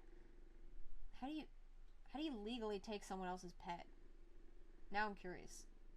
I may have grown used to the schedule here, but I will never grow used to the realization that I lost and Omnia won. Day 10. I got to send a letter today. I sent it, of course, to Hannah, Gabby. I miss her. I miss Mom. I miss Nia. Maybe when I'm out, I can get visitation rights. I just have to talk to Scott, but he hasn't been returning my calls. Is it because I streamed the trial? What? I didn't see a problem with it. My viewers had to see I was right. I'm right. I'm always right. That's what I've been told, and I'll keep saying it. So...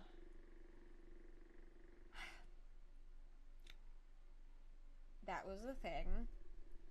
Oh, there's another one. Day 11 and day 12. Oh, we finally have a repeat. It's been ages since I've written fan fiction. Oh, so they admit it's fan fiction. 11 days into prison. It has been 11 hours, 11 minutes, 11 seconds. I want to get out of here. I can't stop thinking Nia. The cats. They took my cats from me, and now they took everything away. Took away everything valuable in my life.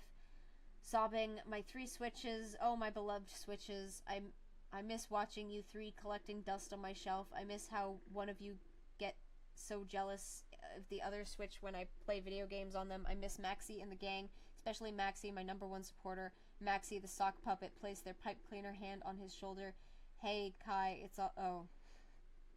So they, like, censor his name, but they're writing fanfiction about him. Hey, Kai, it's alright. We are going to go through this together, no matter how long we wrongfully stay behind bars. What do you know? I have tried and tried to hide the evidence, even tried running from place to place to avoid arrest. Apparently, it was my fault that I was sent to jail quickly, because I broke the 2-year protection order. I did not do that, by the way. I only sent a calm, loving message. I sent Nia an apology. The system is racist. Yes, I may have abused Nia, but that does not make me a criminal. Maxie, am I in the wrong here? Do you disagree with me? Am I right? I am right, no? Yes, you're right, Kai. Take a breather. You're beginning to encounter high stress levels. Do deep breaths with me. You did nothing wrong. You are not a criminal. You are a human being. The letter you sent to them was not a violation. You just wanted to apologize and show Nia how much you care. Maxie's pipe cleaner hand gave a pat on Kai's back.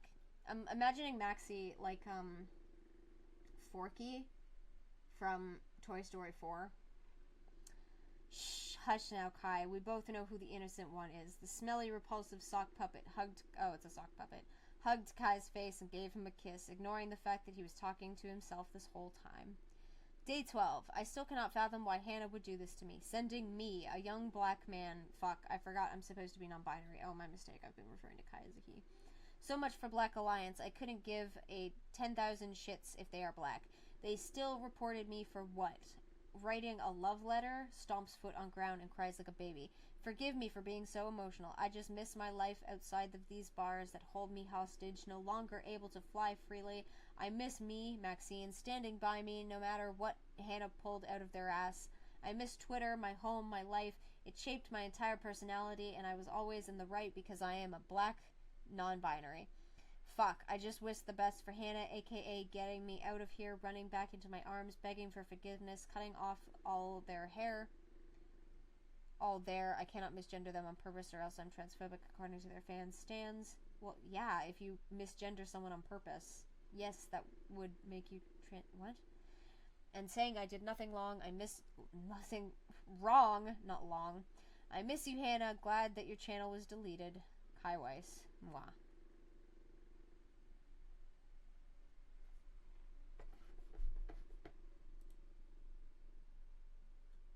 Yeah, I guess they both go by they, them.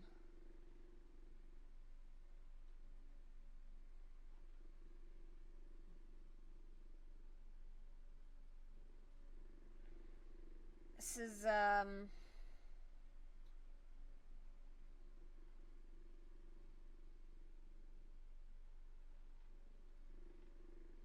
yeah, why is it okay to...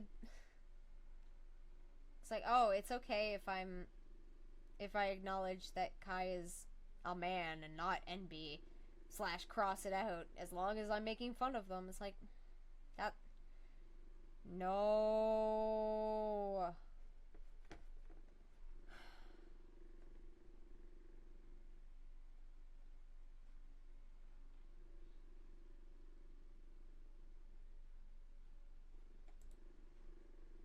Oh, it's the same thing.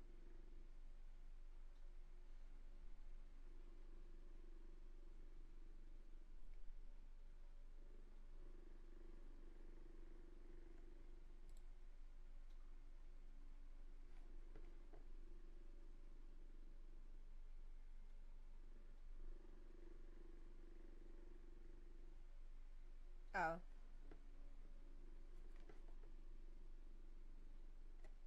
Wait, is this Kai's account?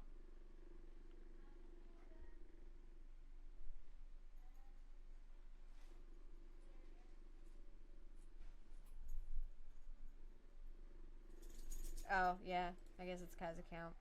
They mentioned talking about it in a video. Is it that hard to just, like, keep your distance from people you don't like? Like, I feel like I'm the crazy one here. It shouldn't be that hard. Like, yeah, I bitch about people I don't like sometimes. Like, we mentioned Kaimurama. Or I can't really say that I don't like Kaimurama, but I know she doesn't like me. Which, again, reason to keep your distance. It's like... The fanfiction thing just seems... I'm so tired now. Like, reading that exhausted me. I am mentally exhausted now, just from reading that bullshit. Oh, my throat hurts. Shut up, virus protection. Let me spray my throat. They're both a little obsessive. I mean, it's probably why it didn't work that well.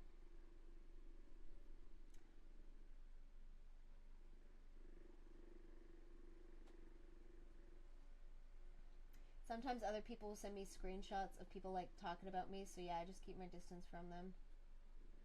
I mean, if, like, friends bring screenshots to you, you could probably talk about it in your friend circles just as, like, a means of catharsis. Like when fucking Phagos gets brought up, Lord knows I bitch about that fucker. It's cathartic. But like, I've had people who be like, oh my god, Kaimarab is still at it, help me, and I'm just like, no. Leave me alone. Go away. Stop. Make sure you take a break and stretch. You've been streaming for a while. I have been, haven't I?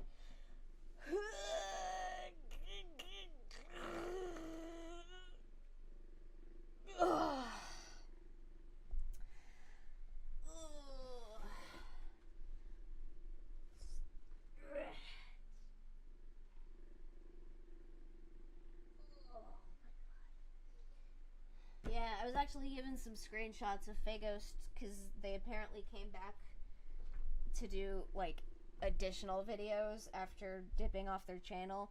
I think they've been, like, intermittently coming back every once in a while. Oh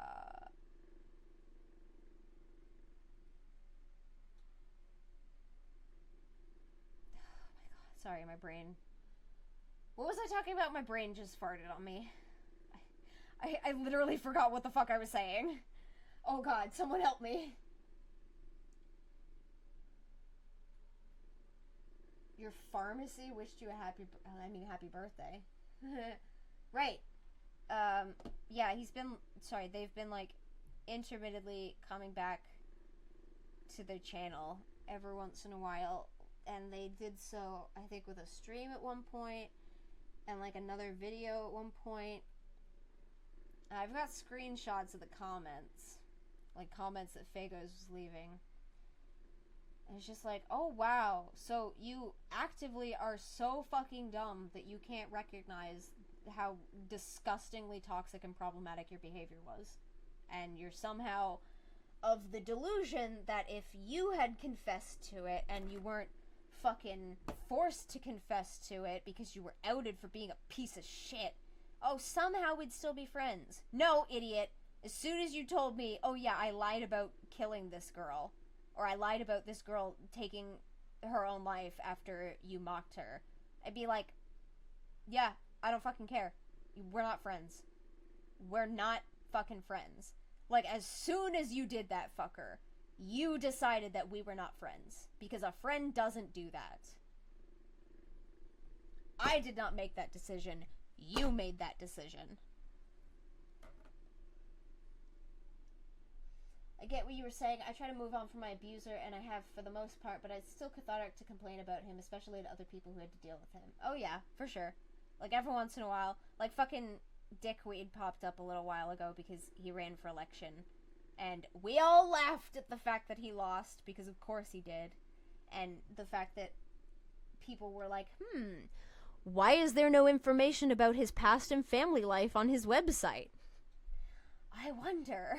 It's almost like he's a stupid bitch. I was thinking how fucking funny it would be if I, like, did a video talking about, like, oh, the strange past of this politician, and then just talk about, like, super intimate shit that, like, there's no fucking way I could know, but just pass it off as, like, I did my research, and then just be like, towards the end of the video, be like, you know, people may wonder how I could possibly know all this intimate knowledge about this politician. Well, remember when I said that they had 4 children? I'm the eldest of them. I thought that would be so goddamn funny, and just, like, email that to the reporter who was like, why is his information not available? What are we talking about now? Catharsis, dealing with assholes.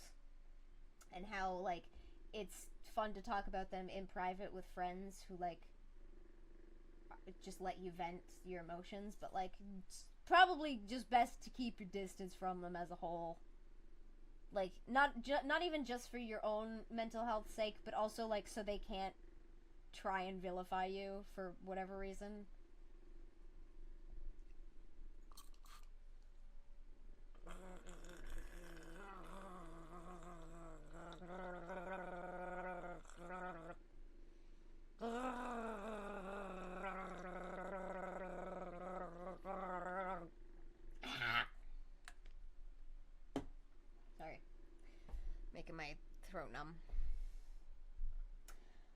a step further, make it a foreign politician, talk intimately about a Romanian politician, just make them Romanian name alone. Well, that would sort of defeat the purpose of revealing that the person was related to me. Because by that point, I'd be lying about aspects of it. And the whole point is, like, I wouldn't be lying about it. I'd be telling the truth the whole thing. It's just that you don't inherently recognize that the truth is being told because I was present for the events that I'm discussing. That's what would make it funny. Perry the Platypus noises. I don't think I've ever actually seen an episode of Phineas and Ferb. Phineas and Ferb was past my point of watching TV.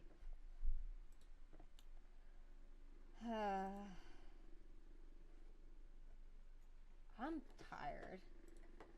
This made me tired, and I still have to finish this fucking thumbnail.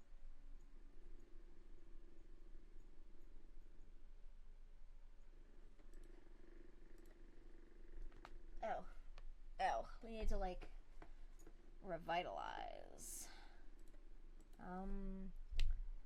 What can revitalize? What can revitalize? What can revitalize? I need, like, musica. Let's do Clip Studio and do that. There we go. Musica. Move this.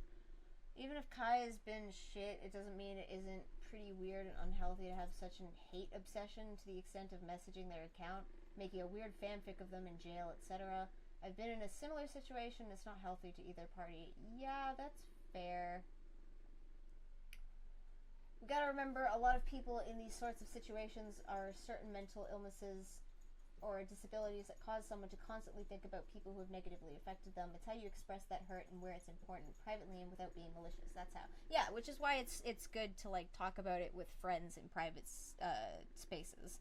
Because, you know, unless they're an asshole, they're not gonna, like, out you for venting your emotions. At this point, it's looking more like Kai and Omnia were just both incredibly toxic together. I guess we just aren't sure who the main aggressor was. I'll still believe Omnia when they say that they were physically abused. But, like, yeah, Omnia should... I don't know if Omnia is currently going to therapy, but that might be a good option. I forgot the gloves, didn't I? I did. Okay.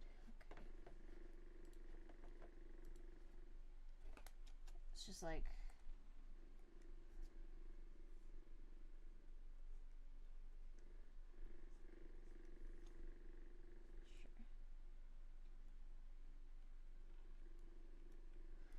I was gonna put on musica, wasn't I? I think that's why, to an extent, it's good to keep some friends IRL and some friends who know you as a content creator, so that way the lines aren't blurred and shit like this doesn't get spread. Yeah, it's probably a good idea. Let's put on some music. Chillax. Come on. Let's do... What?! Sorry. Hello. Oh, God! Hi, Caden. Hello. Hi.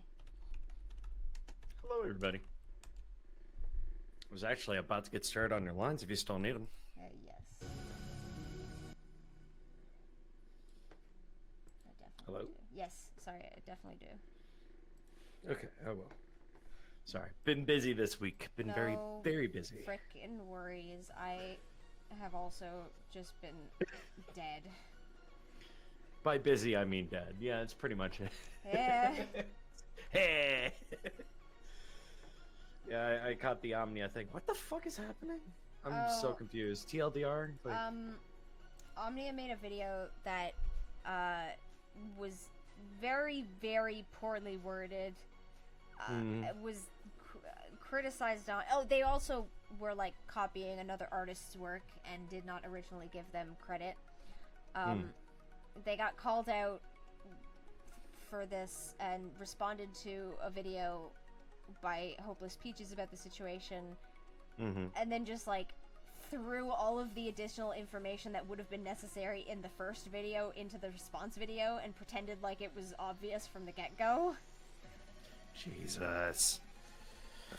This is why I say, for the upteenth billionth time, well, not the upteenth billionth time, this is the first time publicly, the younger you are, the more you should leave drama content alone.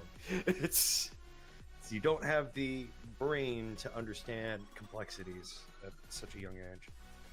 Yeah. It's so weird. Which is Yeah. probably why the fucking Sash League bullshit has exploded so much. It's like, because it's young people focusing on, like, the life of another young person and being like, I know that this is bad. It's like, no, you're dumb. You're not. Everything is complex. Nothing is as black and white as people like to. People want it to be. Oh, sometimes The world would there are be things. probably a lot easier if things were black and white. Well, there are things that are black and white, of course. You know, racism like- is bad. Homophobia is bad. You know, Sexually abusing children is bad. it's stuff like that. You know. Yeah. But yeah, B probably. See, to also add on, adults who act like children should also not be talking about drama either. Well, that's the problem, is like the adults that act like children don't think that they act like children because they're too fucking stupid to recognize that they're acting like children. Very true. Also, no live line reading. I don't like doing that on. I don't like doing line readings live. It's weird. Plus, like, I am almost certain that the person you are reading for would throw a fucking bitch fit.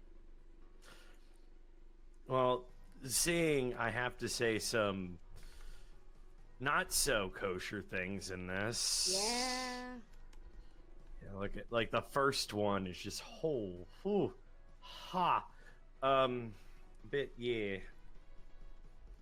A lot of that. Sorry. Yeah. You're fine. I'm not the one thinking this stuff. You're not the one thinking this stuff. So no major worry here. We're not this person. But yeah. You're reading for the one whose name starts with an E, right? Yes. Yeah. Okay. I wanted to tell you know what I've been doing over the past week and stuff like that. I've been dealing with the downswing this week, right? Yeah.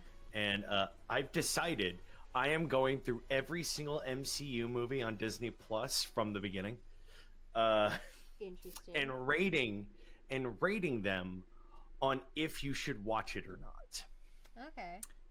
Some of these you have to watch. You know, they're just so damn good, and they're very important if you're going to get into the MCU, stuff like that. Like, right? you need the context. Yeah, some of these are you should only watch it once for context. And then never again. And never again, because you don't have to. Some of these are going to be like, you should watch this every year. It's just a damn good movie, right? Whenever you get the chance, somebody asks, like, oh, should you watch Guardians of the Galaxy? Yes, you should watch Guardians of the Galaxy. Why are you asking this question? Galaxy's good. It's really good. I have a skip category, which is most likely not going to get a lot of attention because MCU is very connected. Kevin Feige's really good at setting up this stuff. They're definitely probably paid to do that deliberately in order to maximize profits as well. True. There's the so bad it's good category, which is you should watch it, but understand this is going to be painful.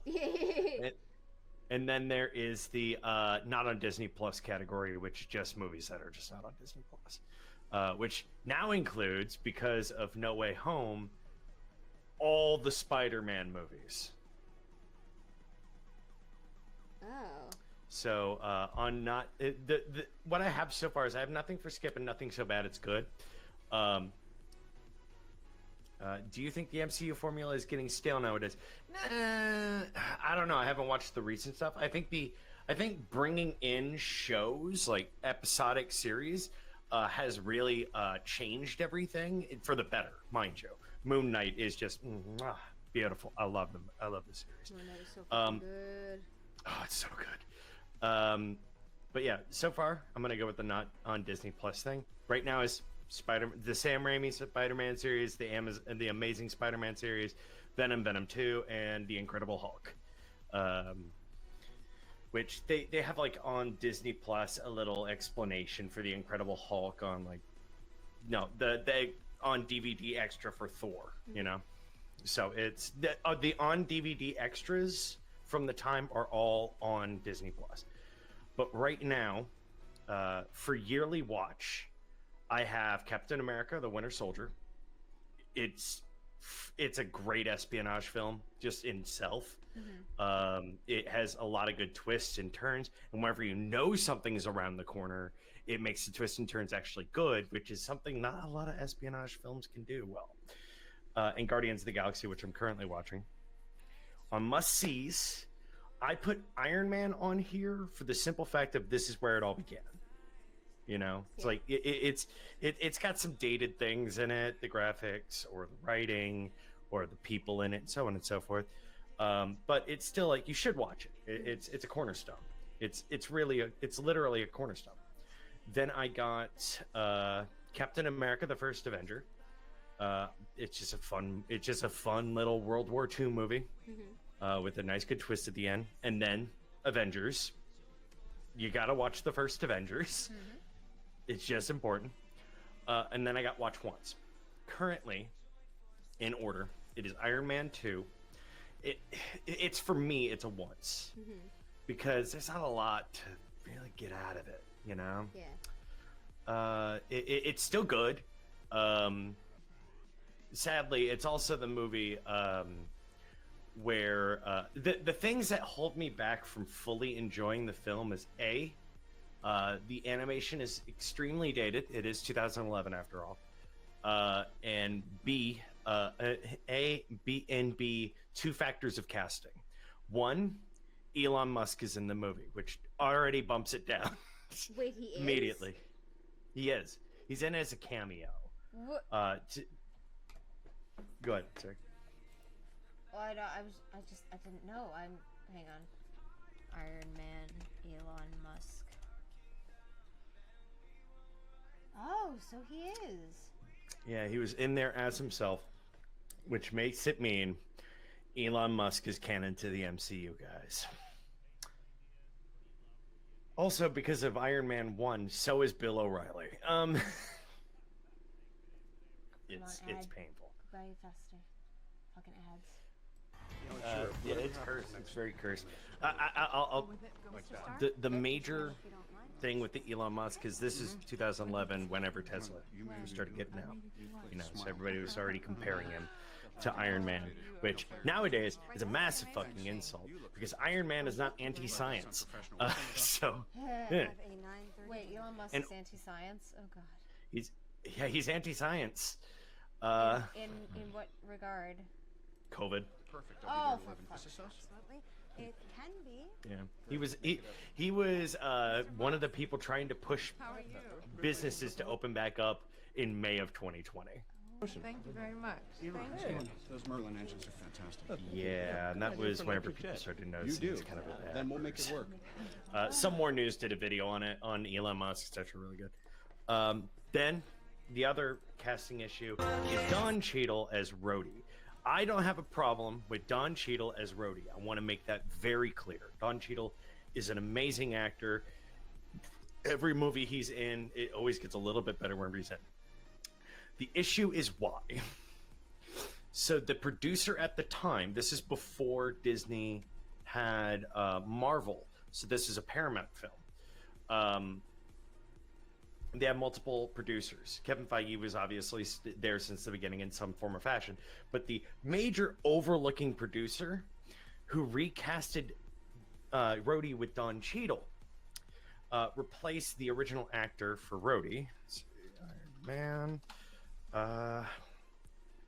Let's see. I'm trying to get his name.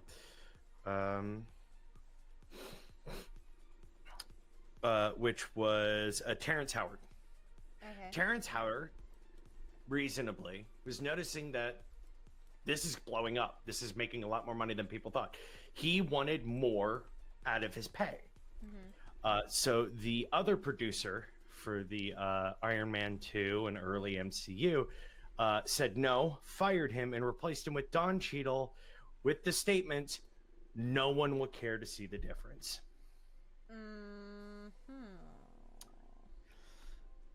It was it's not fun knowing that information.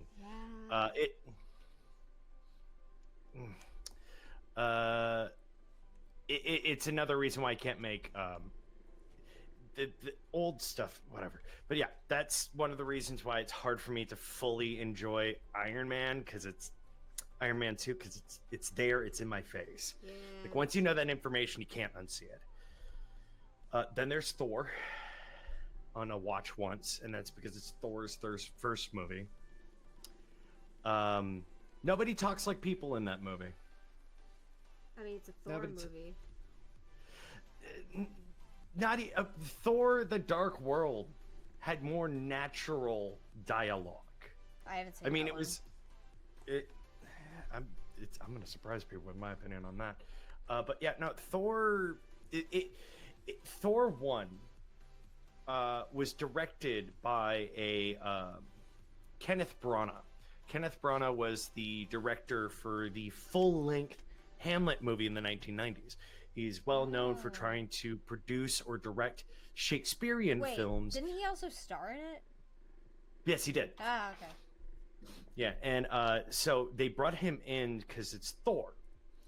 And they wanted to make it very thespian. The problem is, when you have a thespian directing Comic book and movie. having overall in a movie, it's going to make it dry. It's good if it was on stage, but it wasn't on stage. And that is the major issue. The dialogue is very dry. The cinematography is extremely bland. The coloring is just awful. And there are rarely few good scenes. And usually it involves Chris Hemsworth and the guy who plays Loki. I forget his name. So, oh god. You know what I'm talking about, though.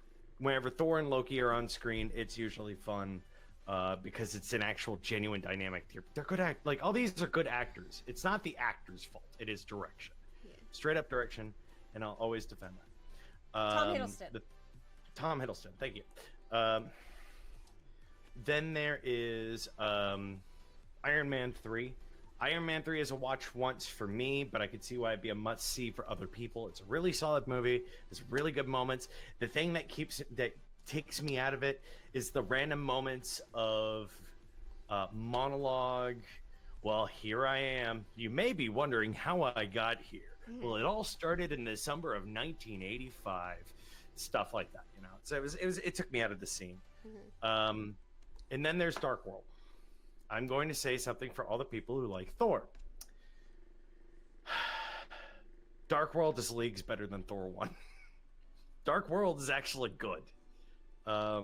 It's just you could also skip it. The only thing that I really liked about it was the moment whenever they had to break Loki out of prison. It scratches my itch, which is character interaction, and that's the thing that I really like about it. But yeah, I'm having a blast going through all these. I'm not looking forward to the Eternals. Oh, I did not like that. There were like aspects that were cool, but that's about all I can say. I think it's just because the Eternals is kind of a dry overall concept, you know. Some of the stuff I'm going to be watching for the first time, it's going to be crazy. I'm hesitant to put the MCU Spider-Mans and not on Disney Plus because I just want to watch them again. Yeah. They're good.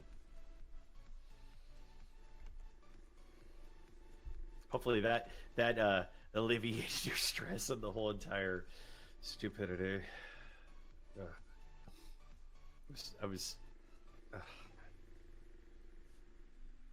Caden, what do you think about Josh Whedon nowadays? He's a piece of shit, and we thought of him too highly at the time. After seeing what he did with Justice League, and I'm not a Zack Snyder fan, mind you. Whoa. After all that stuff, right? I'm not a massive Zack Snyder fan and all that stuff, but yeah, Josh Whedon is relying way too much on his name nowadays. And after coming out of all the nasty shit, yeah, he can go fuck himself. What nasty shit?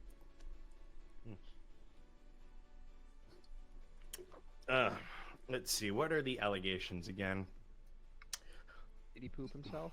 Hi, Avi. No, we're late. Okay, let's go. Not IMDb. Accusations of workplace harassment.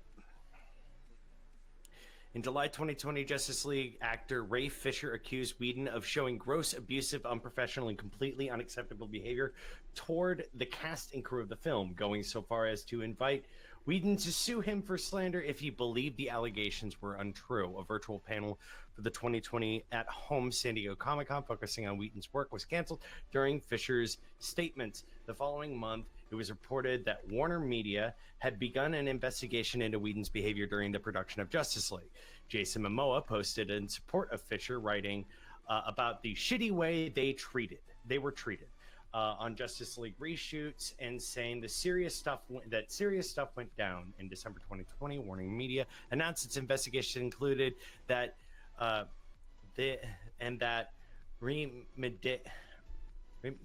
remedial action had been taken.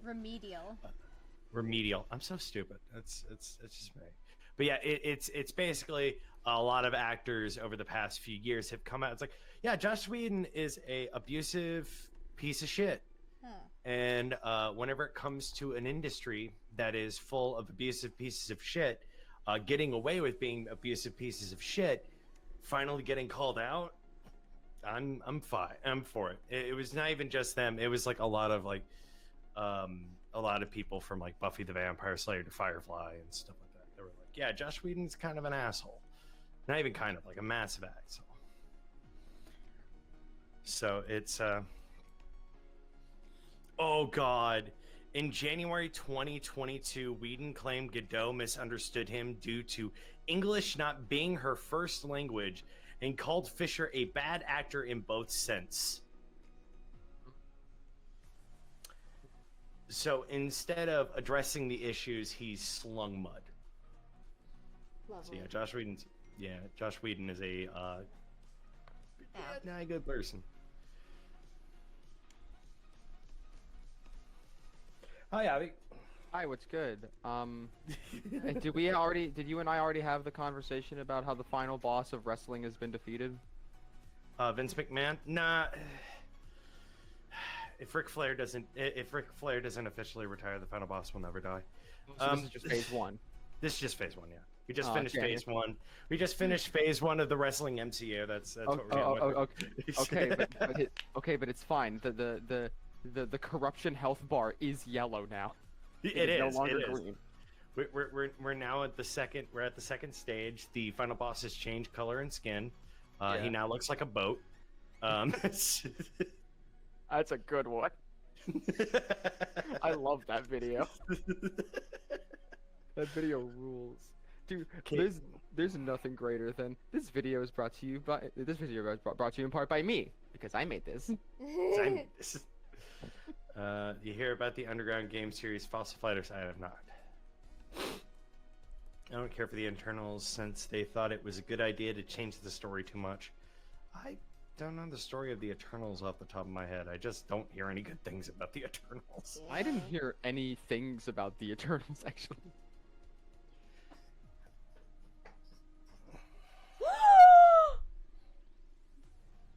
I just realized the Teenage Mutant Ninja Turtles movie is out. Ah! I'm gonna be watching that. I need to watch that. I'm gonna be watching that after. I hate you. I want to watch it too. Ah! But I can't at the moment. Why not? I would watch that 100%. I will watch it after I make my video live and take the mother for walks tonight. Dude, I've been watching One Piece. It's one of those things. No, yeah, for real. Thanks, homie. I appreciate it. So we I love how the logical progression of power is we go from fighting a dude who's made of sand to God. What? Yeah, One Piece is great. I mean, he's not actually God. It's just like religious imagery and corruption, etc., etc. Because One Piece is a commentary on corrupt parts of society. But the it's just like, oh yeah, you know, Sandman, God. That's definitely a Awesome. path to take. John, that is okay. Swing over to Twitter to see how things are going and all that stuff. John Leguizamo speaks out against the recent casting of James Franco as Fidel Castro. What?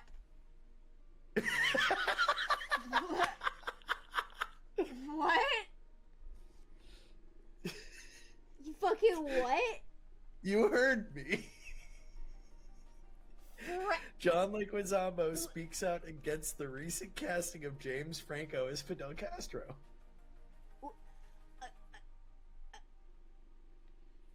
Are they blind? Suffering some form of brain damage?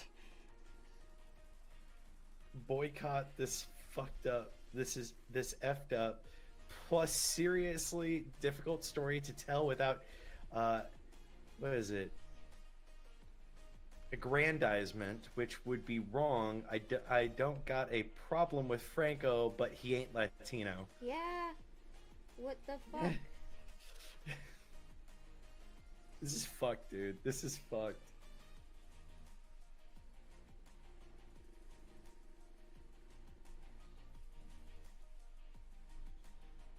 What, James Franco is Fidel Castro? Envy your... Oh my god. Yeah, B is just super good at art, man. What? It's one of those things that's just kind of true. Yeah. Noctis Crow said, I envy your ability to draw hands. Oh. He's just really good at art. Hands are easy as long as you don't shy away from them. The problem is that people shy away from drawing hands. You can't get better at it if you don't do it.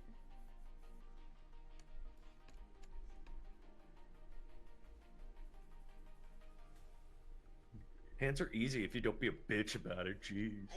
I mean, they're pretty easy if you recognize the fucking shapes. Like, you got a square, and then you build a fucking...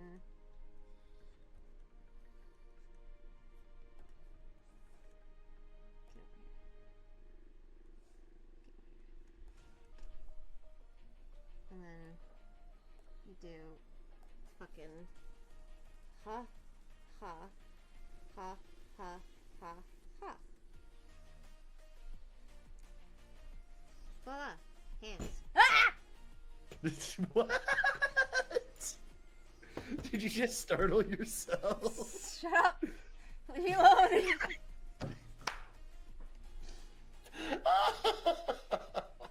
You know, B, my favorite thing about you is that you're a real life goblin creature. You really are. My mom was like helping me put a what do you call it? Like a rug under my bed, and she was like, oh, how do I get this on there? And then she like slid her feet under, went slide, slide, slide, and I'm just like, you fucking wonder why you have the weird children? It's because you're a goblin as well. You just hide it better than the rest of us. Or you could just go like the Vivzy Pop way and do super stylized, like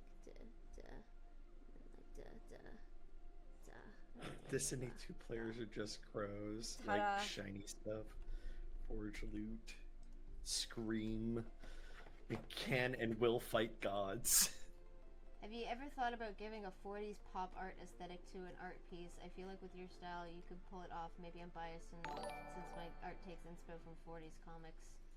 I have no idea what you're referring to with 40s pop art.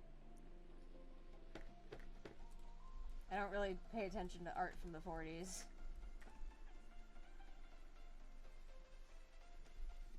Damn, I just got owned so badly the game kicked me out of online mode. I hate it here. Reminds me of that clip of a girl joining like a CSO game, and as soon as she spoke and they realized she was a girl, they kicked her. That's awesome. Truly, gamers never die. They just respawn. And then dudes be like, why can't I find a girlfriend who likes video games? It's like, maybe because you and the rest of your friends are fucking toxic and make it an awful environment to try and ingrace yourself into. I love video games. I hate gamers. Yeah.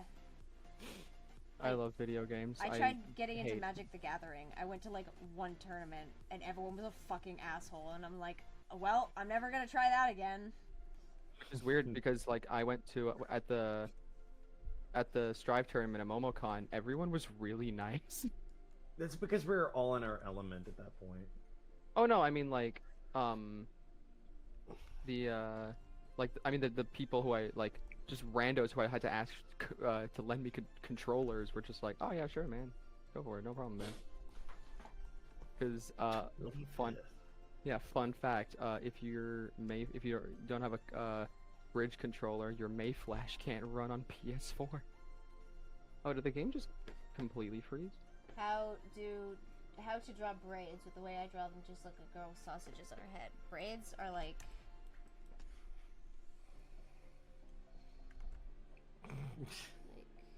What? Man, it's how do I do this? It's so insane. Yeah, it's been forever since I did braids. Someone with B's years of experience. It's like, yeah, I'm just gonna will these things into existence. Well, you can do it if you... A lot of it is just breaking down the shapes into something that's... Here, I'll show you. Create new from clipboard. A lot of it is just breaking down shapes into something more manageable. So, if you do... this... So we'll break down a braid.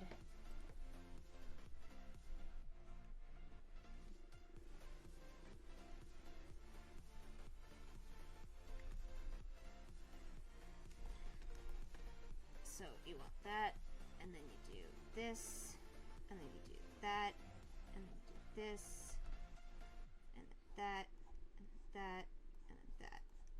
There, very simple braid, and then you can build upon that. See? It's just triangles that you mash together. Triangles are honestly way more useful in art than I think people realize. Most of, like, fabric folds are just triangles.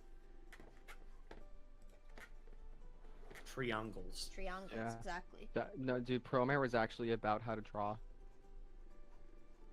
Yeah, and then Never you seen Promare. see? It's a good movie. Did you know? Tie it together I at the end. hear. See? Why did they call it oven when?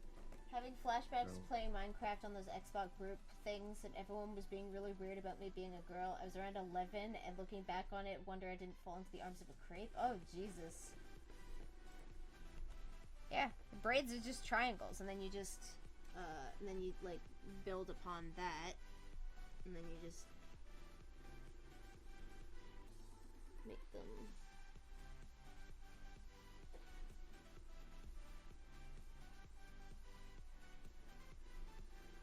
like this. See? A lot of it is just breaking down and finding what the base shapes are, and then you just make additional stuff on top of that, and you can go nuts. Ta-da! There you go, braids. Easy tutorial on braids. Triangles! Triangles everywhere! All the triangles.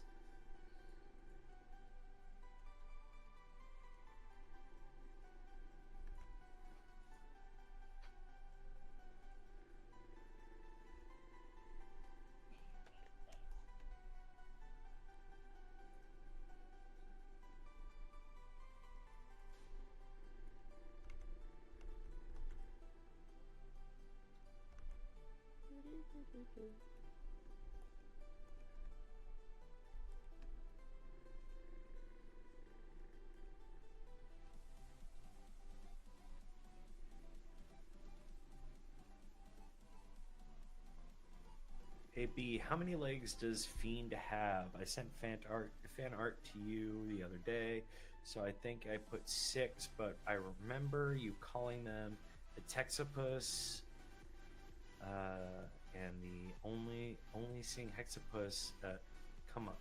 Oh, no. Tectopus does not mean hexapus. Tectopus is what I call Fiend's, I don't even know if I can call it a species. Fiend's a cyborg. He's a cloned, genetically bred cyborg creature, specifically bred for the use in combat and evasive maneuvers. He's called a Tectopus because he's so a cool. techno-organic octopus. That is the best. I love that. It's not like a different variation of a hexapus.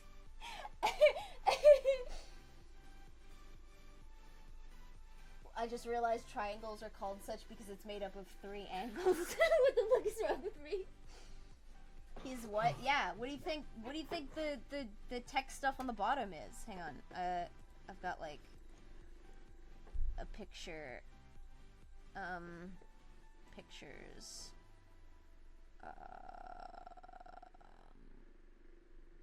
Art trades. Where is it?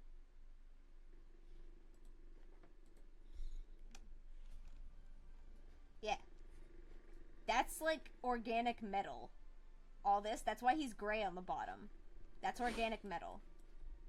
That's why he glows. He's got the little glowy bits on the bottom of his tentacles. Cause he's a cyborg.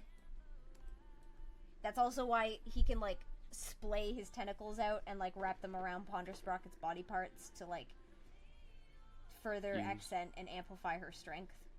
They're gonna combine. Yeah, they combine. They literally do. They fucking fusion dance, bitch. They do the fucking Gatai. They do the Gurren Lagann, where fucking Pondersprocket takes Fiend, slams him on her head and is like, "See, now we've got 2 faces too." Yeah, basically. It's awesome. What do you think about the director of the Batman saying that he wouldn't have that much creative freedom if he directed an MCU film? I don't care. Damn, He's sucks. probably correct. I don't know. I don't know how much creative freedom people generally have with Marvel films. They seem very formulaic.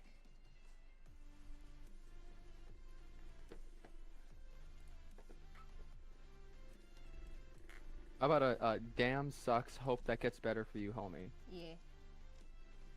Oh my god. Ugh, hang on, I need to like take off this bra. Just everybody in chat. It's I didn't want to say anything. Boobs.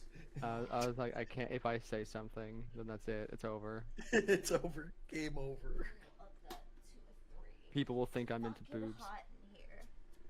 Look, here's the thing. I think anybody can appreciate boobs, alright? By their powers combined, they'll kick the shit out of anyone. Exactly. Yeah, Tectopuses are supposed to be designed for close range and long range combat, as well as technological know-how. Because Pondersprocket's whole thing is like she's from an alternate reality future where technology and organics are kind of mashed together to a degree. So like there are trees in the city where she lives in that play advertisements. There are ad trees. Like nature has been incorporated into fucking marketing and shit. So technically speaking, not only is Fiend a cyborg, technically speaking, Pondersprocket is also partially cyborg. Like, Pondersprocket did not start off fucking 6'8", big-ass, muscly, sexy Octomama. She was like a regular person. And she was not 6'8". That came afterwards. How dare you ruin my dreams? If I drew Pondersprocket before her upgrades, nobody would fucking recognize her. No booba? Man, that sucks. Significantly smaller booba. Listen, my ideal ship dynamic always is intact. It doesn't matter how much cybernetic enhancements you have. Nose. Anything that just make it better. Because then there are implications. Yeah, if you guys actually have ever read additional lore for like Halo and like how Master Chief was made, think of that. Like genetic amplification and partial cybernetic enhancements to make them stronger, taller, smarter, and easier to manipulate. But that's plot stuff. Shh. You could say taller, better, faster, stronger. Nah, what don't I found it, Avi. I'm putting it in no mic, but I'm gonna have to spoiler tag it because it's a bit risque. Make them harder, better, faster, stronger. I have found your perfect woman. Crazy. Give me a second. I'm just I'm it, beating the shit out of Heaton's perfect woman. If there's not huge Bubba, is it really Ponder Sprocket? Well, no. At that point, she was Kimmy Revis.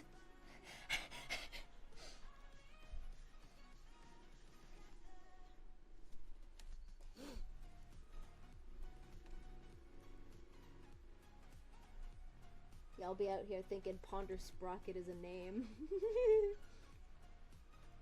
It is a name. Wait it is until used you meet to identify Ponder people. Hernandez. Wait till you meet Ponder Nut. Nut. There's so many fucking Ponder Sprocket canon characters that I just have never drawn or put online. Like, for one thing, there's her family, which consists of like her mom, her dad, her 2 younger brothers, her cousins, and her grandparents. And then you've got like the detective, you got this journalist chick, you got the fucking other Ponders, which is like, I think I've got like 6 of them planned out so far, but there's a lot more.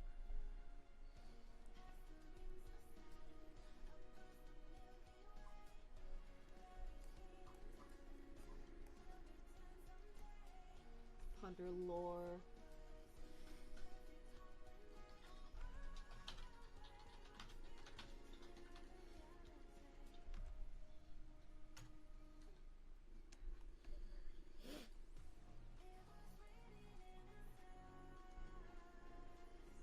Let's go. I'm so good at this game.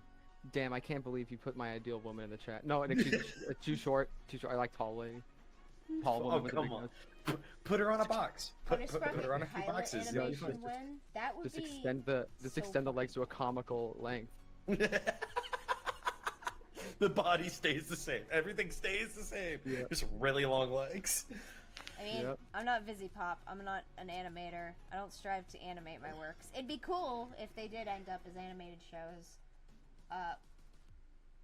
But I'll work on the comic first. Other Ponder. Is this heaven? There's a lot of them, actually.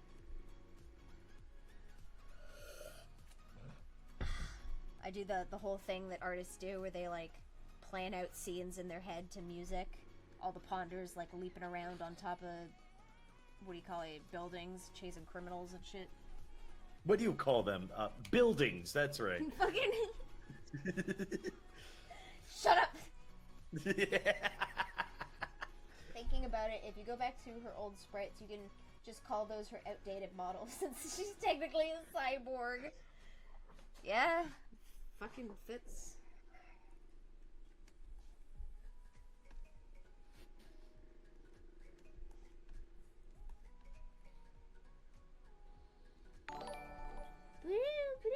Stinging. Joyful Cadence is now following. Thanks for the dings. Thanks for the follow. Hopefully you like whatever this is.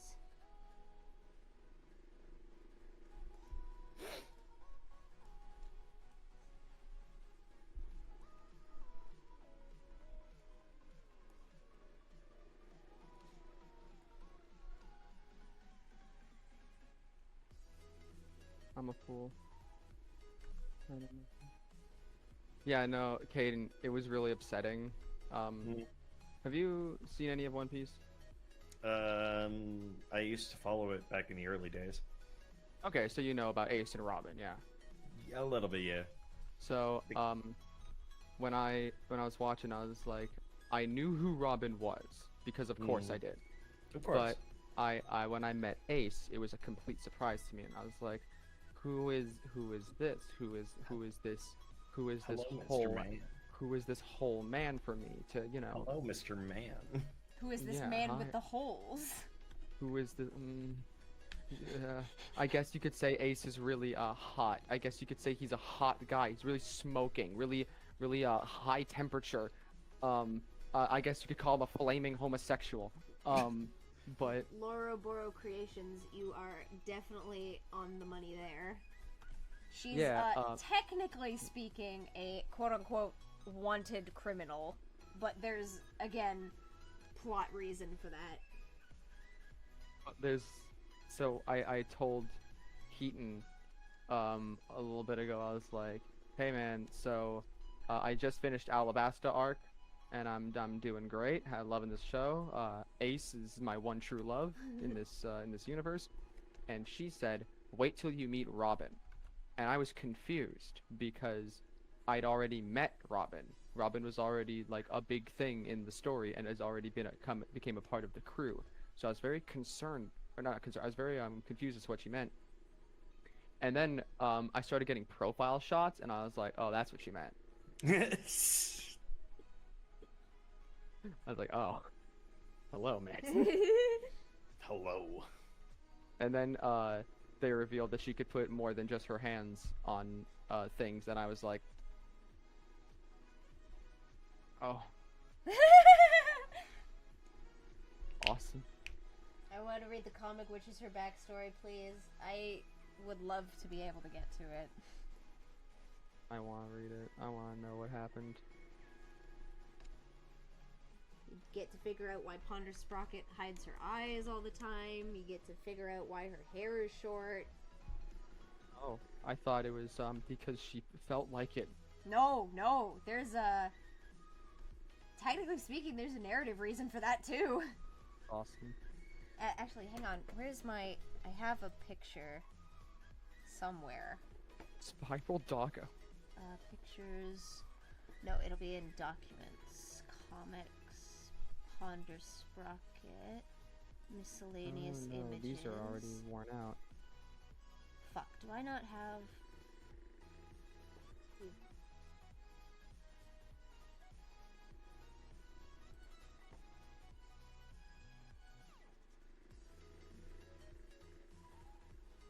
Nope, that's not at all what I thought that was. That's one of the singing cyborg. They're not a cyborg. Why am I calling them a cyborg? They're a robot.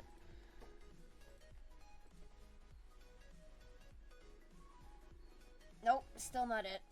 Fuck.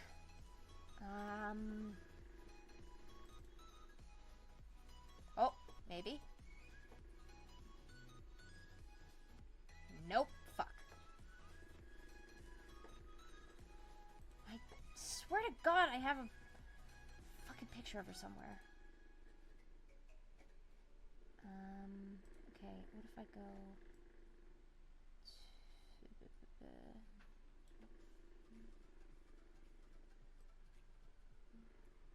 commentaries? Ponder Sprocket. Oh! Ponder Avatars.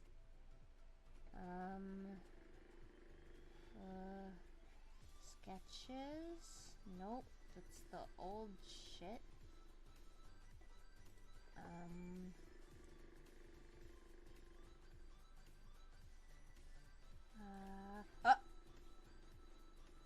New.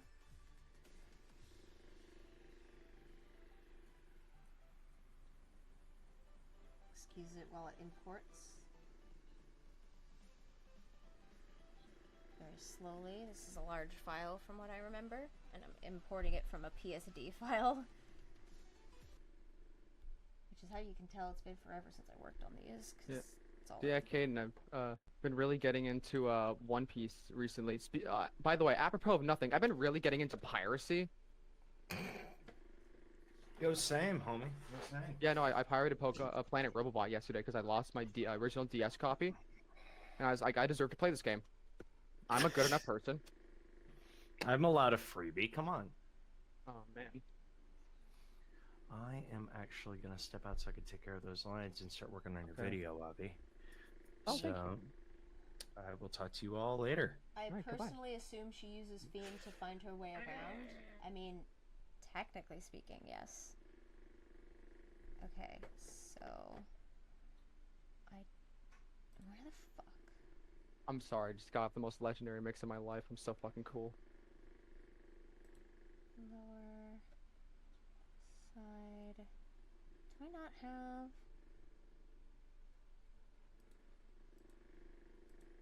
Shit, do I not have the basic one?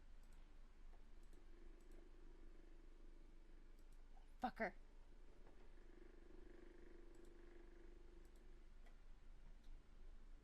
Damn it! I thought I had a fucking picture of her somewhere. But I've only got... God damn it. Damn it, I thought I had the fucking default when her hair was long somewhere in here. But I can't find it.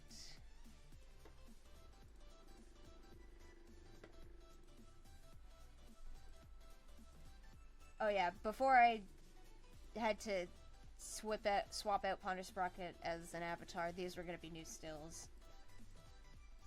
Where the fuck?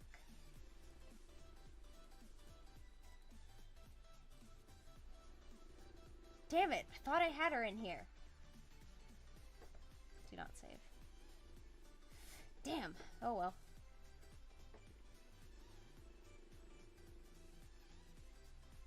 I was hopeful, and it did not work out.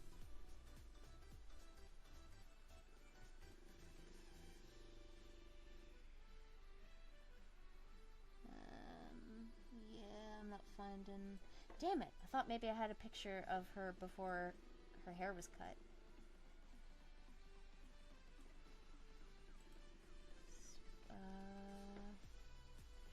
Oh, wait, maybe? Maybe it's in here. Oh, wait. Oh god, that's terrifying.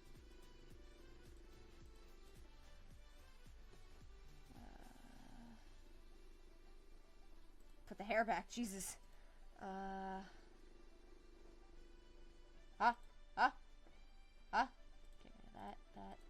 Get rid of that. Nope, that's her sorry outfit. Bikini. Body sketch. That's close. Her hair is supposed to be a little longer than that. But oh my god, she has fucking eyes! Weird. Ah, fun.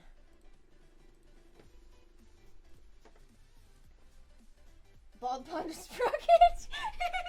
Fear it! Fear it!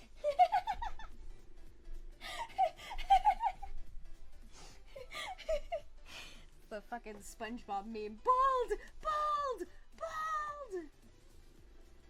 Terrifying. Put those peepers away, it's indecent. Yeah.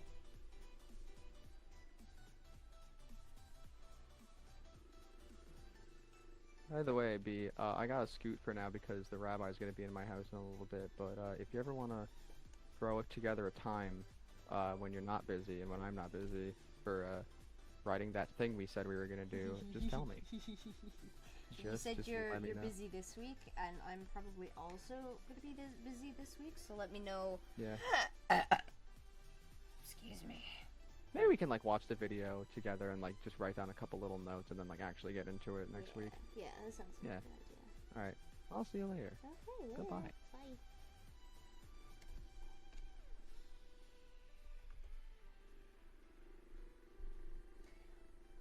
Glad I was able to terrify you with Bald Ponder Bald Sprocket!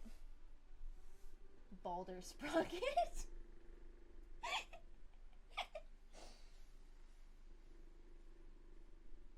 Put that thing back where it came from, or so help me. Exactly. Put that thing back where it came from, or so help me. So help me. So help me.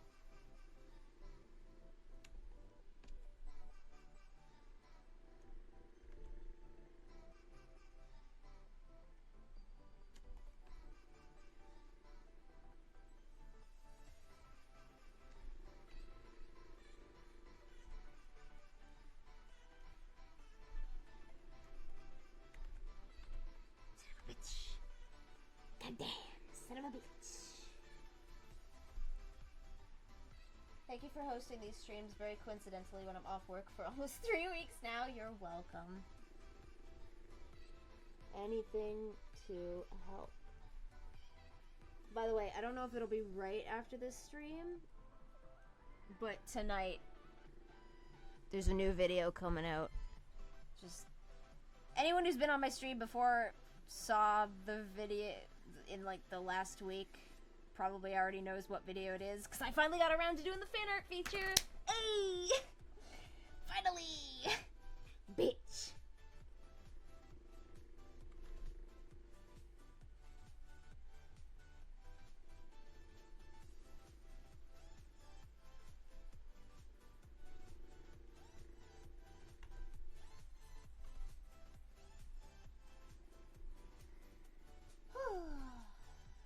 Oh, is it the call that happened or something else?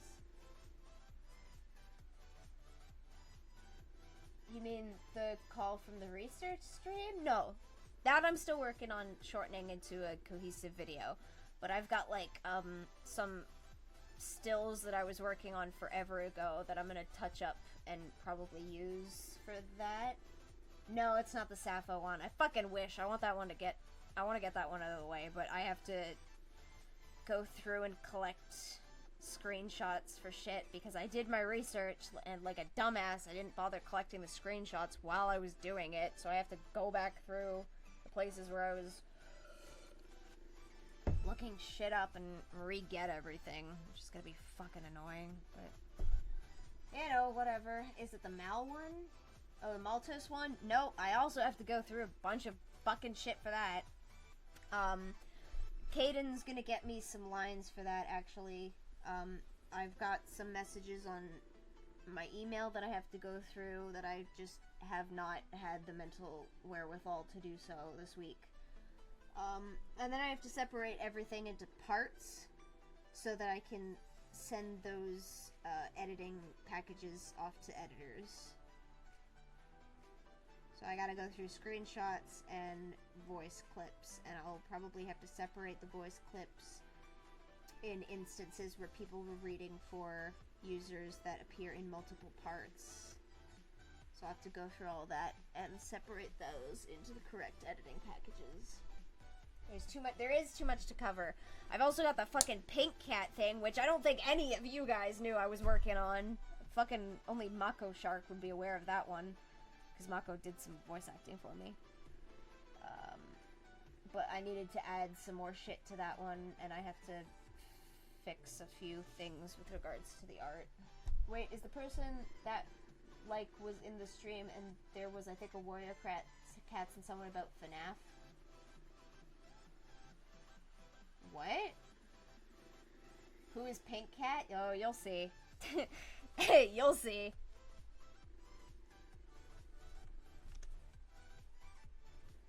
Like I said, I'm working on a lot of things.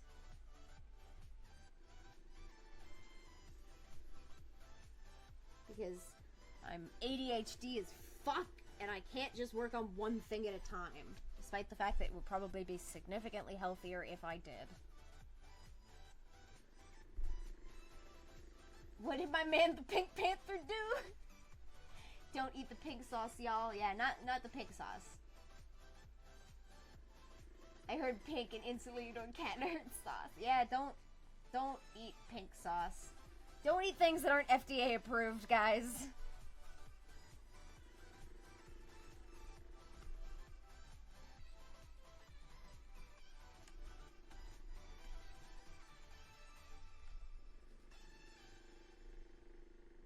Although I think I did some of the art for the Pink Cat video on stream. I'm pretty sure I did. It was... Hang on. Oh god, fuck. Videos. It'll be in... Maltose... I'm pretty sure I have a folder specifically for it. Pink Cat, okay. Art. Yeah, it's like anyone who was in the stream when I did this piece. We'll wait for it to load. So anyone who was in the stream where I was doing this piece is for the pink cat video. And anyone who's on my Patreon who saw, like, where's the other things?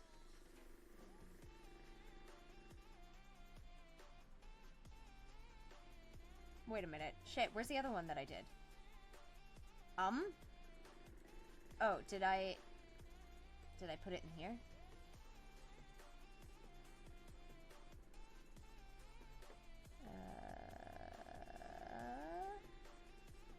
Nope. Where the fuck?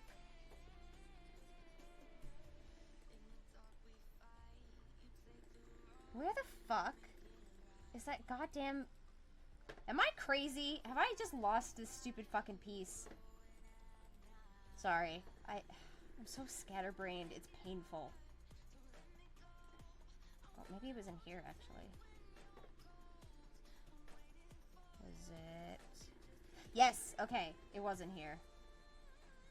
Okay. I was wondering where the fuck that went. I just forgot that I was doubling up on files.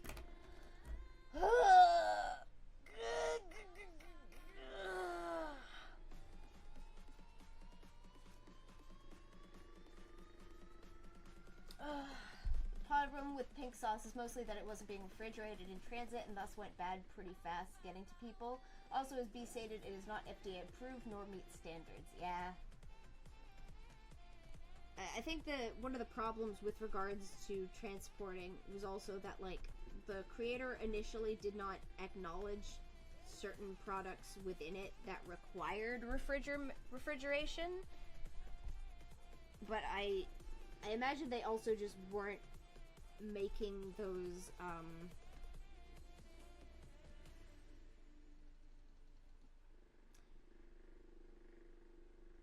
I can't words. I imagine that the woman who was selling it was not shipping things out in a way that allotted for refrigerated transit. She was probably just sending it over, like, FedEx or something.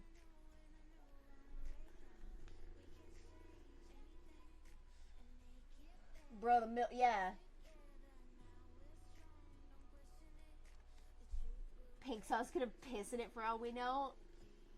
I mean, in fairness, almost any food could have piss in it for all you know. Sort of just requires someone be in the factory and really feel like screwing someone over that day.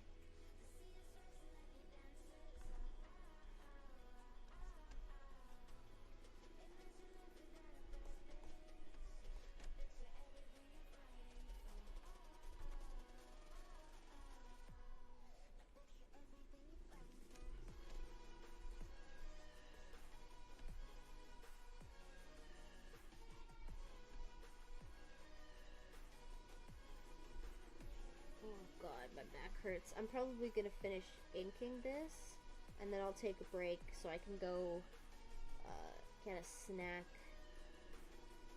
or just probably food at this point, because I don't think I've eaten anything since, well, any proper food. I've been nibbling on nibs and chocolate peanuts, but that's not proper food.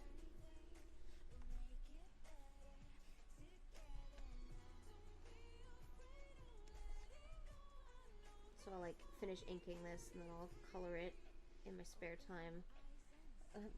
By which I mean within the next 2 hours. And then I guess I'll probably get the video to go live.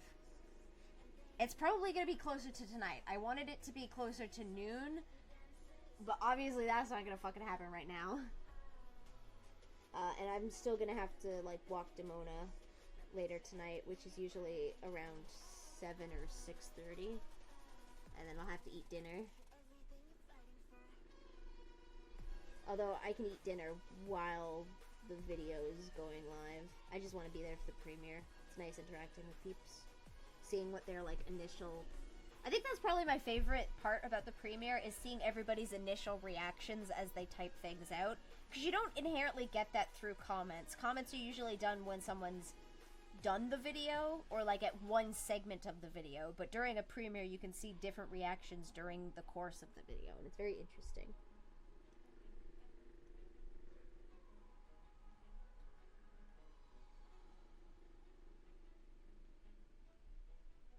maybe I just think that because I like comments.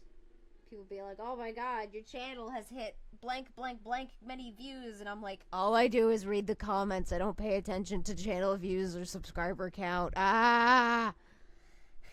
People always recognize... Actually, I do now, but that's because it's the first fucking thing that pops up on my dashboard.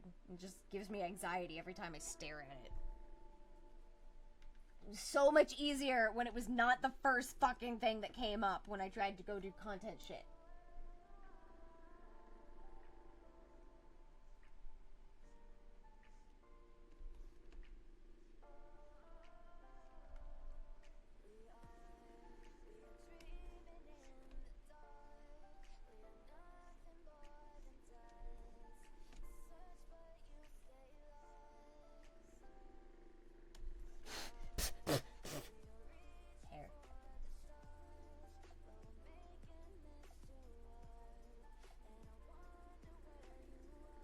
The eyes on you can be a burden of sorts, yeah. Are there any videos you regret making in some way? I mean, there's aspects of videos that I regret. There's always like that. Like the fucking whole non-binary bullshit during the Spockter thing. It's like the most obvious one. You could maybe say the Frick This Sense of Deja Vu video, because I did not like the backlash that Frick ended up getting, and it's one of the reasons that Part 2 never came about.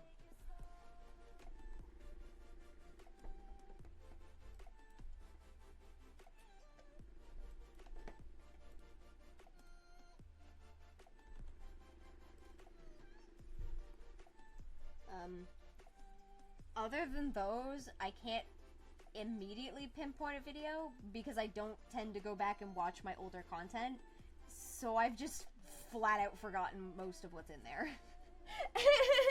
Like, I'm very scatterbrained, you guys. I'm constantly having to, like, remind myself about shit that I'm supposed to be working on, which is why it takes me forever to get anything done.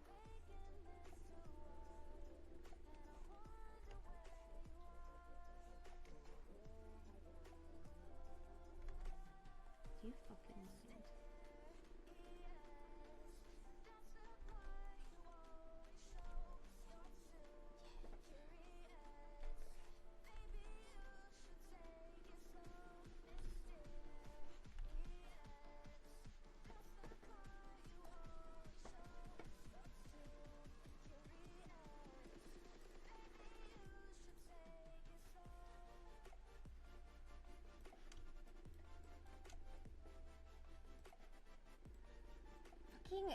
Would you just select the whole goddamn thing, please?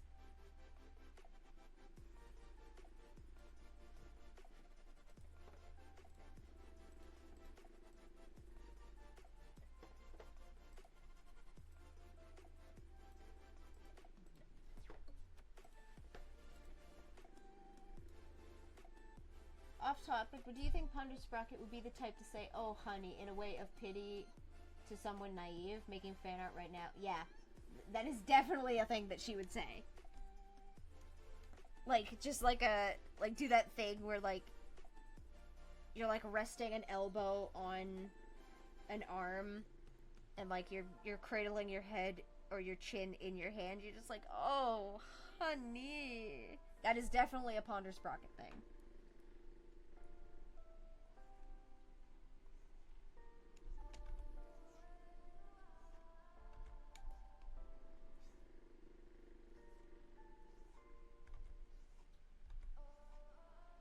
Oh, actually, that reminds me, is the fucking Sandman series on Netflix out yet?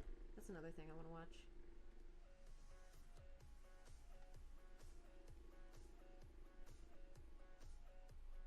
Hello? No.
bitch. Ah, sparkles, sparkles.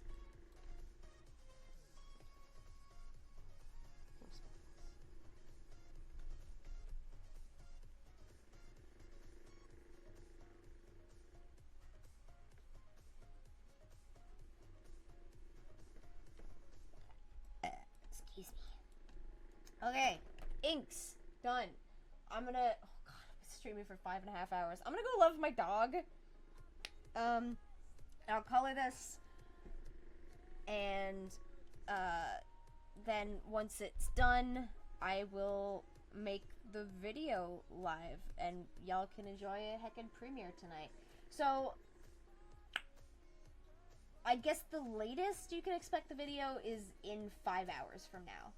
That's probably the latest. I'll try to get this done before then, because 9 o'clock is a little late to be putting out a video, especially because I only slept like 4 hours last night, so I'm gonna be dead by that point. But, yeah, new video. Oh, I forgot my fucking tail! Ah! You stupid bitch. Oh, I'm sorry, I probably scared y'all. Ah!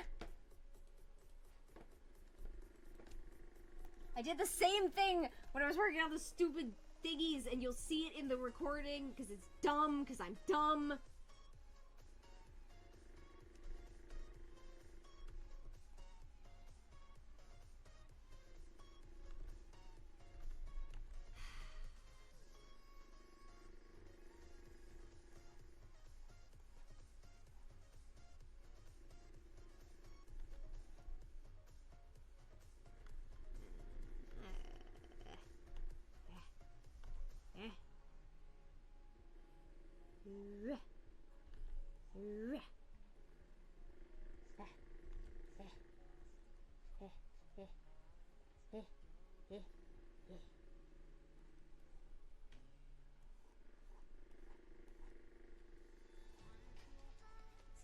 Get for being a dumb bitch!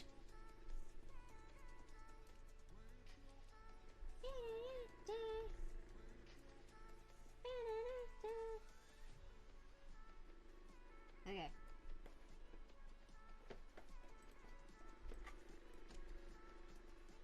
Am I gonna ink the glasses too? Yes, I will. The glasses will just be inked in a different color because they're like solid gold, and I don't want to bother with like black liner rings with them.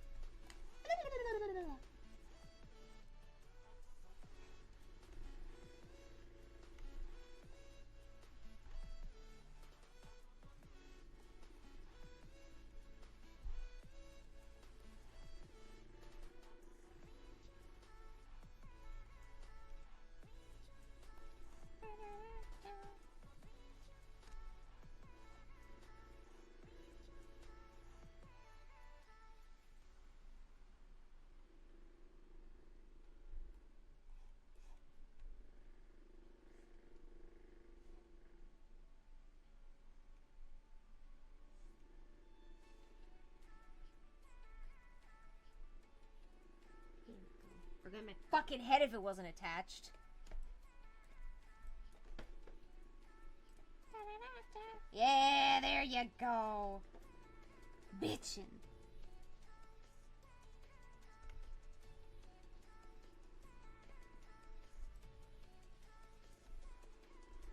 Cool. Alright. Oh, wait. Oh, well, that'll be colored in anyways.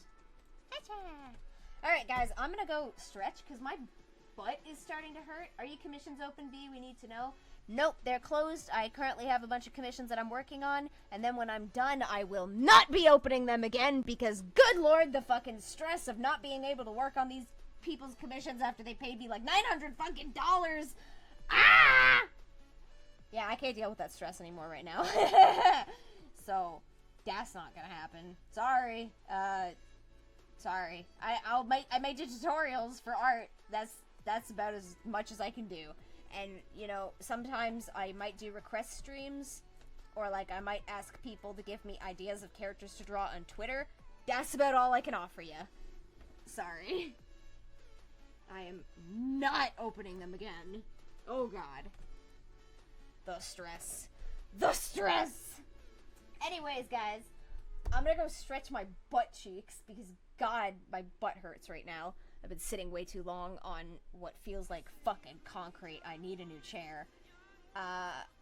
I'll finish this up and then make a video public later tonight. What about adopts? I will be doing more adopts. I'm actually working on a video. I'll tell you this before we go. I'm working on a video because I want to do more art-centered content on my channel. Is deliberately what I'm trying to focus towards. And one of the things I thought was like, what if I make commentary characters? And like people could adopt them and use them for commentaries, and it would come with like a set of 5 or 6 basic stills that you could use either on your own, cause like my friend Avi, he uses like mixed stills that are drawn by different artists. Like he doesn't care about the art consistency, so like you could do that, or you could use them as a reference when like drawing your own stills or commissioning an artist to draw stills for you. But yeah, and they would all like have cool personality type shit and I'm excited. I have a bunch of concepts. I think I got like 8 of them, 7 or 8 at least. There's one that's like a frog, there's one that's like a rat person, but they're non-binary because I think a rat king is the term for like a bunch of rats that are tied together at the tails, and queens suck. Like being queen sucks, so I like the idea of like rat king, but it's non-binary, so it can apply to anybody. And then there's one that I mentioned in a video forever ago that I'm finally gonna make into a thing. Oh god, I think it was the video on... It was the video with Lance 1000. The one where I was drawing Opal from Steven Universe. I forget what the fuck the video is called, but like, if you know it, you know it. I mention making like a cannibal commentary character. It's like, I'm finally gonna do it, bitch! Ah! I'm excited! Alright, you guys go chillax. Take your meds if you haven't taken your meds. Friggin' eat if you want to. Or if you're hungry, just eat delicious food. I'm gonna go love my dog, and then I'll come back and color this, and then we'll have a premiere later tonight. Woo! Okay, bye everybody!